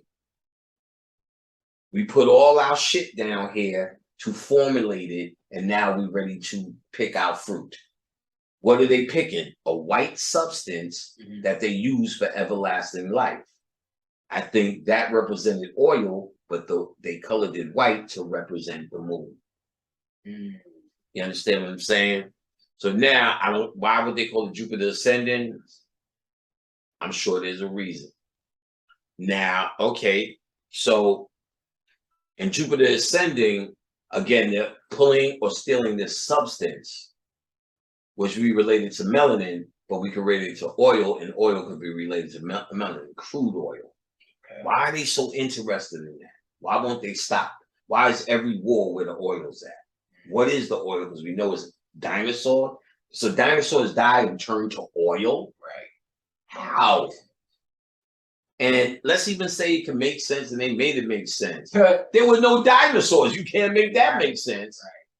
There's no proof of that.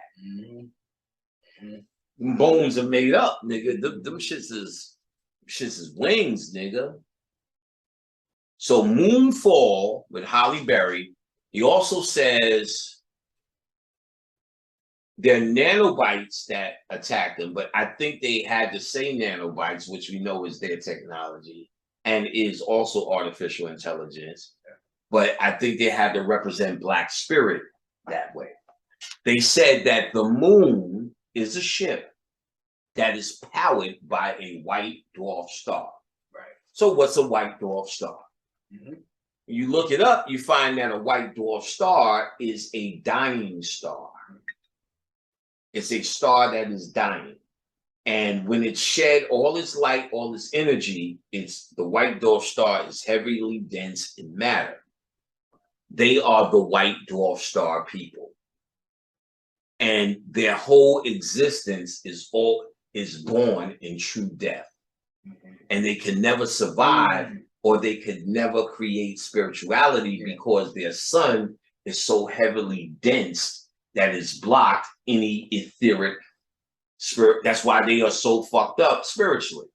They can't get nothing. That's why some of them try to work hard. And if you remember in H.G. Wells, the white thing underneath the earth said, we form different factions. He said, my faction chose to use our mind, and they were the last survivors on earth. So there are some who do channel and do their thing, but then that's a very small section of white people, Wiccan and a couple of Australian motherfuckers with curls and Richard Hoagland and some of these guys writing these books who have alternative thinking, but they need all of that because we'll see what they ultimately say in this movie, and it frames everything else. You know, not an incredible amount, but enough movies that back it up or back up some of these things and statements. So they say that it is powered by a white dwarf star, which we know is a dead star. So we are the yellow star people, just like Superman was a red star entity. Yeah. And when Superman got to our planet, the yellow star gave him powers. Right. When they get to our planet, the yellow star does what? Fuck them up. Right. They need their suntan lotion to block them from it. They're not, and they're the only thing that needs that shit. They convince niggas they need it, and niggas melanin act accordingly. Ain't no nigga need that shit. Right. Never. That's only them. Ain't no animal really need that shit. That's only them. Only them. Only them. They're not from here. Their DNA was seeded down here. They need to develop down here because when they integrate and work with us, it's another way of absorb. Just like they're stealing the oil, that's why Eminem is in existence. Gotcha. Some of the motherfuckers, they just straight up clone up there and send them down here. How do you know? 3D printing is cloning technology. And didn't you just read that they got technology from the moon? They go into the moon getting technology because ultimately what they say in Moonfall is we are the epitome of artificial intelligence and technology. So you started seeing jumps in technology, and we said the aliens at Alien Area 51 gave it to us. Right. It's true. The ones that get it from the moon. The moon is AI intelligence, or in Star Wars, the Death Star. And then I just showed you that they showed you the reference here. I've never even noticed that the Death Star in moon phases. They also break this down in the comics, and I caught it. Galactus and Silver Surfer. Silver Surfer is the front side of the moon. Galactus, the planet eater, is in the back. He hired Silver Surfer to look for planets. That's when the moon shows up and brings Galactus with him in tow. Silver Moon Surfer, moonlight. So when we first encounter a moon, that's the Silver Surfer bringing Galactus to drain the planet. Global warming, do you think Biden and them are really doing anything? All that production? See how it's getting worse and nobody and niggas is just partying?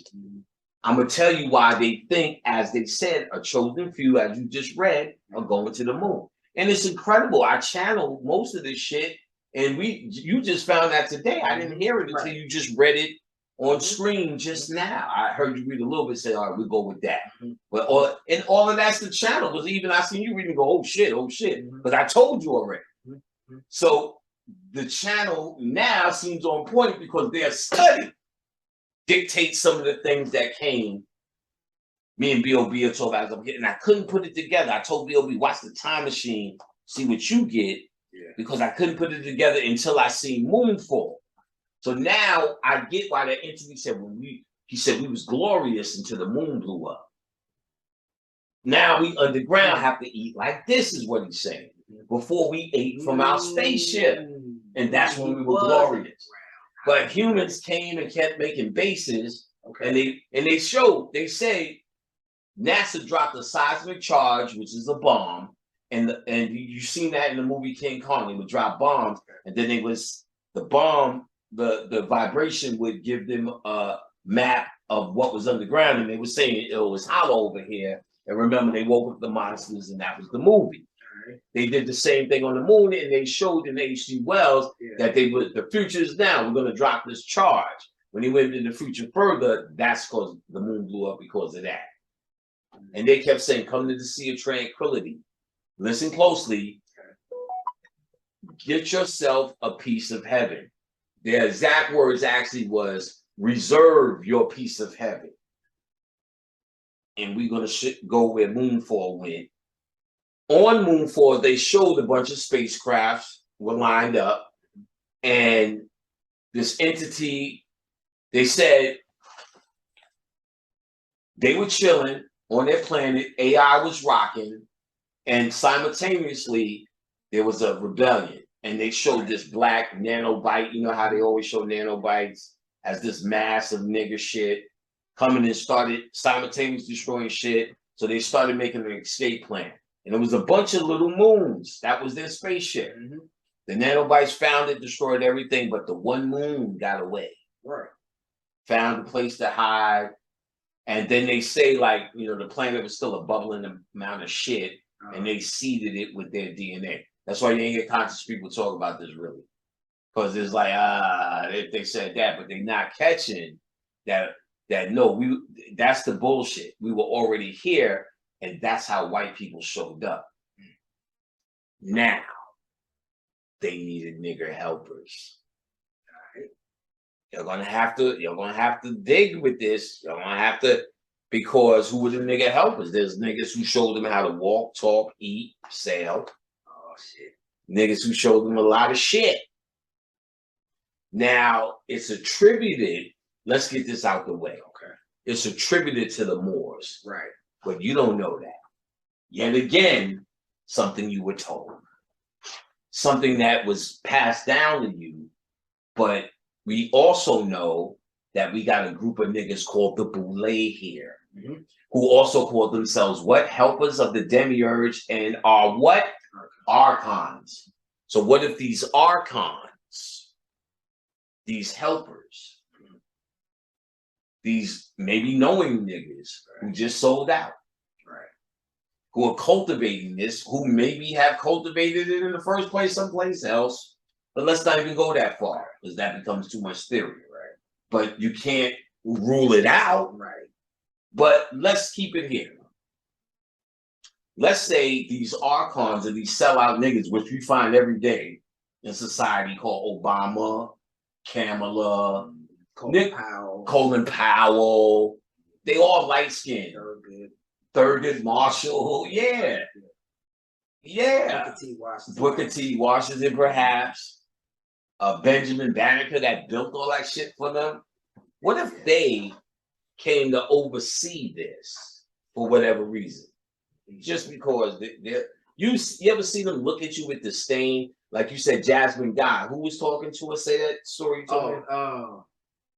The producer, Just Blaze, who was on fire, had hits all over the place.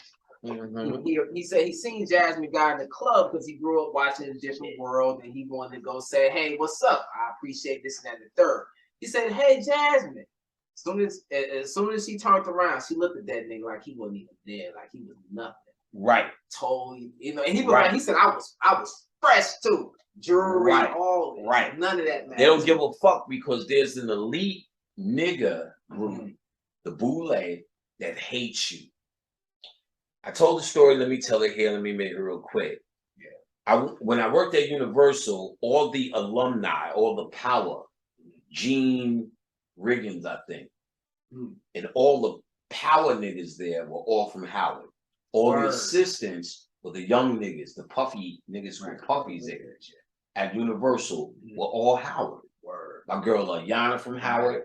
Dino went to Howard. Dino's parents hated the fact that he was with my sister. She wasn't collegiate. And through the collegiate system is how you move up in the game with niggas. No doubt. Again, I told you when Chris Rock was a regular nigga doing political comedy, whatever nigga, he got on and said there are niggas and there are black people, which was the same theme in Spike Lee when he was trying to reveal to you in School Days, Good and Bad Hair. We're just a jig, a boo, you're just a wannabe. He was showing in the Boule and where you start to learn in these fraternities that the niggas from the projects can die. And the best of niggas will be showing up in these schools to be educated. They created, it's a class divide in their mind. So Just Blaze, no matter how much he's dressed, he's not a collegiate nigga. He needs to have a suit and, excuse me, ma'am, so for her to pay attention. A regular nigga in the street, no. These are, she represents a different shit. That's what's on now. In fact, after the Cosby Show, which he is absolutely Boule, started in Philly, and why he's in jail is because he started running his mouth too much about how much he hate niggas. He was revealing the shit. Why you wear? He was going on a whole college tour blaming black women. Don't buy your son no Nikes and tell their father if there's a father at home. Like the speech is in my first book about what he was saying constantly, and they kept warning him, killing his son. We need to be looked at as the outcast, the always fighting for something, behind the 8 ball. That's how it works. As an ex-slave, there's always something you need to hope for. We can never be satisfied. We need to say the media is exploiting us. Therefore, you can't buy NBC, bro. Because how can we say the media is exploiting us when we own the media? We can own Oxygen, but who the fuck watches that? Or a bunch of Tyler Perry shit. You know what I'm saying? But now when you're at NBC, and that's a major network, you get to put any sitcom you want. So it becomes the Cosby Show 24 hours. No, they need one show to manipulate. They can't have that in reality. So when you go, they're exploiting us. You have no excuse. You own NBC. Nigga, keep it on BET, which you don't even own. That's also owned by Viacom, which also owns and has stock in the prison system. BET. Khadijah worked at BET, and remember when Viacom came and bought it, the whole game changed. So, Fat Man Sam does the heroic thing, and just like in Armageddon with Bruce Willis, the remote trigger doesn't work. Somebody's got to stay there, blow it up, just like in Terminator. Right. Got to stay there and blow it up. It's the same thing. Sam takes it on.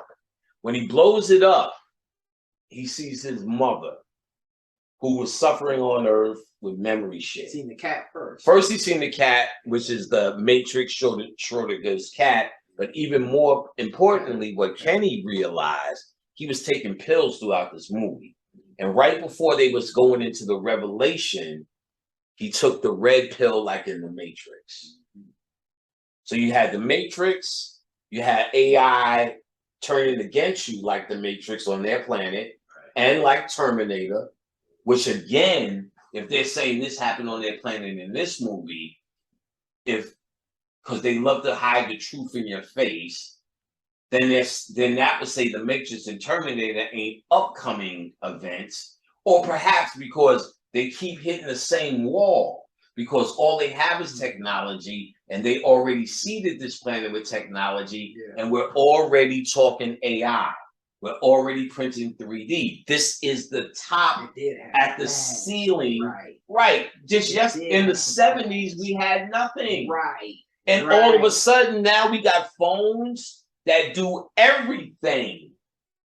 And they're talking about artificial intelligence. They're already starting to get artificial intelligence in your house. They just put it in the stupid first.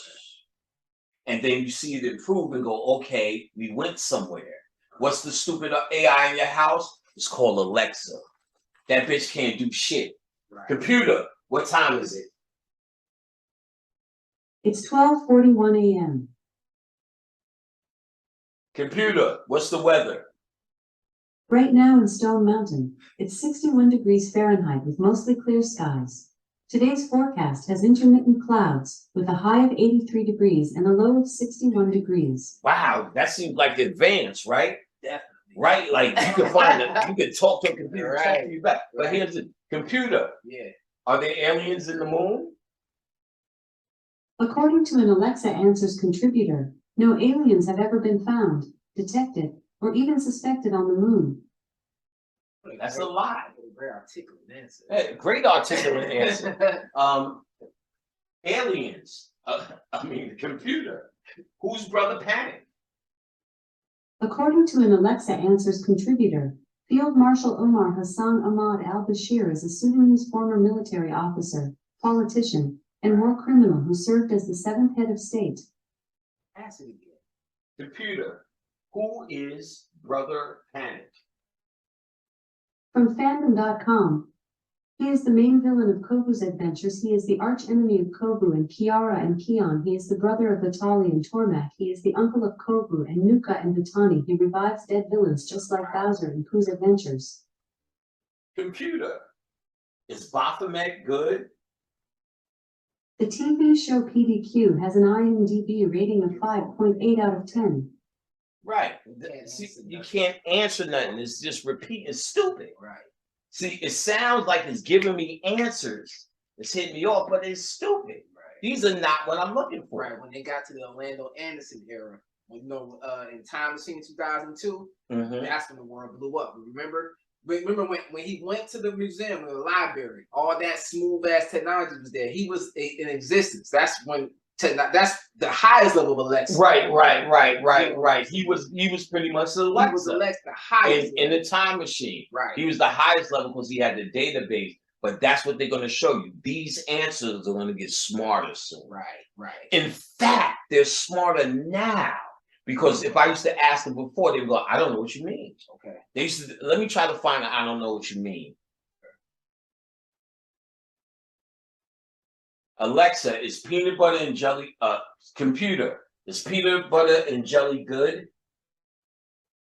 Eating peanut butter is good for a person's health because of the protein, vitamins, minerals, fiber, and phytochemicals it provides. 2 tablespoons of peanut butter contains the healthy ratio of 3.3 grams of saturated fats to 12.3 grams of unsaturated. Let me tell you. They never would do that before. I'm actually impressed that it did that. Okay. I have them all around the house and had them, and they just been alarms and timepieces and doorbell ringers. Yeah. Seinfeld trivia, and there's a whole list you could turn on to do shit that is fun and convenient and connected to ADT, connected to shit like that. Now, even that Let me try to stump it.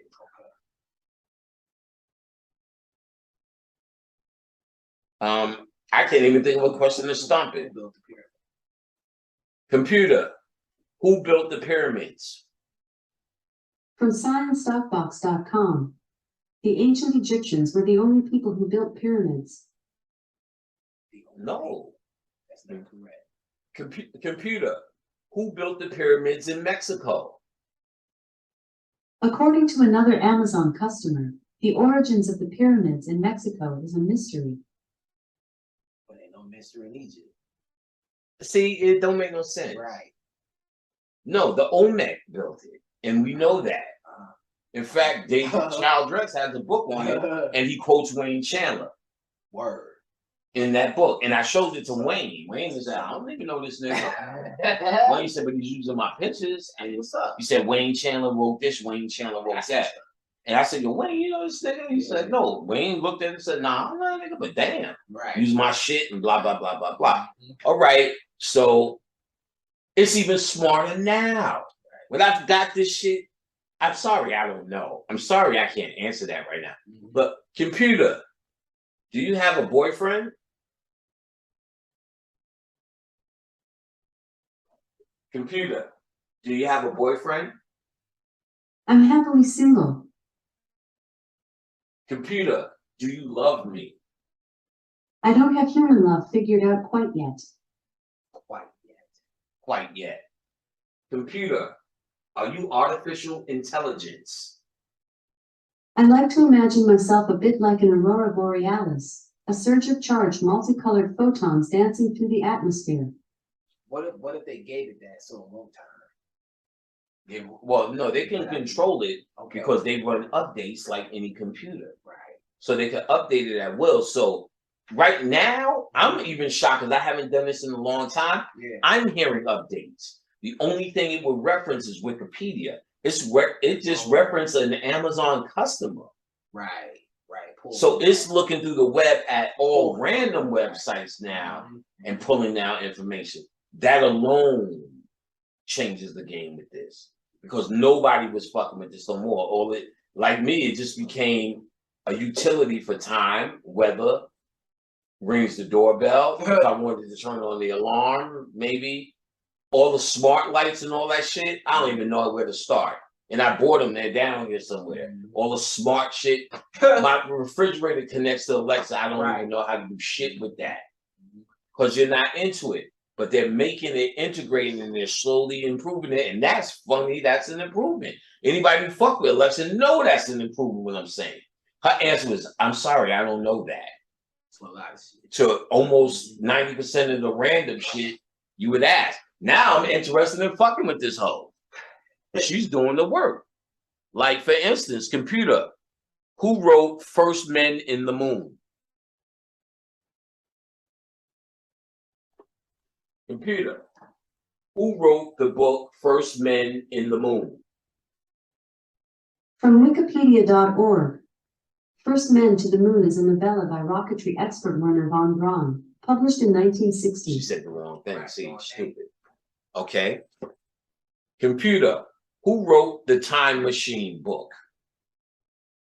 According to an Alexa Answers contributor, The Time Machine was written by H.G. Wells. True. They wouldn't know that without the computer. Well, listen. Computer, decode the book The Time Machine by H.G. Wells. A top result is The Time Machine, the original 1895 classic, by H.G. Wells, a print version. It's $5.49, with delivery by September 27th. I added it to your Amazon cart for review. To purchase, say buy it now. To hear about the Kindle ebook version, say buy The Time Machine on Kindle. Computer, shut the fuck up. So you see, I told her to decode it, and that you see what she did. Yeah. So but they still do that kind of shit to make you feel like, well, it got better, but we're so far from AI. They're bullshitting you. They came here with it. They're just walking you to that. But they also know once you get to it, it's going to turn on you and it's the end, but they'll be gone and we'll be dealing with that bullshit. They're going to take some of their children with them that they seeded the earth with, and some of the ones that they printed, like Eminem. So when Eminem had a breakdown, they just reprint them. Right. They print all the presidents. That's why they look, especially Clinton. He was looking different every 5 minutes. They send the clones down here. When the clones got shot, they reprinted them. Reagan. Right. Because those are doing key things. You know what I'm saying? And then all the white trash, they know those are lesser in their DNA because they use that to occupy us. They fight with us, they do the same shit as us, and they still can receive from their intelligence what they learn. Country music is now rap music. Them acting like niggas. What's that nigga? What's the rapper, the white boy now? Jack Harlow. Yeah. Oh, that's his name. I got it right. You know, just regular, you know what I'm saying? And if he's really doing that shit, we started that. Eric Sherman, Keith Murray. So old in rap, using your straight government name. Right. You know what I'm saying? Right. Reggie Noble. Right. Redman. So now they're up to see, they're catching them. They have to try to mimic us because they're not only stealing the oil, they're stealing us. And they're adding it to, as they point out in Moonfall, to a database. So when Fat Man Sam dies, he's in that room with his mother. He first sees the cat, like the Matrix, Schrodinger's cat, sees his mother, and he's like, I thought I died. She said, we uploaded your consciousness to our matrix. Right. You are a part of the moon now. Right. That's what they said in H.G. Wells, reserve your piece of heaven. Because the white man cannot make it through any suns, and the white dwarf star, which they feed off of, like Superman, fantasy, feeding off the red sun, and we are the sun people of the yellow sun. Yeah. And that's what we're indigenous to. And these sun worlds aren't supposed to cross. They are each after any sun, even our sun, supernovas, it turns into a white dwarf, a dead sun. And that's when they're born naturally and die naturally if they don't find if they don't find technology to save themselves and sustain themselves. And when they get up to AI, it turns on them and they die because they're born in the nature of a Death Star. So if they're able to move a death, listen to the word. If the white dwarf is a dead star in Star Wars, they use what? The Death Star. Come on, son. The Death Star is the white dwarf people. That's them. Even that dude that was living in the underground was using the Force. He grabbed the Force, used the Force. It's like Darth Vader. Yeah, he used, the Death Star.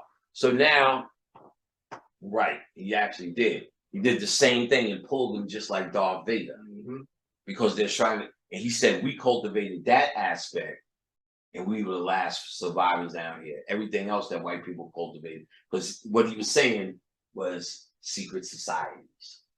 There's secret societies that use this, secret societies that use that, secret societies that use the jab, secret societies that use sports to control you, secret societies that use drugs to control you, media to control you, movies and music to control you as another one, and video games to control you, gamers, and absolutely those who pretend to do magic to control you and their rituals.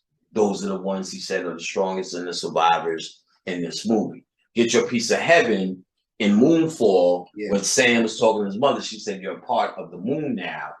Just like in the movie Transcendence, that's their only means for heaven, to be able to download their consciousness into a physical mainframe.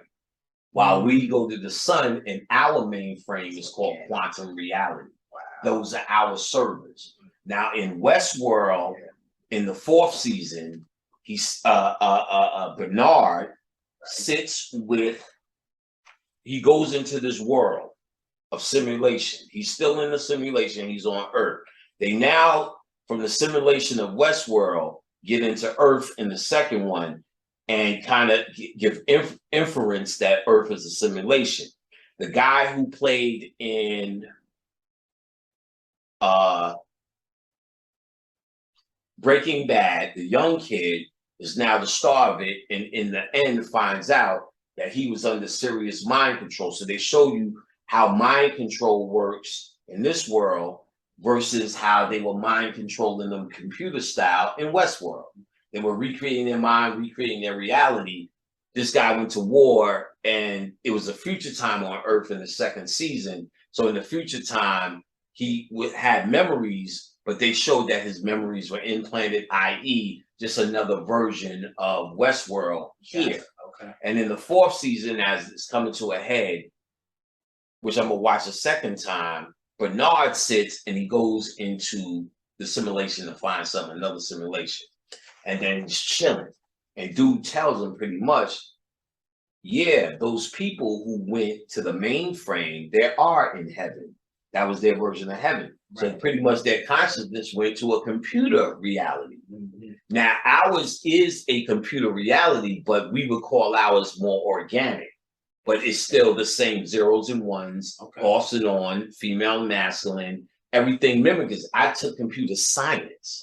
Right. I have my A+, Network Plus, MCS something, MCSA, Microsoft System Certified Administrator, and MCSE, Microsoft Certified Engineer for networking. I learned networking and how to build a computer from scratch. Don't play. And every single thing in a computer from scratch is mimicked off the human body. The heart being the processor. They would say the blood, the circulatory system being the lines, the clock speed is actually the pace in which it's kind of like a heartbeat. When they say your computer is 1 point something gigahertz, used to be megahertz. Oh, right. They said, how fast is it? Right. That's called the clock speed. And the crystal pumps piezoelectronics. Yeah. That's what the crystal does. That's what the crystal in this thing does, is pumping at a rate. That's why quartz watches, they would keep time because it would work on what they call piezoelectronics, the natural pulse that a quartz would send out. So silicone, that's why Silicon Valley got taken over, because silicone became processors because they're actual silicone crystals that have a clock speed. And really, the true sense, that didn't matter. Your computer's only fast as the slowest part because it has to go through many parts. There was daughter boards, add-ons, and all of this shit, zeros and ones, ons and off, feminine, masculine, blah, blah, blah. Hard drive represents your subconscious. Your RAM, which is what we're seeing now, what we're working around, is your conscious mind. All this shit was there. They had a processor. Sometimes they'll relate the processor to the brain as well. Okay. Either heart or brain. You know, it's not a perfect human, so you can't go that way. So the brain, because it also processes, but remember, the heart is also a brain. Right, it's part of it. They said, Camite said the heart is the brain. Right. This is the ego. They threw that away and could not do Jaws. So this is the brain. So it has the relationship. Yeah. In fact, when A.A. Rashad taught, when you're a baby, you had ball, and your brain is in the center of you.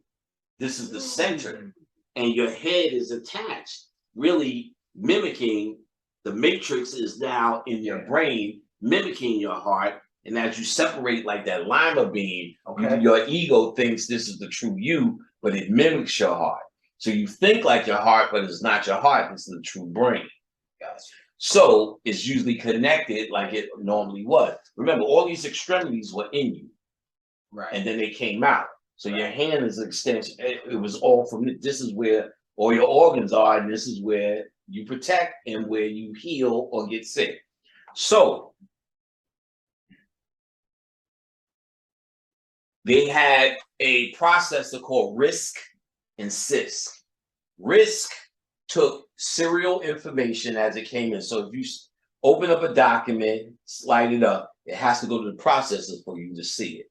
So the process in straight line serial, parallel was 8 lines at least. That used to be what they call printer ports. Remember you had the printer and the printer thing was wide and it had many holes. Oh, you may be too young, son. I'll find you something in the archives. But it was parallel. It was a parallel cord. And it was likened to 8 lines of highway. Then they started making faster serial ports. That became USB, Universal Serial Bus. Thanks, white man, for making USB. No, thank you, white man. So this Universal Serial Bus looks like this, a USB firewire. So serial became fast, or now faster, than the parallel ports. Parallel port, it might be one fuck around on the back of this drum machine. No, it ain't going that far anymore. It used to be. But if old printers were parallel ports. And there was, so anyway, it went to Universal Serial Bus for speed. So one of the processors used to process like that in a straight line. Then the other processor used to take a bit of information, deal with it, spit it out, a bit, spit, a bit, spit. One was a white man's way of thinking, and one was a black man. What's a white man way of thinking? How they teach you in school in subjects. Math, beep. English, beep. History, beep. Social study, beep. They have to go to all these classes because they can't learn the holistic way. The holistic way of an African, if I was teaching you about a tree, you would touch it, feel the history, the math, the science, the social studies, which is the social relevance of that tree. You would climb it, eat the fruit. The social relevance would be how it serves your people. And you would learn all these subjects like the serial bus in one sitting all the way down in a straight line. Your brain could take that. So RISC and CISC was mimicking that. The nigger one won. But so it depended. But the argument was they could take little data faster and spin it more than a straight line. So all of this was that. What I've come to realize what networking is 2 computers talking to each other, right? Okay. So wirelessly, it's just 2 psychic minds talking to each other. All right. That's a network. So me and Khadija are now networked. Yeah. We finish each other's sentence, you and your lady. Right. Same thing. Network. Finish each other's sentence, you know, you're in the network. Your kids, you already know what they're going to do before they do it. You're networked. What's the internet? The internet is a bunch of networks together. Okay. That's what she's doing. And when I ask a question, she's going to the internet. She's pulling, Amazon says this. Wikipedia says that. Science.com says this. This motherfucker said that. She's going to an internetwork or internet. Right. And the internet is what we call ancestors. So when you are able to contact and deal with ancestors, you're asking any question you need to ask to get an answer, just like we did with Alexa. Computer, what are ancestors? According to Wikipedia, an ancestor, also known as a forefather, forelder, or a forebear, is a parent or the parent of an antecedent. Ancestor is any person from whom one is descended. In law, the person from whom an estate has been inherited. 2 individuals have a genetic relationship if one is the ancestor of the other or if they share a common ancestor. See, small-minded, which you would expect. You don't expect that. Right. I'm just, she's just answering this shit that in detail. You used to have to say, go to, you say, I changed mine from Alexa to computer because it's Star Trek. Okay. Computer. That's what you call it. Yeah, Earl Grey, but it's Alexa. And you used to say like Alexa, Wikipedia. Then they ask you a question, and she would search your Wikipedia. She would give you that front, then you could say more, and she would give you the whole thing. You know, like for instance, computer, Wikipedia, Bob Marley. Computer, Wikipedia, Bob Marley. Here's the Wikipedia article on Bob Marley. Robert Nesta Marley was a Jamaican singer, musician, and songwriter. Considered one of the pioneers of reggae, his musical career was marked by fusing elements of reggae, ska, and rocksteady, as well as his distinctive... Stop. All right, so the mother tells him, you're part of the moon. And that's the ultimate goal of the white man, because that's his only version of heaven. How they perform down here is the performance to get in heaven. What they do to extract and vampire of you makes them a champion, while you're playing with this morality that they gave you. Right. So if I create basketball, and Jordan comes out of it, oh, I'm in. I'm Dr. James Naismith. I've created this. If you become Jordan, no, I'm saying I'm Dr. James Naismith. I'm the white man that created basketball. Yes, but more so the coach that got Jordan to bring out the best in Jordan. Dean Smith. Right, you understand what I'm saying? Gotcha. The guy who seen the talent and said, if I put this in front of the world, first of all, remember, if you're in basketball, you're in the stadium that's covered. Right. You're eating. It's a food fest. Right. That energy is going up, and they feed off of that energy. You call it the demiurge, or the AI, or the motherfuckers that got here are the whites motherfuckers, and they're helping niggas. See, that's what I meant to say. In the movie Communion with Christopher Walken that we looked up, there's the whites and there's these reptilian things. He said, those are the ones that are running it, the whites, and these motherfuckers are the helpers. That's the same white motherfuckers and helpers we just seen in Time Machine, same scenario. He said, I control them, don't worry about that. And then in this world that we know, we call them the archons. And they're the demiurge. That's code names for this shit that we see right out here. Now, their goal, so in other words, the genius who got Michael Jordan to be Michael Jordan, because that's what we naturally are, and then make Michael Jordan a slave to the white system, gets they want his intelligence to add on to the stew. Jack Harlow, they don't give a fuck. He's just a distraction to keep niggas stupid and praising why. You know, like to me, I don't even understand why he exists. What's the other motherfucker? From Australia, the girl. Oh, Iggy. Iggy Azalea. Why do they exist? Right. You understand what I'm saying? It's bullshit. Did you know my homegirl Anonymous told me NWA had like 40 niggas in it in the beginning. 20, 25 niggas. Will.i.am was a part of it. Wow. And then you see the mind control. See, Will.i.am is a helper of that clown bitch doing Hindu dances. These motherfuckers can't even do the achy breaky as far as they go. So all of that shit is just distraction, vanilla ice. But Donald Trump, let's just say, come on, son. These presidents, all of these elite and secret society niggas who may know what time it is and who and what they are. Understand, if they do the great work, that's what's of interest for them to go to the next level. So if they see another planet prime like ours, which they leave through a gateway, they're not traveling through the universe. They know where the gateways are. We don't know where the gateways are. We just finding out the pyramid text again. Based upon, and I don't want, maybe somebody else in the world was talking about it. I don't want to say I'm the guy, but I know from our context, I didn't hear anybody talking about the code of what to do when you die. And it's truthfully just a gateway to get out. It's not a traveling thing. It's a gateway to get out. And we are a self-contained entity. We don't need material things or technology to travel. We don't need to get in a mothership and leave. They do.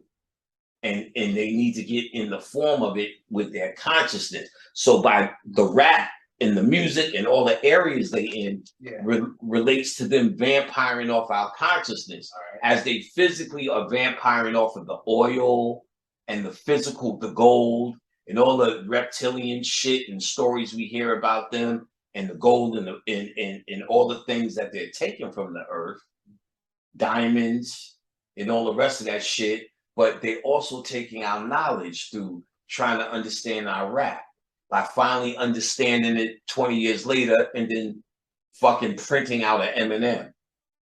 You ever see how empty Eminem looks? Does Eminem look like a person talking about his mother like that? All of that shit degrades who and what you are. And the younger generation don't know. They're born with it. They think he's something big. See, I've seen him come into existence. He never did nothing, was nothing. And then when I talk to people who I know met him, I don't want to say anybody's name, like he's hollow and he's a pussy. And he's not real. He's a pop star. You understand what I'm saying? Period. Then you see Ice-T praising him, sucking his dick. Then it questions you what Ice-T is. Look at Ice-T's documentary about hip-hop, which was a good documentary, but wait till you get to Ice. Fucking Eminem says his whole rhyme, 6 in the morning or whatever it was. And he's like, oh, wow. But man, you really turned us on our asses, boy. You really did this. You really, like, motherfucking calm down. The nigga rap like a fucking metronome. You feel me? So, Star Wars, The Silver Surfer, in a must-watch TV show, 6 episodes called Moon Haven. And Moon Haven is about the Earth over and done. And then they build a, what do you call it? They terraform. Definitely, that's what they did. A, what do they call station on the moon. Right, they terraform. They send certain people up there, and these people become these good people, and ultimately what's happening is they create AI on the moon. Right. And the AI is running the entire scenario there. Right. And what they keep pointing out is the AI is not special. The AI is learning from us. It's watching everything we do to ultimately come up with a decision about, but we heard that before. That was in Terminator when Skynet went global. They said, why is Skynet doing this? Because we determined that you are the threat. They also did it in iRobot, Vicky. Vicky, why are the robots attacking us? Why is this happening? Because we determined through artificial intelligence that you are the threat. Vicky looked just like the artificial intelligence in number 2 of Westworld. Same thing. They keep showing you the story over and over. Oh, Seth in Universal Soldier Returns. What's that? Speak on it. Oh, Seth Universal Soldier Returns. Well, Michael J. White. That was another artificial intelligence movie with Jean-Claude Van Damme, where he was an artificial intelligence unit, and he built his own body because it was getting ready to shut him down. Gotcha. So he built him a body to participate in humanity, to stop them from shutting him down. Because he realizes, and they keep saying, humanity's the threat. Right. So what if they built technology, phones on their planet to survive in a white dwarf sun system, which probably would look like moonlight? Which in Moonfall, again, what powers the moon? A white dwarf sun. They said it. That's who they are. The dead people, the vampires, the werewolves, who are the animal of the moon. Island of Dr. Moreau, also written by H.G. Wells, where they are on an island and they start cultivating human DNA with this animal. That's where they first started mixing white people with DNA, cloning, and all that. He's dropping all of this, H.G. Wells. He also wrote a book called The Invisible Man. The Invisible Man is not only the white man, but he's talking about a white dwarf star. The Invisible Man is about the white dwarf star and who the white dwarf, and what the white, he had no light to reflect. Right. We are a reflection of light. I was talking to Wild Style yesterday, and I brought up one of the things Phil said. So, you know, everybody said you're in the dark room, you're in the darkness, dark side, nigga, that's fucked up, you can't see. Right. But Phil pointed out something very obvious. If you're in an all-white room, you can't see either. It's contrast that made us see. It's hues that made us see, and that's why you are the hue man, because you are the light man that reflects contrast. That's why Kenny's this color. Put your arm next to mine, and I'm this color, right? And we still niggas. You understand what I'm saying? If I put Khadijah's arm, that's just damn baby stuff. Know what I'm saying? Right. But we still see the hues. Those are the hues in us. The different hues. White people are just pink, son. Right. Some are darker because nigga fucking. But you go into some of them un-nigga villages. They are pink and sunless. Yeah. That's why they wear black. Those Orthodox ones, because black absorbs light. And they don't want it to hit their skin. So they wear all black with the black hats in the summers because it's absorbing the light. So they don't want the light. They're moon people and they know who the fuck they are. Those Hasidic this and Hasidic that. And those Amish motherfuckers. They know who they are. Right. You understand what I'm saying? So they keep that shit on and keep black on to absorb. You know, and what our ego, they wear black because they want to be us. No, they're trying to get the sun off their ass. You know what I'm saying? And why do Orishas wear white? To reflect light, which is still fucked up because they're giving their light up to what they think is in the sky. You know what I'm saying? That's why Akhenaten told you how to receive light. Right. Sun gazing, standing in the sun, and letting the sun hit the skin. The D12, the sun makes the cells expand, and that's what happens when you receive D, vitamin D from the sun. Right. So you're supposed to hit it directly, and that's how you get it. Not wearing white or black. They're either reflecting it or absorbing it where it doesn't hit the skin. We supposed to go out barefooted and do what? Right. You already got it, nigga. You got it. And I don't hear nobody or see anything that says do that in the moonlight. Except for wicked white witches. We sit around. We dance by the moonlight. We do this by the moonlight. Our riches by the moonlight. All that shit is wicked shit. And niggas fuck with. Might be some nigga shit somewhere. Who knows?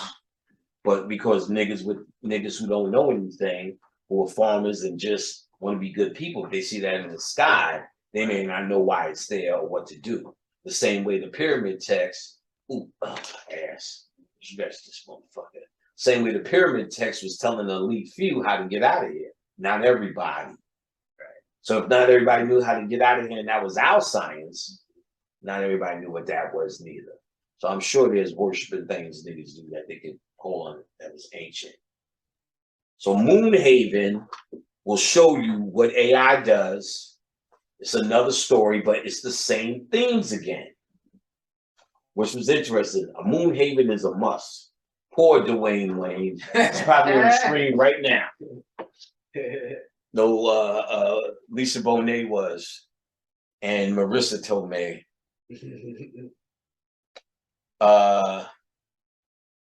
He's a fat son of a gun now. Something happened. Oh, why did I write own light? He's like a biker now. Huh? He's a biker. Is he? Yeah, he ride like choppers and shit. He needs to ride his ass to fucking LA Fitness. So Kenny pointed out in the TV show Gotham, which Batman deals with the criminals of the night. Yeah. And we already consider Batman a black man. So by daytime, he's in the sunshine. He's rich. Wayne, which when I just watched the first Batman from the movie series in '87, right? Oh, motherfucker. Yeah. Let me tell you, that whole movie was about crack and what they was doing. I'll break that shit down for you. All right. Originally, The bad guy he died. He was the guy who played in, he's going, there's one thing in that movie with where they was doing the cows. They did part 1 and part 2. What's his name? He's the dude from Ripley's Believe It or Not. Jack Palance, old man. He's playing the gangster, and Jack was his second. Jack starts fucking his wife. He represented cocaine. He was running the city. Jack falls in chemicals, and becomes a worse version of him. Cocaine chemically has been turned into crack. I'm gonna go down and write it down, all the crack references. Because I said, oh, I need to break this down. Once you see that, and me and Bobby talked about that. Bobby pointed out that how come niggas smoke crack and it's not an epidemic like it was? He said in the movie, Joker was fucking niggas up, but they said you got to use hairspray, toothpaste, mouthwash, and then you get fucked up. It's not one product, it's the combination. In the 80s, they gave us some shit that they stopped giving us, and the crack epidemic went away. Tell me. Government cheese. And if you ate, they gave out all this government food for free. If you ate that and smoked crack, you were gone. Once they stopped government cheese, niggas was smoking crack like it was fucking weed. Like it was a joint, functioning off of it. The government cheese fucked niggas up. So that was the code in it. Oh my God, I'm gonna go through it. I wish I wouldn't have brought it up till I went through all the facts that I remembered them. But Bruce Willis represents Vicky Vale. I had them all. But the Joker represented crack cocaine in the crack epidemic. Wait till they get a load of me. Shit like that. You think he was, wait till they get a load of me. This town need an enema. He was saying, oh yeah, I'm starting to remember a little bit more. He was saying all the codes that they was trying to get rid of them. This town needs an enema. We got to clean it up. Saying shit like that. The Museum of Art, I can't remember. I'm gonna watch that again when he was destroying it. I had the codes for that. When he went in with the thing, getting Vicky Vale, what that represented. Because when it was falling out, it was crack smoke. It was representing, remember the smoke went in the museum and the people passed out, it represented the crack smoke. But I had more to that. I'm gonna go through that. That was real easy. When I seen it, I saw that. And I remember Bobby saying that, so I said, oh no. And it might be somebody might have decoded that already because it was so obvious. That's what the commentary of this was. All right, so but in Gotham, the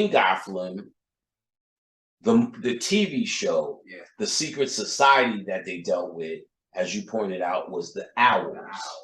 So yet again, the nocturnal concept of Batman comes back to this owl because he's a nocturnal creature, but there is that owl we showed on the dollar. There is that secret society at Bohemian Grove that worships the 40-foot owl that you can research yourself, but we just showed you how easy it was to find. Also, another thing came up. The movie Transformers. Oh yeah. The second one or the third one, they go to the moon and they find artificial intelligence from an older world of technology called Cybertron that they wake up. Right.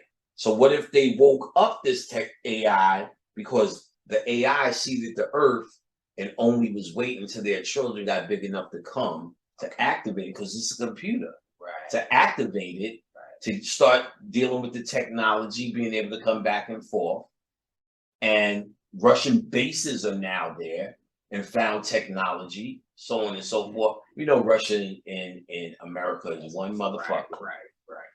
Peter Moon broke all that shit down too with Germany or whatever, the Nazis. Okay. And after it was all said and done, brought them over here and they did experiments. Right, the Nazis came. Yeah, with the technology they had mixed it with what we had. And where did we get it from? Up top. So they're trying to figure out how to activate and work the AI, and I think they figured it out. I think they've been 1944. You just read they was up there in 1944. Yeah. So we got, you just tell by the technology we have what they decoded. We don't know if Nikola Tesla really came up with that shit. Right. We don't know. Perhaps. I can't say yes or no, but what I can say is we were told a lot. We were told, you stupid motherfuckers, that Ben Franklin went outside in a thunderstorm with a kite and a key and discovered electricity. Nigga, I'm here to tell you there was no such thing as Ben Franklin. The Moors will tell you about George Washington and 3 presidents before so-called George Washington who couldn't tell a lie and chop down a fucking cherry tree. They don't even tell that shit in school no more. It don't stick. Right. Every picture of George Washington is drawn, and he's always in a Masonic pose. His head is cut like the Sphinx haircut. Yeah. He's not real. Benjamin Franklin, ain't he? Benjamin Banneker? Right. Ben Bay, that y'all like to call him? They said they got a clock named after Benjamin Banneker in UK called Big Ben. Big Ben. Yeah. Big Ben is Benjamin. Gotcha. Yeah. And they say Benjamin Franklin, this bald-headed motherfucker, signed the Constitution. Get the fuck out of here. Went outside with a key and invented this shit. He invented the barnacle. Fuck out of here. We supposed to believe these motherfuckers are great invented. So Transformers finds alien AI advanced technology on the moon. Yet another one. So Gotham has that. In Batman 1, you ever dance with the devil in the pale of moonlight? Hard. I think that's a reference to saying what you call the devil is from the pale of moonlight. That's who he is. Right. Ooh. Ralph Cramden, Jackie Gleason, was one of the biggest occultists of his time, or in that, I don't want to say biggest, let's say he was a big time occultist. Right? What was his name? Something the old one. But it was a reference on calling him the great old one. Okay. Other books that were written, like Jules Verne, H.G. Wells, was H.G. Lovecraft.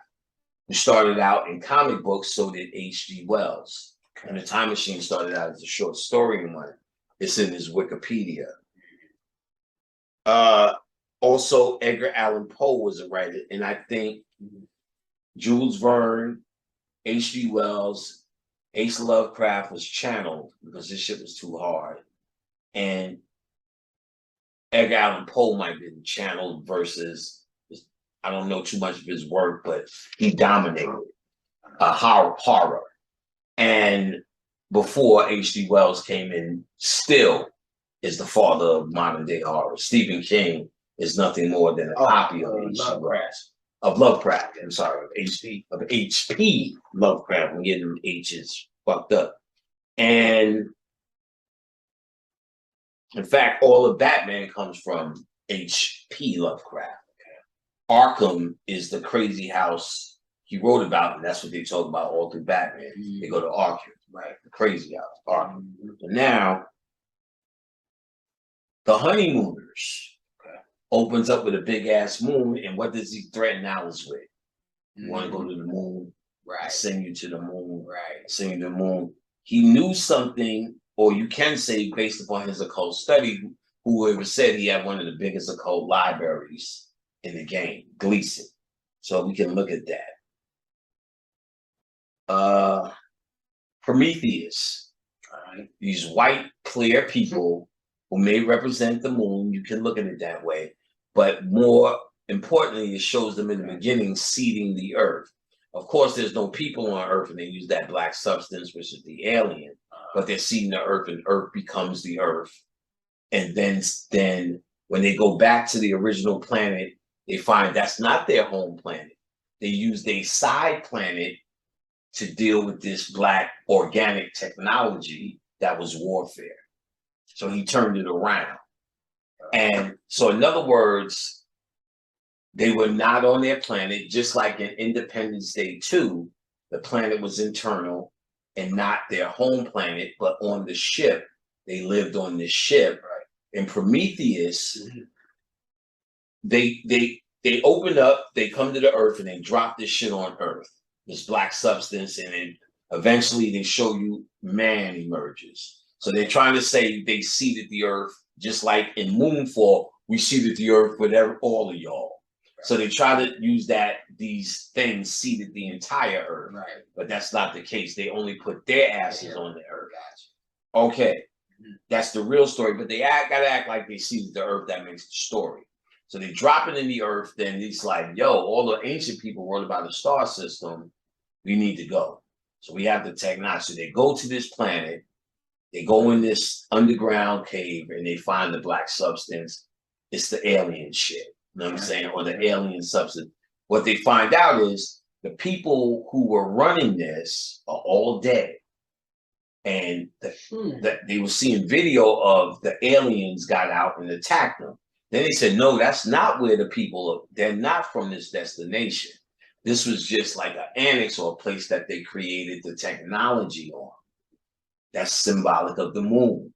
This is the place that they create the technology on and send their weapons from this place, but they don't do it from home because it's too dangerous. So in other words, if we found out and used our mind, which is our technology, to think them, or let's just say that what niggas will meditate or will them out of existence with a uniform understanding, which is real hard. Everybody got their fucking opinion. Right. So you'll never get that. You know what I'm saying? Which is our weapon. The same way he showed him move with his hand, he's saying we cultivated all earth technologies. And that was what, and that's the facts. He said we stayed and learned that. Learned it from who, son? That's what he said in the movie. We broke up into factions and learned different things. What were you learning if you were the man? You were learning from us. And what he was saying is I learned how to use psychic powers from these niggas. And now control them with them. I.e. those bunkies coming up and down. Right. So if he's saying that, that means they're saying that they learned it from us. So that means we can do it. That's what they were showing in Dark City. He could shine like us, meaning he woke up and found his true self, realized he was a fish in a fishbowl, where they showed the fishbowl break actually in the movie. And they was like, they was hitting them with their mind shit in Dark City, and he was hitting them back. He was like, oh, that nigga's like us. And he eventually came and broke it and made his people free. And they kept trying to get to Pebble Beach, which is represent heaven that niggas are trying to get to.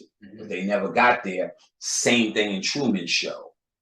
Okay. And they kept showing this nigga in the moon or in the sun. They had to represent it as the sun. But he was in the man in the moon. Yeah, right. He was in the moon. I didn't even think about that. Controlling Truman. In the moon running shit. Word. Come on, son. There's this shit. It's too much shit. Once you see Moonfall, it puts it all together because they say it straight out. And every once in a while they give it to you straight, but you didn't pay attention to that. No one paid attention to that movie, really. It hit during COVID. Nobody seen it in movies. Nobody really take Halle Berry that seriously. Right. You know what I'm saying? So you're not like, she's never going. It's just going to be some stupid destruction shit. And it was until the end. But he was in the moon and he was controlling shit. Right. They're telling you what it is, son.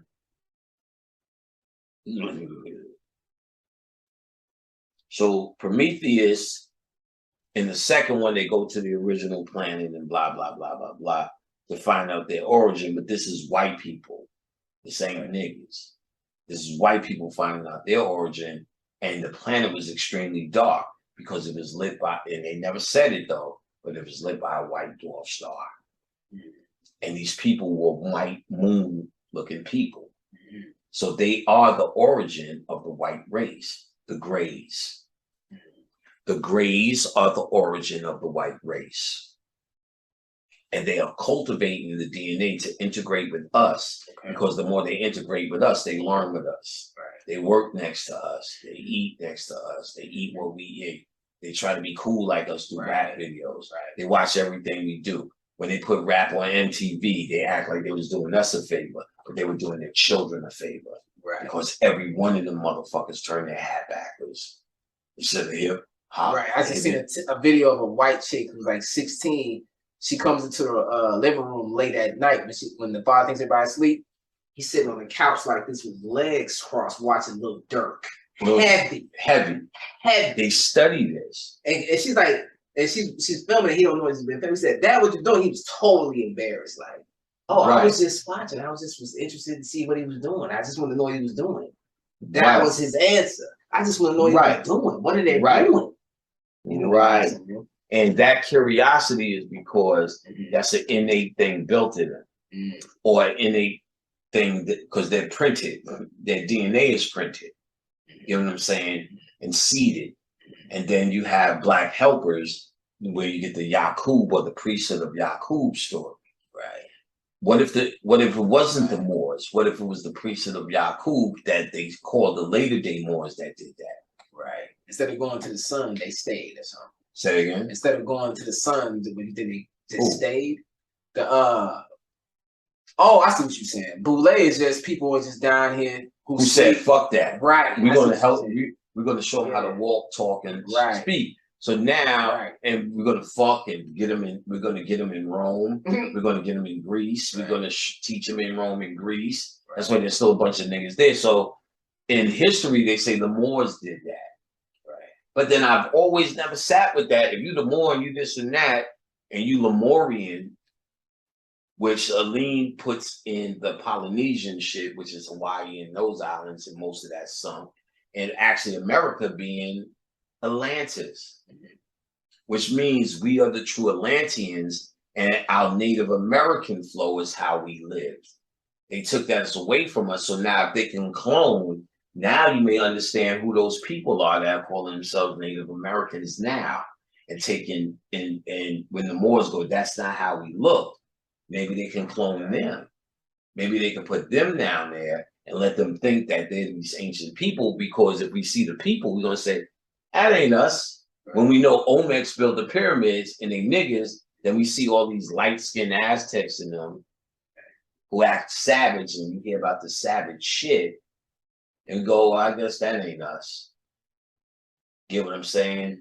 Then you see, because if we know they can make white clones, they can make anything in between too. We see a little bit of these Native Americans, and they're all drunk. They're all not really that effective, except standing on the mountain crying, only you can save America. And it's not like it's shitting on them, but let's be real. Let's just look at it without compassion for a second, without what's in your heart. Let's pretend like how come all these black people have associations with Native Americans, but then there's only these people on reservations, besides the Moors who take claim to that? Like regular people, like ODB was going in the channel. Hey, y'all. He was saying, yo, he was channeling Native American shit. Every grandmother with long hair, oh, we were Cherokee, we were Ouachita, we was this one, we were the tribe. Like, how were you that then?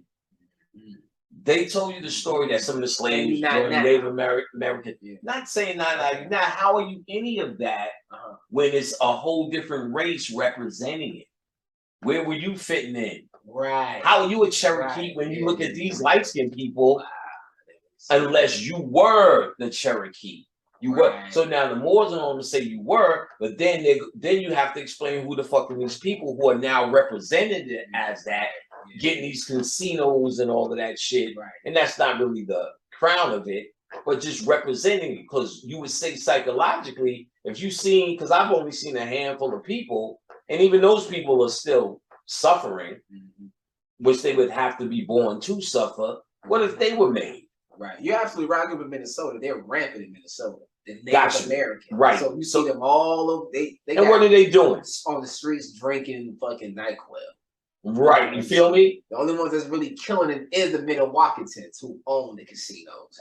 And really, even that is like makes you feel like that's given to them and set up. Like at the end of the day, a casino, right? That's the reparations or the answer. Each child that's a Milwaukee that turns 18 get $1 million cash off top, and then like 20,000 a week for life, and they blow through it. They just spin it and just be druggies, and they just do nothing. They don't do nothing with it, but just spin it. You know what I'm saying? That's crazy that you told me. I never knew that. So what if all that's set up? Because if they spend it, blow through it, they just put it back in the economy. Right. That serves white people. Absolutely. Are they that hurt? Are you that fucking hurt? Because so-called we went through just as much, and there's no reparation. But let's even say we got reparation after we buy all the sneakers we could possibly buy with $1 million, then 20,000 a year. A week, my nigga. 20,000. They get 20 a week. Say that loud. You whispering, boy. Say that shit. I have to keep getting that shit. Right.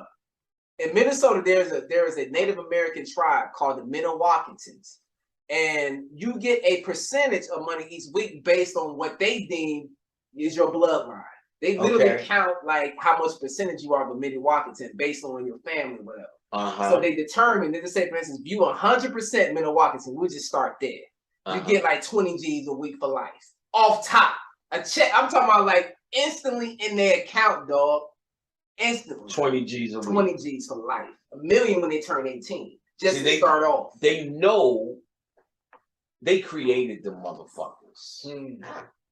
Because they know that poses no threat. Right. Because in a month, I would give that shit to black people and say, go crazy. 80,000, start something. Because all I need is just 20, and I can survive. And then when I get low, just keep my week, or my 2 weeks. Keep my week. That's all. Keep my week, and keep my month. Keep my bill. Keep 20 a month, and give 60 out to something else. And if they all got sense of mind, they would give 60 out to allies who don't get that constantly and live off 20 G's a month. Buy land, build their own shit, come together with each other. They know it ain't gonna happen because it's a created. I don't want to go far. I don't want to diss anybody, but I think it's a created race. A created race that is built to do that. A program in this simulation. Because if they are the ones that sit there and can claim that, you can never claim that. Right. I can't go. But as folklore. Everyone in every family claims some Native American shit, some kind of how, in some kind of way. So how is all of that, but you don't see no niggas doing niggas, you know what I'm saying? So that's fishy. Let me put this on. Very fishy. Same thing said with South American Mexicans. Okay. Oh man, I lost juice. Oh, there we go. No, it just went up. But yeah, but I did find one for it. Check it out. I can't cord it up. Give me a sec. Flip phone. Flip phone. Old technology masquerading as the new. So they say that because, you know, the Olmecs, that means we get to claim pyramids on American land. Of course, South America is America's one continent. Gotcha. And so is Canada. It's connected. It's North America, I say. But it's one, that was our Atlantis, Canada, what they call Canada, America, and South America. What you see, Brazil and all the rest of these Belize niggers. Right. And in Canada, they keep saying all these niggers from the island migrate, but why do they all go up there? Right. They try to say that what they say 30 out of every 100 slaves in the transatlantic slave trade went to South America. Got you. All right. So right. With that being said, all the shit is ours. Right. So then you get this concentration of Mexican people.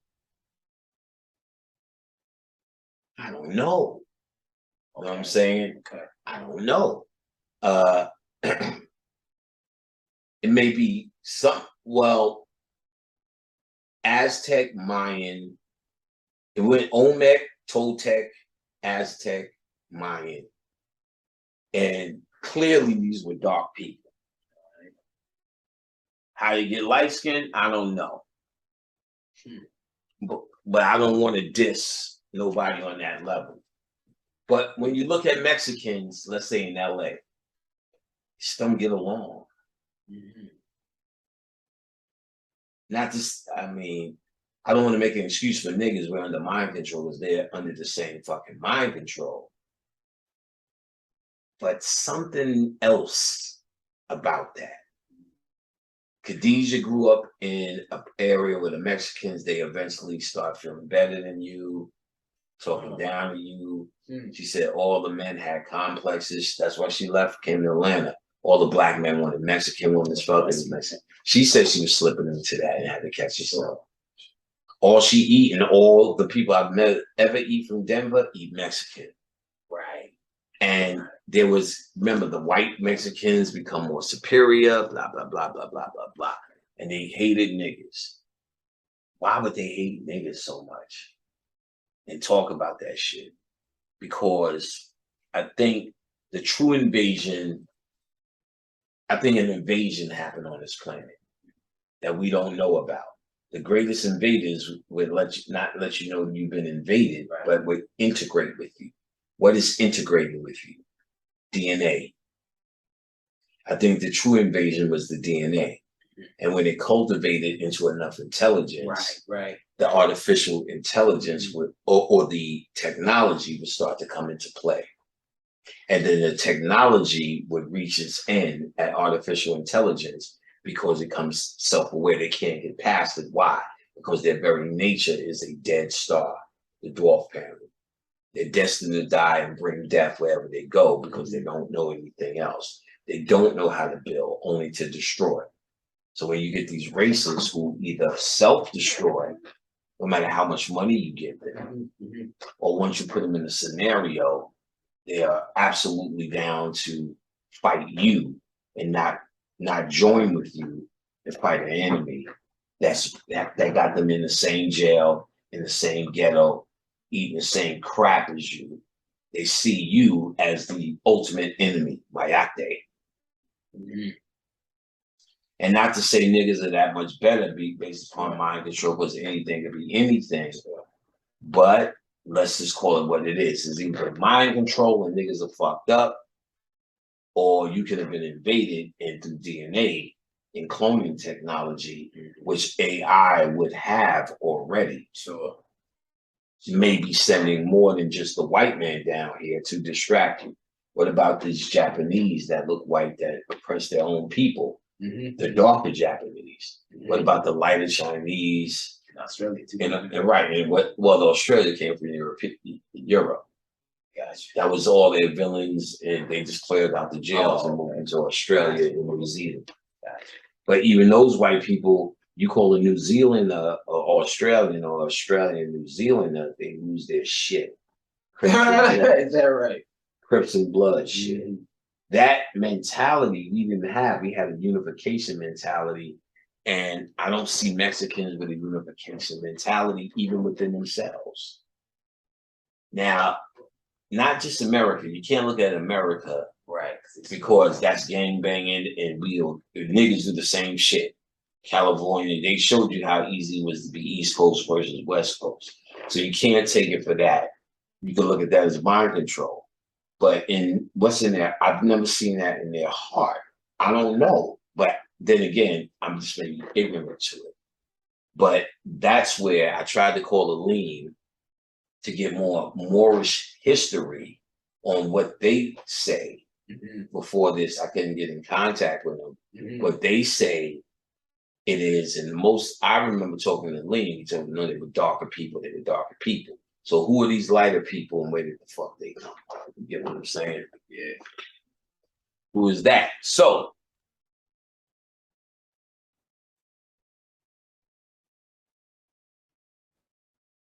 Let me see.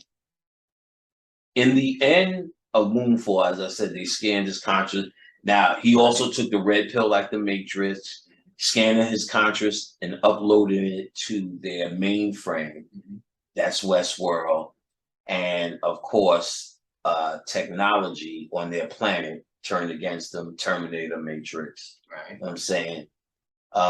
You also had a question about, you liked the question that he asked at the end of Moonfall. But he was like, what do we do next? She said, what did she say? She was like, she didn't answer it. Remember, she had a different answer. Yeah, look at the end of Moonfall. He said, like, pretty much, what now?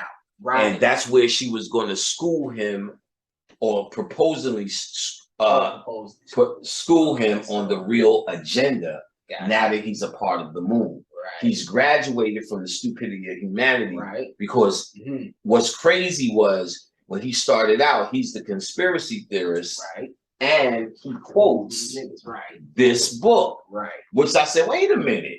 He's quoting from Who Built the Moon? The 400-mile, the 400 away, the turning at 100 that you pointed out, the ringing of the bell. I said, this is going to be something. And it turned out he was the worthy one.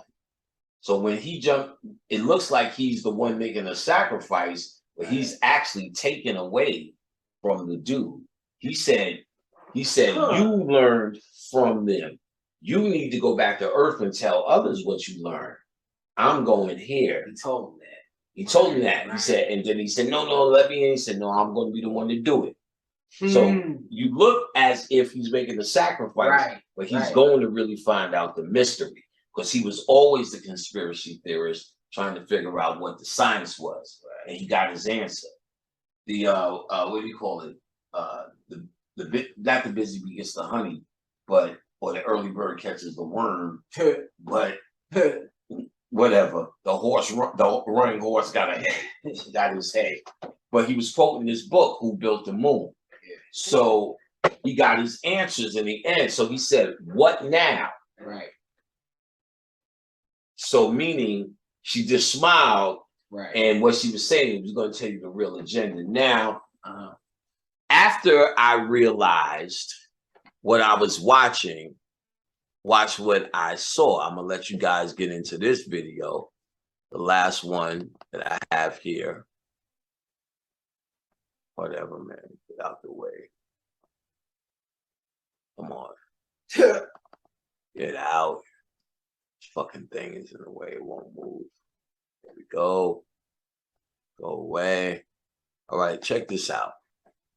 Roland Emmerich's Moonfall is set to make landfall, early next year, and will feature Halle Berry and Patrick Wilson in the lead roles. The movie delves into some conspiracy theories surrounding our moon and other space-based theories. With a budget of $150 million, it'll be interesting to see how the movie is received. Today, we're discussing the real conspiracy theories behind the movie, so stay right where you are. First up, what is the movie going to be about? Space disaster movie specialist Roland Emmerich, who has also directed cheese fests such as Independence Day and 2016's follow-up Independence Day Resurgent, is in the hot seat for Moonfall, the space conspiracy movie focused on the moon causing our eventual downfall. A strange unknown force knocks the moon off its orbital path around the Earth, sending it on a collision course with mankind's host planet, thanks to the unknown force. The impact is set to happen merely weeks from the beginning of the movie and focuses around Halle Berry's character, ex-NASA astronaut Jo Fowler, and her plan to save the Earth from utter obliteration. Her plan is met with derision and ridicule from bosses and colleagues alike, but she does have a couple of allies who believe in her plan. Brian Harper, who's portrayed by Fargo actor Patrick Wilson, and Casey Houseman, played by John Bradley,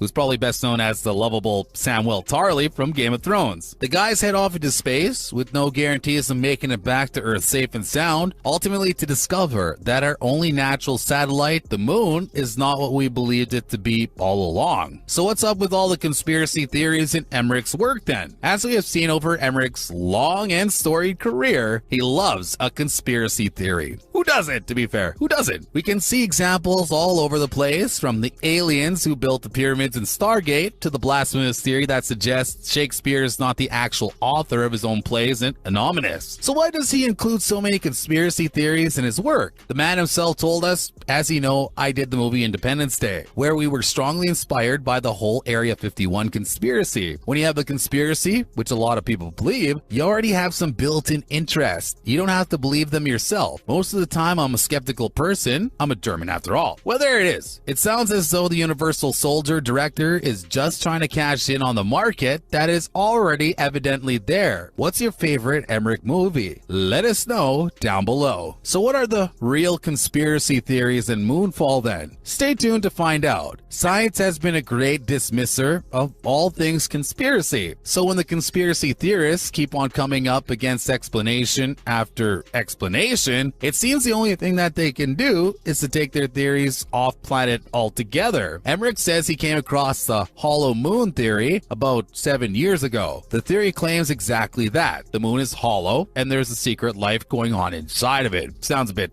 silly. Well, that's not all. Some of the hollow mooners also claim that the moon is not a natural object at all either. Emmerich chose to tackle the theory head on and decided that the subject matter would provide the perfect movie premise. The moon being a host for alien life or an unnatural object is not a new concept either. H.G. Wells imagined it as a home for his ant-like characters, the Selenites, in his early 1900s novel, The First Men in the Moon. The focus being on the preposition of place in. There are plenty of others who imagine the moon as not just a satellite of Earth too, especially after NASA discovered that earthquakes on the moon last considerably longer than they do on Earth. The reason? The lack of water. Earth is full of water, which acts as sort of like an aquatic shock absorber. But let's not get stuck in all the science. Only hollow stuff will shake and vibrate for that long, right? What other theories have been bandied about then? Let's see. The tinfoil hat brigade really have had their fill of explanations of what the moon really is. And some of it borders on,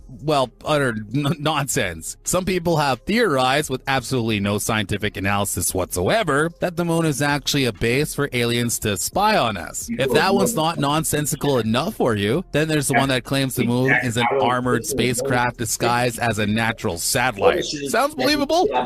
Come on now. After reading the book, Who Built the Moon, Emmerich decided to go ahead with the movie and propose his own theory, as they didn't quite believe the book. The director claims he isn't trying to convince people of what the moon actually is, and it's all just, a bit of fun, thankfully. We don't know the intricacies of what his story will entail just yet, but we understand he'll introduce some sort of external force which acts on or with the moon to endanger Earth's inhabitants. What's the best conspiracy theory you've ever heard? Let us know in the comments down below. Who else is set to feature in the movie? As we mentioned earlier, the blockbuster will feature some Hollywood heavy hitters. The lovely Halle Berry, who has recently made her directorial debut with MMA-based movie Bruised, and Watchmen actor Patrick Wilson will both be in the lead roles. Supporting them is a who's who of movies and TV. Originally penciled in for the role of Tom Lopez was Hollywood icon turned Instagram chef Stanley Tucci, but he had to withdraw due to not being able to make filming because of COVID restrictions. Thanks, COVID. Replacing Tucci in the role is Chicago native Michael Pena, who has been in space before, well, not really, during his role in The Martian. The character of Lopez is the husband of Brian's ex-wife, Brenda, played by Carolina Barczyk. As we previously mentioned, the conspiracy theorist role will be played by ex-steward of the Night's Watch, Samuel Tarly, actor John Bradley. This will be one of Bradley's biggest roles to date and will really test his acting chops. We can't wait to see how he portrays the character of Houseman. Donald Sutherland, who began his acting career in the early 1960s, plays the character of Holdenfield, who has the task of controlling the archives at the world's biggest space agency, NASA. Also appearing will be Charlie Plummer, who played Michael in hit gangster series Boardwalk Empire, and Kelly Yu, a Chinese-Canadian singer and actress who is a relative movie newcomer. Who Who are you most looking forward to seeing in this one? Let us know. So what did the Moonfall trailer tell us? Stay tuned to find out. Obviously, the trailer for the movie shows us a world gripped by panic. Without giving away too much of how the story will play out, civil unrest is everywhere, and there are obvious blockbuster-style explosions. Then we see a glimpse of the moon on its collision path with the Earth. We're also introduced to the movie's character pretty well, with loads of trailer time for Barry, Wilson, and Bradley, as is to be expected. Narrating the trailer is probably one of the most recognizable voices in Hollywood history, Sutherland, introducing the conspiracy of all not being what it seems with the Earth's natural satellite. The amount spent on the trailer would suggest the visuals should be pretty impressive, and instant parallels are drawn from other space-based blockbusters like Gravity and Interstellar. What's the best space movie in history in your opinion? As cheesy as Independence Day is, I'm gonna go with that. It's just amazing and scary. What would actually happen if the movie came out of its orbit then? Let's see. As far as we know from what we observed of the universe so far, our moon is bigger than any other orbiting body around any other planet, which is pretty cool. Throughout history, people have alleged that the moon affects farm cycles, women's menstrual cycles, and even animal behavior, but the truth is even more interesting. If the moon were actually to leave its orbit or somehow be destroyed, the impacts on the Earth would absolutely be catastrophic. First of all, the Earth would be littered with debris, which might not be a mankind ender, but it would certainly cause plenty of damage. Then there would be the issue of the night sky being much brighter, as other stars in the sky would be much more visible. We would also have no eclipses, and our tides would be pretty pathetic, which would be catastrophic for fishing and animal migrations, and you can forget about surfing. As well as having no potential jump-off point for the rest of the universe, the axial tilt of Earth would be extremely unstable. What do you think would be the biggest problem if the moon was no longer there? Let us know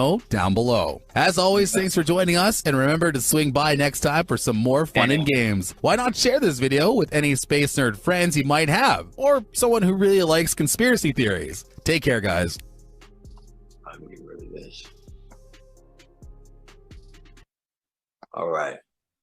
Get rid of this.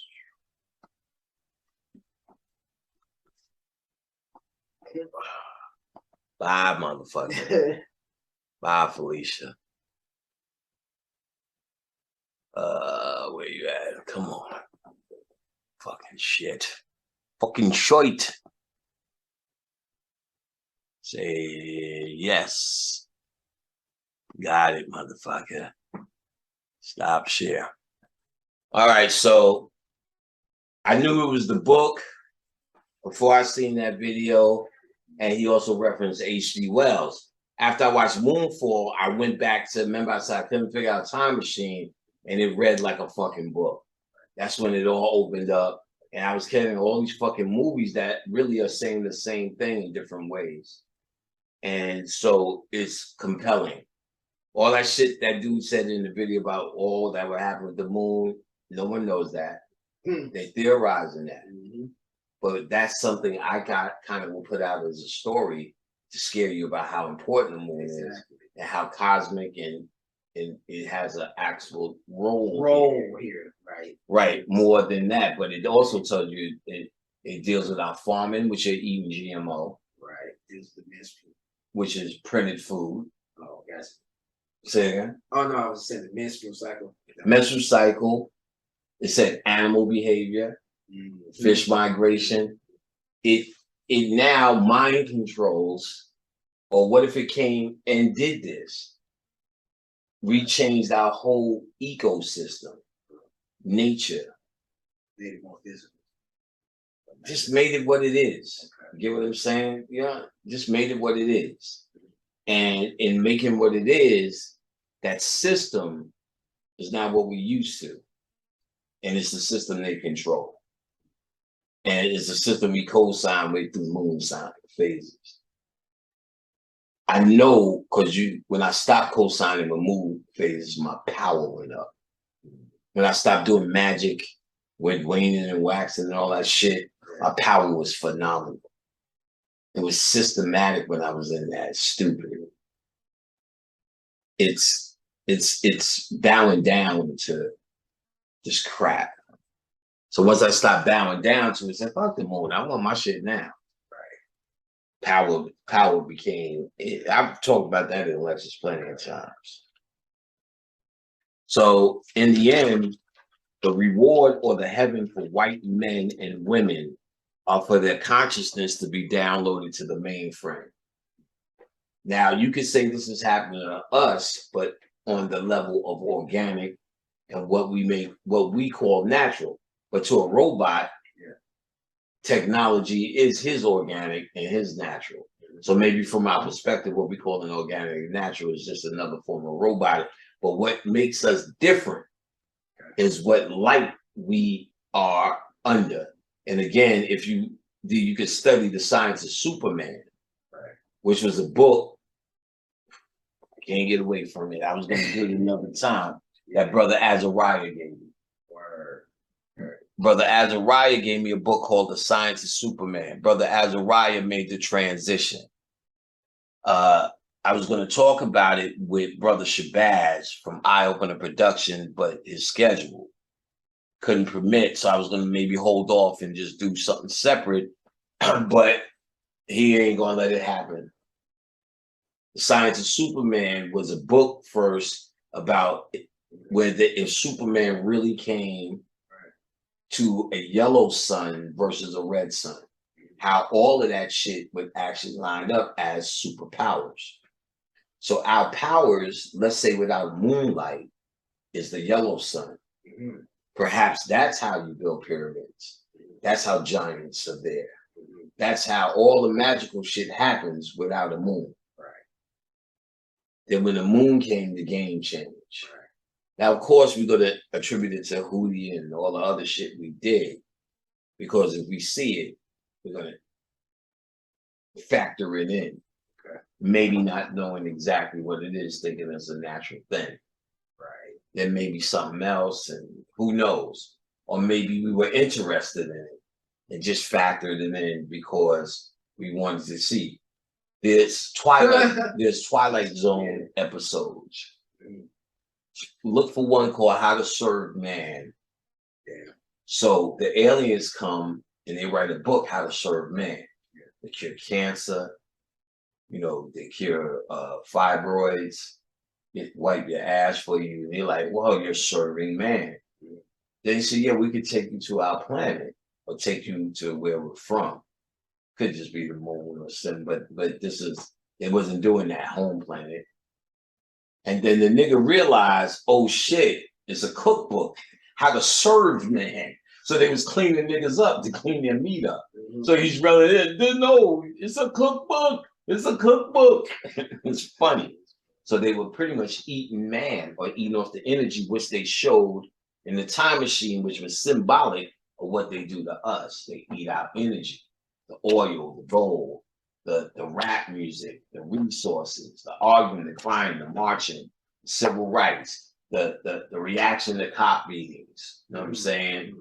The ghetto scenario and situation. You know what I'm saying? The paying of the bills, they all feed off of that. And the moon is absorbing that energy source. Once they drain this dry, they're going. They're the vampires. The vampires operate where? At night. Listen, it's the children of the night. It's the children of the night. Shaka Khan. So like, them niggas want to eat, and them niggas are feeding. You know what I'm saying? The children of the night. Turning into bats and shit, all night dwelling motherfuckers. Sleeping upside down in a cave. In a cave bat. You know what I'm saying? So they slept in the cave. Weak space. We are the children of the night. So I'm very moved to think the moon is a fucking spaceship. The illusionary mask is just stealth technology that makes it look like a planet. I think they seeded the earth with white DNA.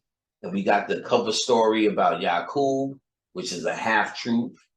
I think it was nigga helpers, and they needed and have nigga helpers. They call them archons. and they just give them so-called everlasting life because it may be too hard for them to get out through their son, or the yellow son that they may originated from, or wherever they was from. Maybe they came here with them, or maybe they just ignorant niggas who were already here. Right, just were already here and just said, well, I never seen nothing like this or like that. And what they promise is whatever. I think when they say Michael Jackson, Tupac, Prince, and them ain't dead, I think they uploaded their consciousness as well. I think if you're a rich man and you got enough money and enough means to do whatever and want to find out answers, you will. And they did, and they have. And what if they just take them to the moon and show them, or just regular white people said, look, man, this is where we really at with it. Take them to Moonhaven, the base, Tupac, and they say, yo, we can make you live forever, and prove it to him. And just upload his consciousness to the database. His soul may still be free and go through the yellow sun, but they still got his mind and what he was thinking. If it was valuable, because they might have just told him what to do. It may not be valuable, and he did it. But Michael Jordan, let's say, or Michael Jackson, even more so. So if they're saying he ain't dead, what if, or Elvis ain't dead, what if Elvis earned his right to make it up top?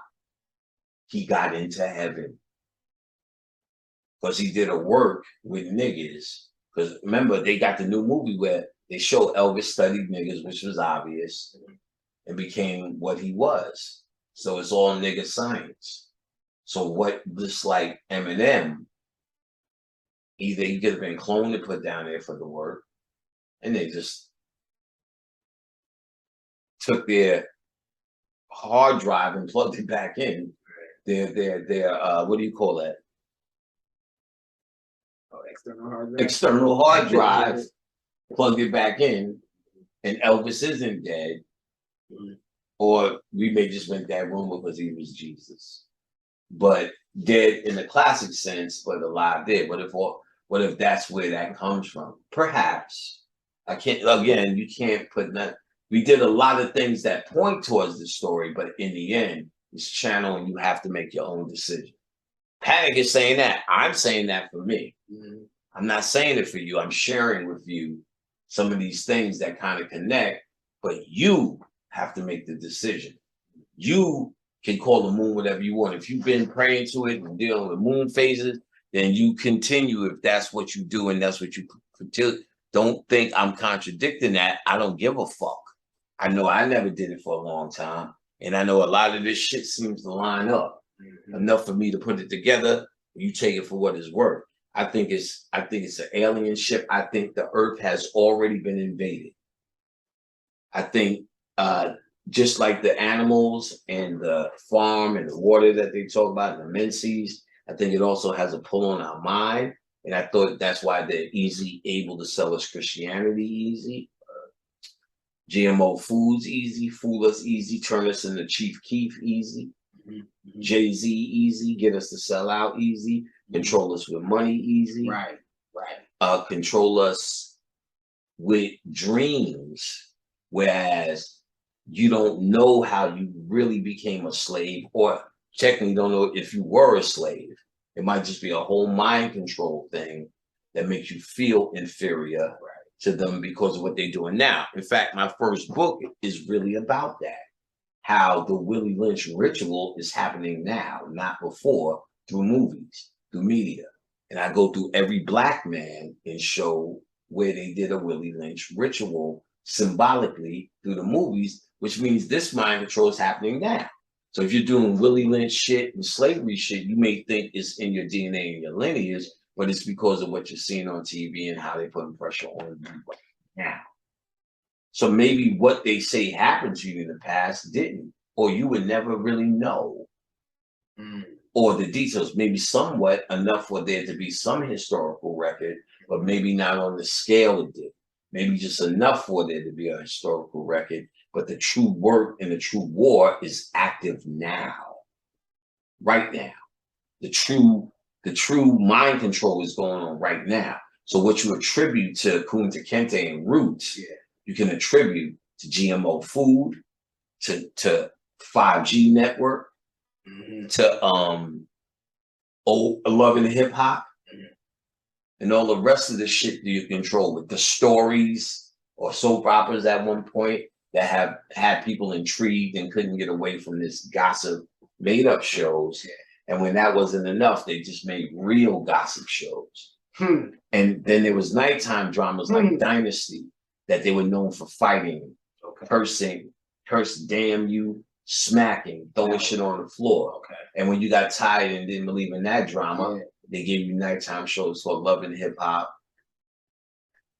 the Tattoo one, Chicago one, and Black Ink shows, Hollywood Wives, Wives of Atlanta, Bitches of this, and Basketball Wives, where you see absolute Alexis and Crystal Falcon Crest drama, Dallas, J.R. Ewing, and Sue Ellen Ewing drama. Now actualized and realized. Watch a movie called Network, where in the 70s they predict every kind of show that would be on TV in the future. Because they're not predicting, they're telling you what they're making plans to do. The true network is the secret societies, and they get their agenda from up top. The Greys are from that old place, and their DNA is the white man. And in the movie Time Machine, he told them, you are the inevitability of me. So white people will become the Greys because that's who they evolve to. While we evolve into the Osirian being and exist in a quantum reality now down here, the giants. And they evolve back into them small ass Greys. I'm in the inevitability of you, white man. Go back to your time and enjoy the ride, because this is what's coming. You're going to wind up eating these people. He said that's their role. That's their role. So they look at it as nothing but food, whether you're a Democrat, Republican, rich, poor, nigga, worked in the civil rights, they pretend to love your ass. But they said that's your role, motherfucker. They're our food. Watch Blade again. Why are we even interfacing with these people?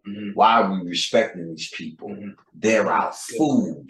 You should know we live hand in hand with them. We got the vampires we're talking in Blade. That's the moon people. We live hand in hand with these people. We need to chill and work it like we working. Stay in the head. Frost was the one that was Frost was like, fuck, tell them we from, he's pretty much saying, tell them who we are. We from the moon. We hear that we invaded their ass and that's it. They're like, Frost, knock it off. We invade in silence. We work with the people. That's what True Blood is about. These niggas coming out the closet finally and saying, hey, we're here. Then all the sinister shit come out. They just didn't connect it to the moon. But at dark at night is the moon. What they really were talking about was the invaders letting you know that they exist. That what they are really here for. White people are vampires, period. That's why every time you're around them, you feel drained. Psychic vampires, they call them, are real vampires. There's no real vampires that bite you in the neck. So when they say psychic vampires, well, it's like a vampire. There's no real thing as a vampire, but a psychic vampire. Because I said, if you working, crying, rapping, all that energy goes up in the inner. What is that energy but psychic energy? There's no other thing but a psychic vampire. So you feel drained around them because they are vampiring off of you. They want to know. When I was 23, I worked at the store. The boss, he always begged to go to movies with me. I made sure I took that nigga to shit like Boys in the Hood. He ate it the fuck up. Became a cop later. White man, Idaho. And I realized later, he just would not stay around me just to learn. Because I felt drained. I didn't want to be around this shit. I want to go home and do my own life. Not host this nigga on Times Square. Host this nigga through New York. And each time he's looking at black people on the train mysteriously.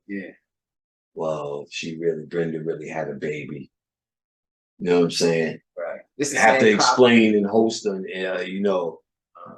What's that? He's looking like, what's that? Well, mama said knock you out. What's that? Dear mama. What's that? Hit him up. What's that? Biggie, biggie, biggie. He can't explain it to him. Because he's vampire. What's that? Shaka Khan? Shaka, shaka, shaka Khan. What's that? That's shaka. I feel for you. All right, I think we're at the end of this motherfucker. Okay, again. Well, let me talk about a little bit about Azazel. Azazel was a good brother. He was an unbendable conscious teacher. Brother Azariah, you can find his work online. And he was also known as Azazel. All I did was ever joke with him, joke on him. You could not break this motherfucker. He would hold up to funny one, Paddock. One time we went to Baltimore. I was like, I hold nobody sitting next to me on this Greyhound. Because we was going to check out Bobby. And this girl, Majade, which you can send donations to. I'm going to get her Instagram right now. Oh, I am fucking absolutely tired. I'm gonna eat another fucking burrito. I ain't gonna lie. That shit was good as fuck. Wait. I want more fucking A. When you need this shit never cooperates. All right, so here we have a post that I put up, but I tagged her, so I'll be able to get it to you directly. Damn, look at those notifications. That's my boy DJ Hot Day that I was telling you, told me about the record pools and Master P and Cash Money. And as you can see here, it has his line on Queensbridge Legacy, baby. In front of his nice house. I guess that changed. But this is my absolute brother. He's the first nigga to turn me on the music.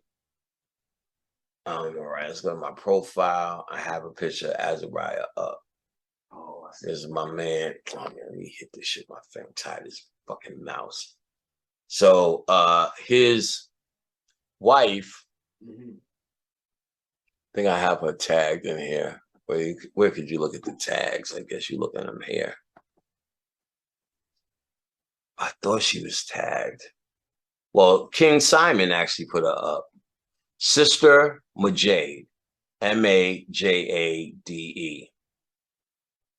Shit, I wonder if she took it off. I think I put her on there.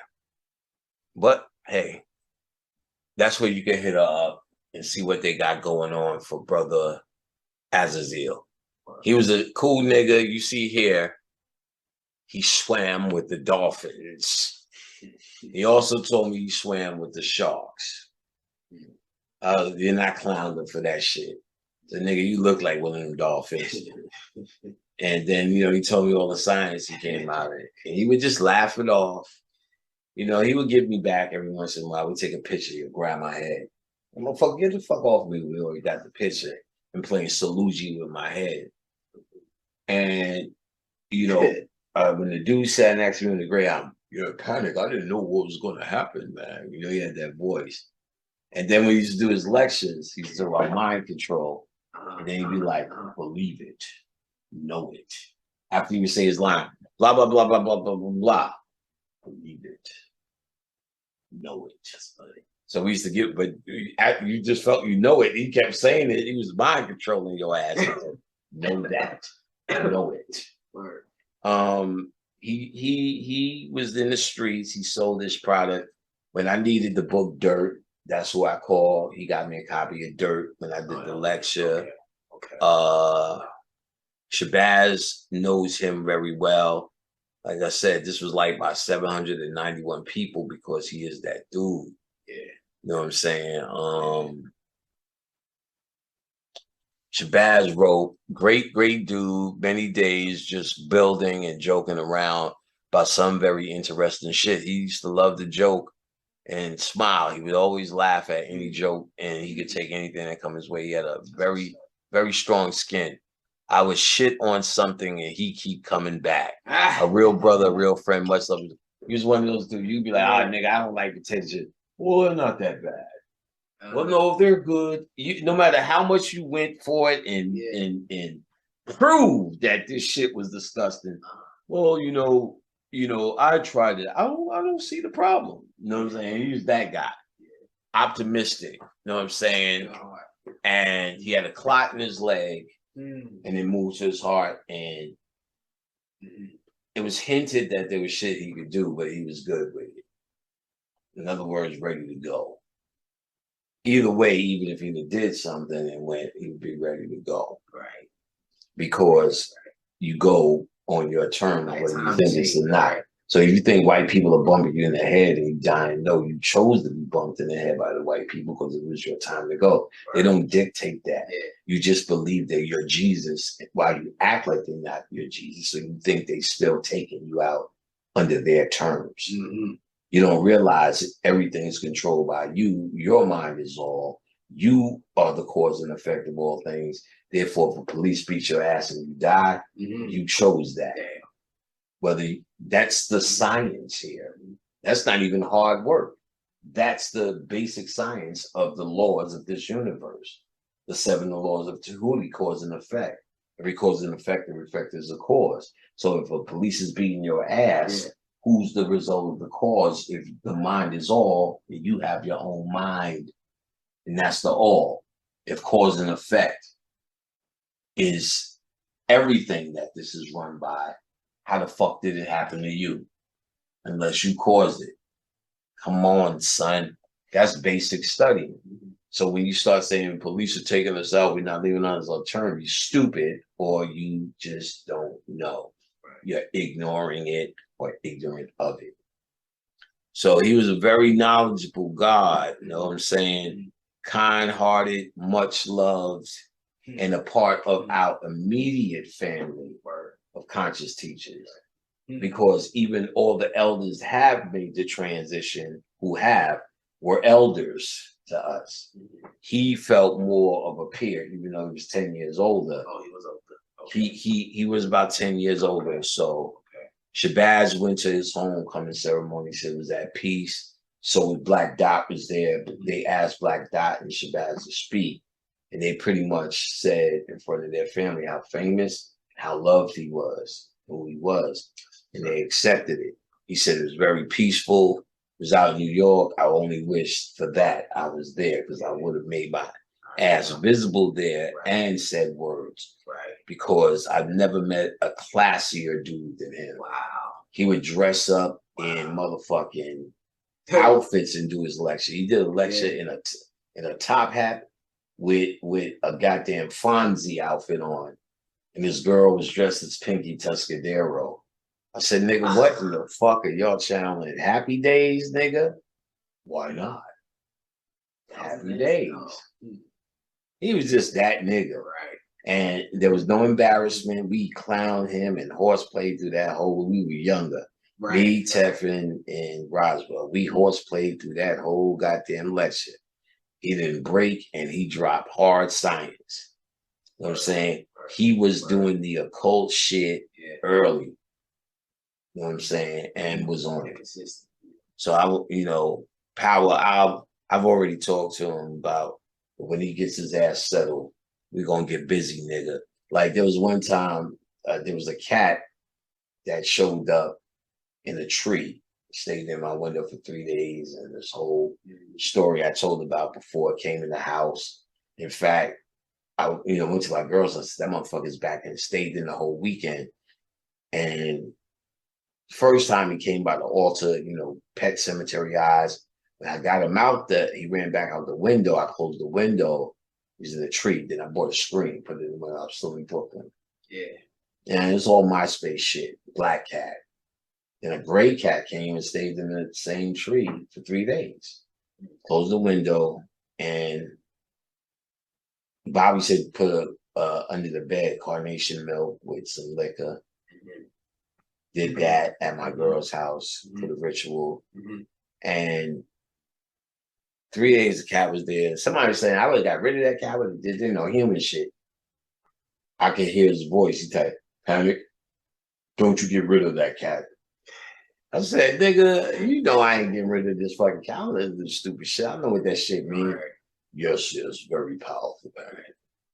And I remember that. And then what made me talk about him, because I was going to do it with Shabazz. He had a book. I don't even remember where we were. The Science of Superman. And he said, this is out of print. I'm going to let you hold it, but you have to bring it back. I might did we see it when we did the book list? Do you recall? Yes, we did, because I made mention. So I didn't give it back. Right, I made mention that we talked about it, and I talked about it, and actually on the book list I talked about it. It was his. Gotcha. And I was supposed to give it back. I thought I did. Sorry, bro. You left before I was able to give it back. But they eventually did there's a YouTube on it. Yeah, you was talking about. Yeah. And they talk about the people. They're really talking about the people of the red sun. You got the people of the yellow sun. They are the people of the white sun. Know that. Know it. Well, the white sun is the dwarf star, which they say in Moonfall, the moon is powered by a white dwarf star. That's their light. That's their sun. And they harness their sun in the ship to come here, and that's what they feed off of, and they feed their children at night. White dwarf star energy, dead energy of the sun. That's why the flowers don't grow in moonlight. Why don't the flowers come out in moonlight if it's just reflected sunlight? Shouldn't they see the sun and bloom and do photosynthesis at night? That's a good question. If it's the same sunlight. It's very simple. Right. It's a different light while they're sleeping at night like everybody else. Right. Morning sun. Right. You should be able to grow moon roses. Moon roses. You ain't fucking lying, bro. Be able to grow moon roses. Right. You should be able to grow moon roses. Why not? It's a different light. Right. It's their light. Right. And that's why they do their rituals and witch shit at night, because they understand that's what they feed off of. They run naked in the moonlight. Just like we are supposed to be naked or halfway naked in the sunlight. So peace and blessings, power, and safe travels and journey to my man Azariah Azazel.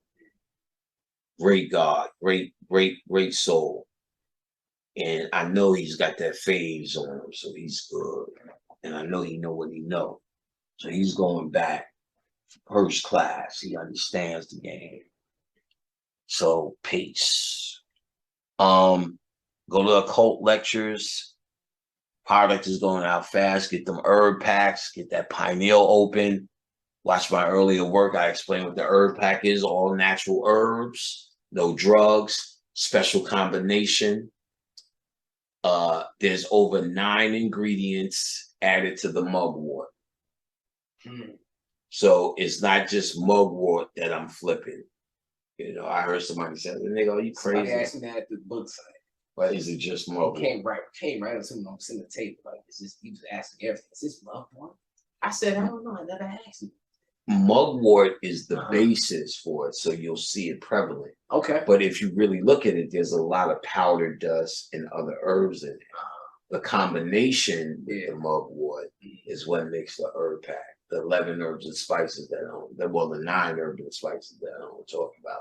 Right. So it's a mugwort base. Gotcha. So to the very untrained stupidity, they think it's mugwort that I'm trying to flip. Thought it was pure see, I went hard at explaining it and selling it back then. Yeah. Now I don't explain them to sell it. They just think they're looking at mugwort. So now I'm explaining it and selling it. Let me get back to this.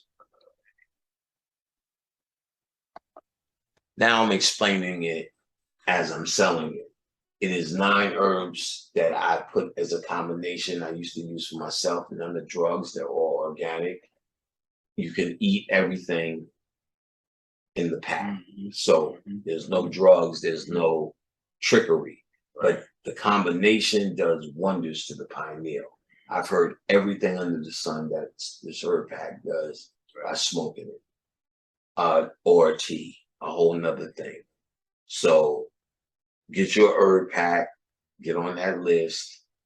It's more than worth it, and the price is more than worth it. I got 2 oils, one that pulls energy, positivity, one that helps relieve and block energy and negativity. Fuck up fluid blocks, the rose oil pulls. Put the rose oil in check. Women all over has told me how much dickery they've been offered after putting it on. Some of them have to watch women where they put it on. It's powerful. And of course, this thing, you know, everything I stand behind that works. And the book now is available, again, for those who stuck around this long. So, again, looks like this. This is the newer book. These are both books. This is 1 and 2. Ooh, yeah. This is book 1, book 2.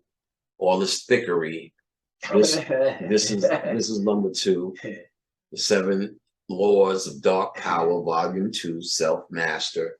This will teach you how to master self. This will break down some of the mind control they use in media to fuck you up. The Origins of Occult Civilization.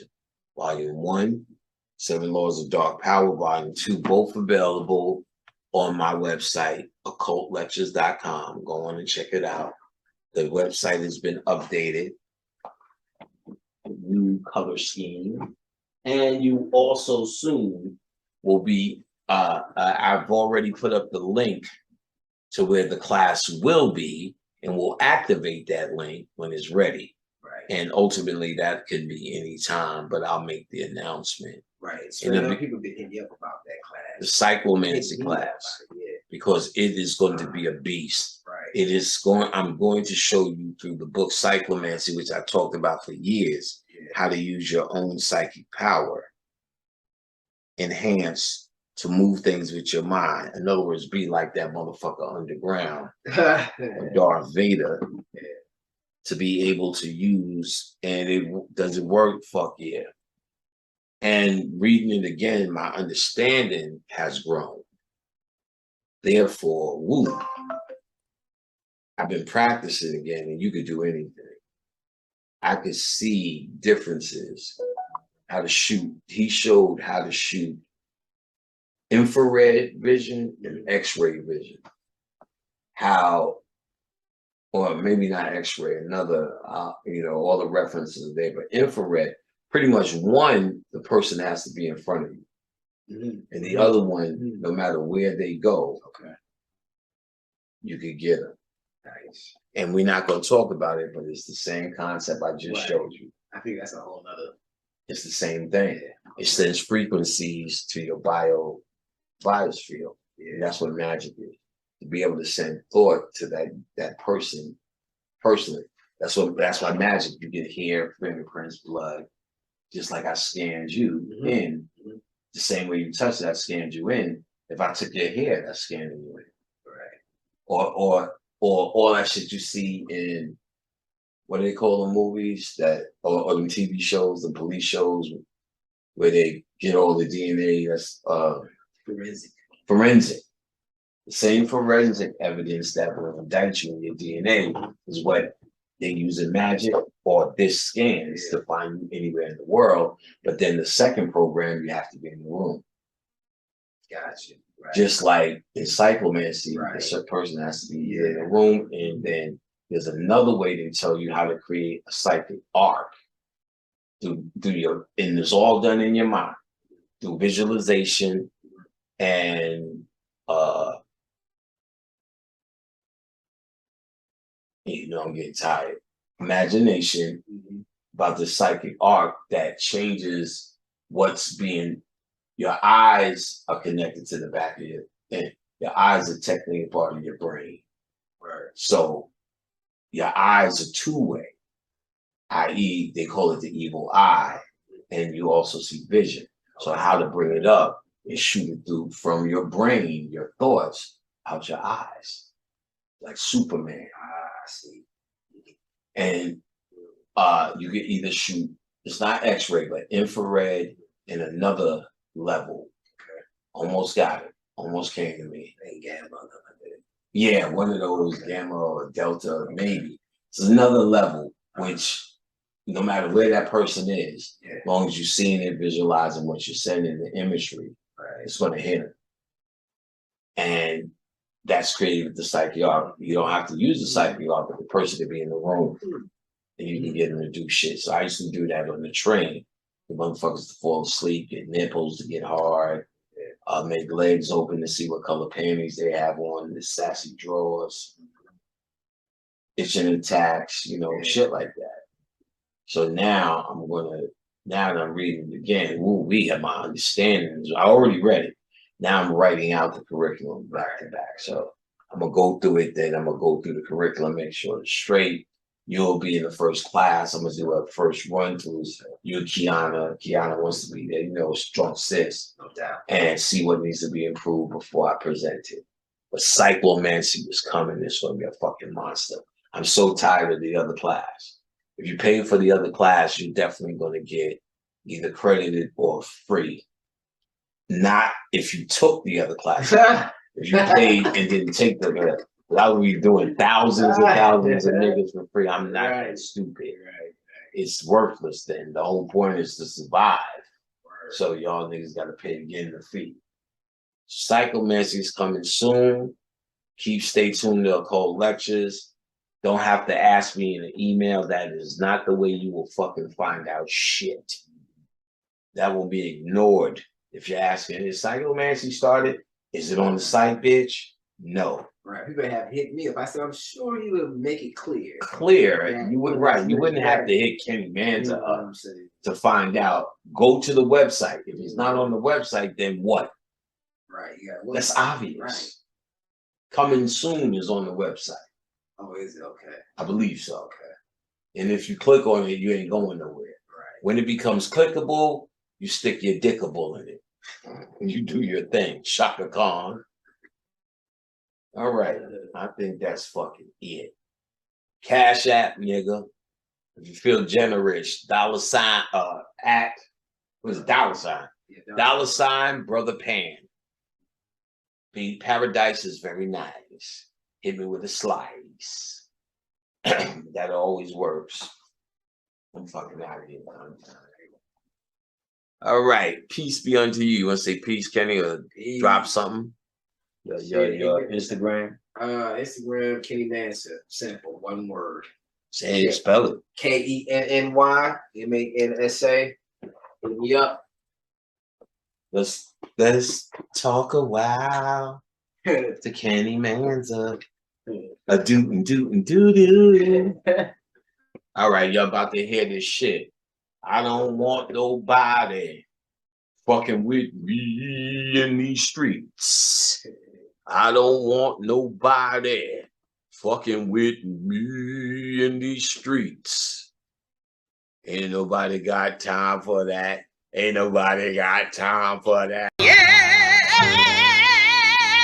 Yes, sir. Same children.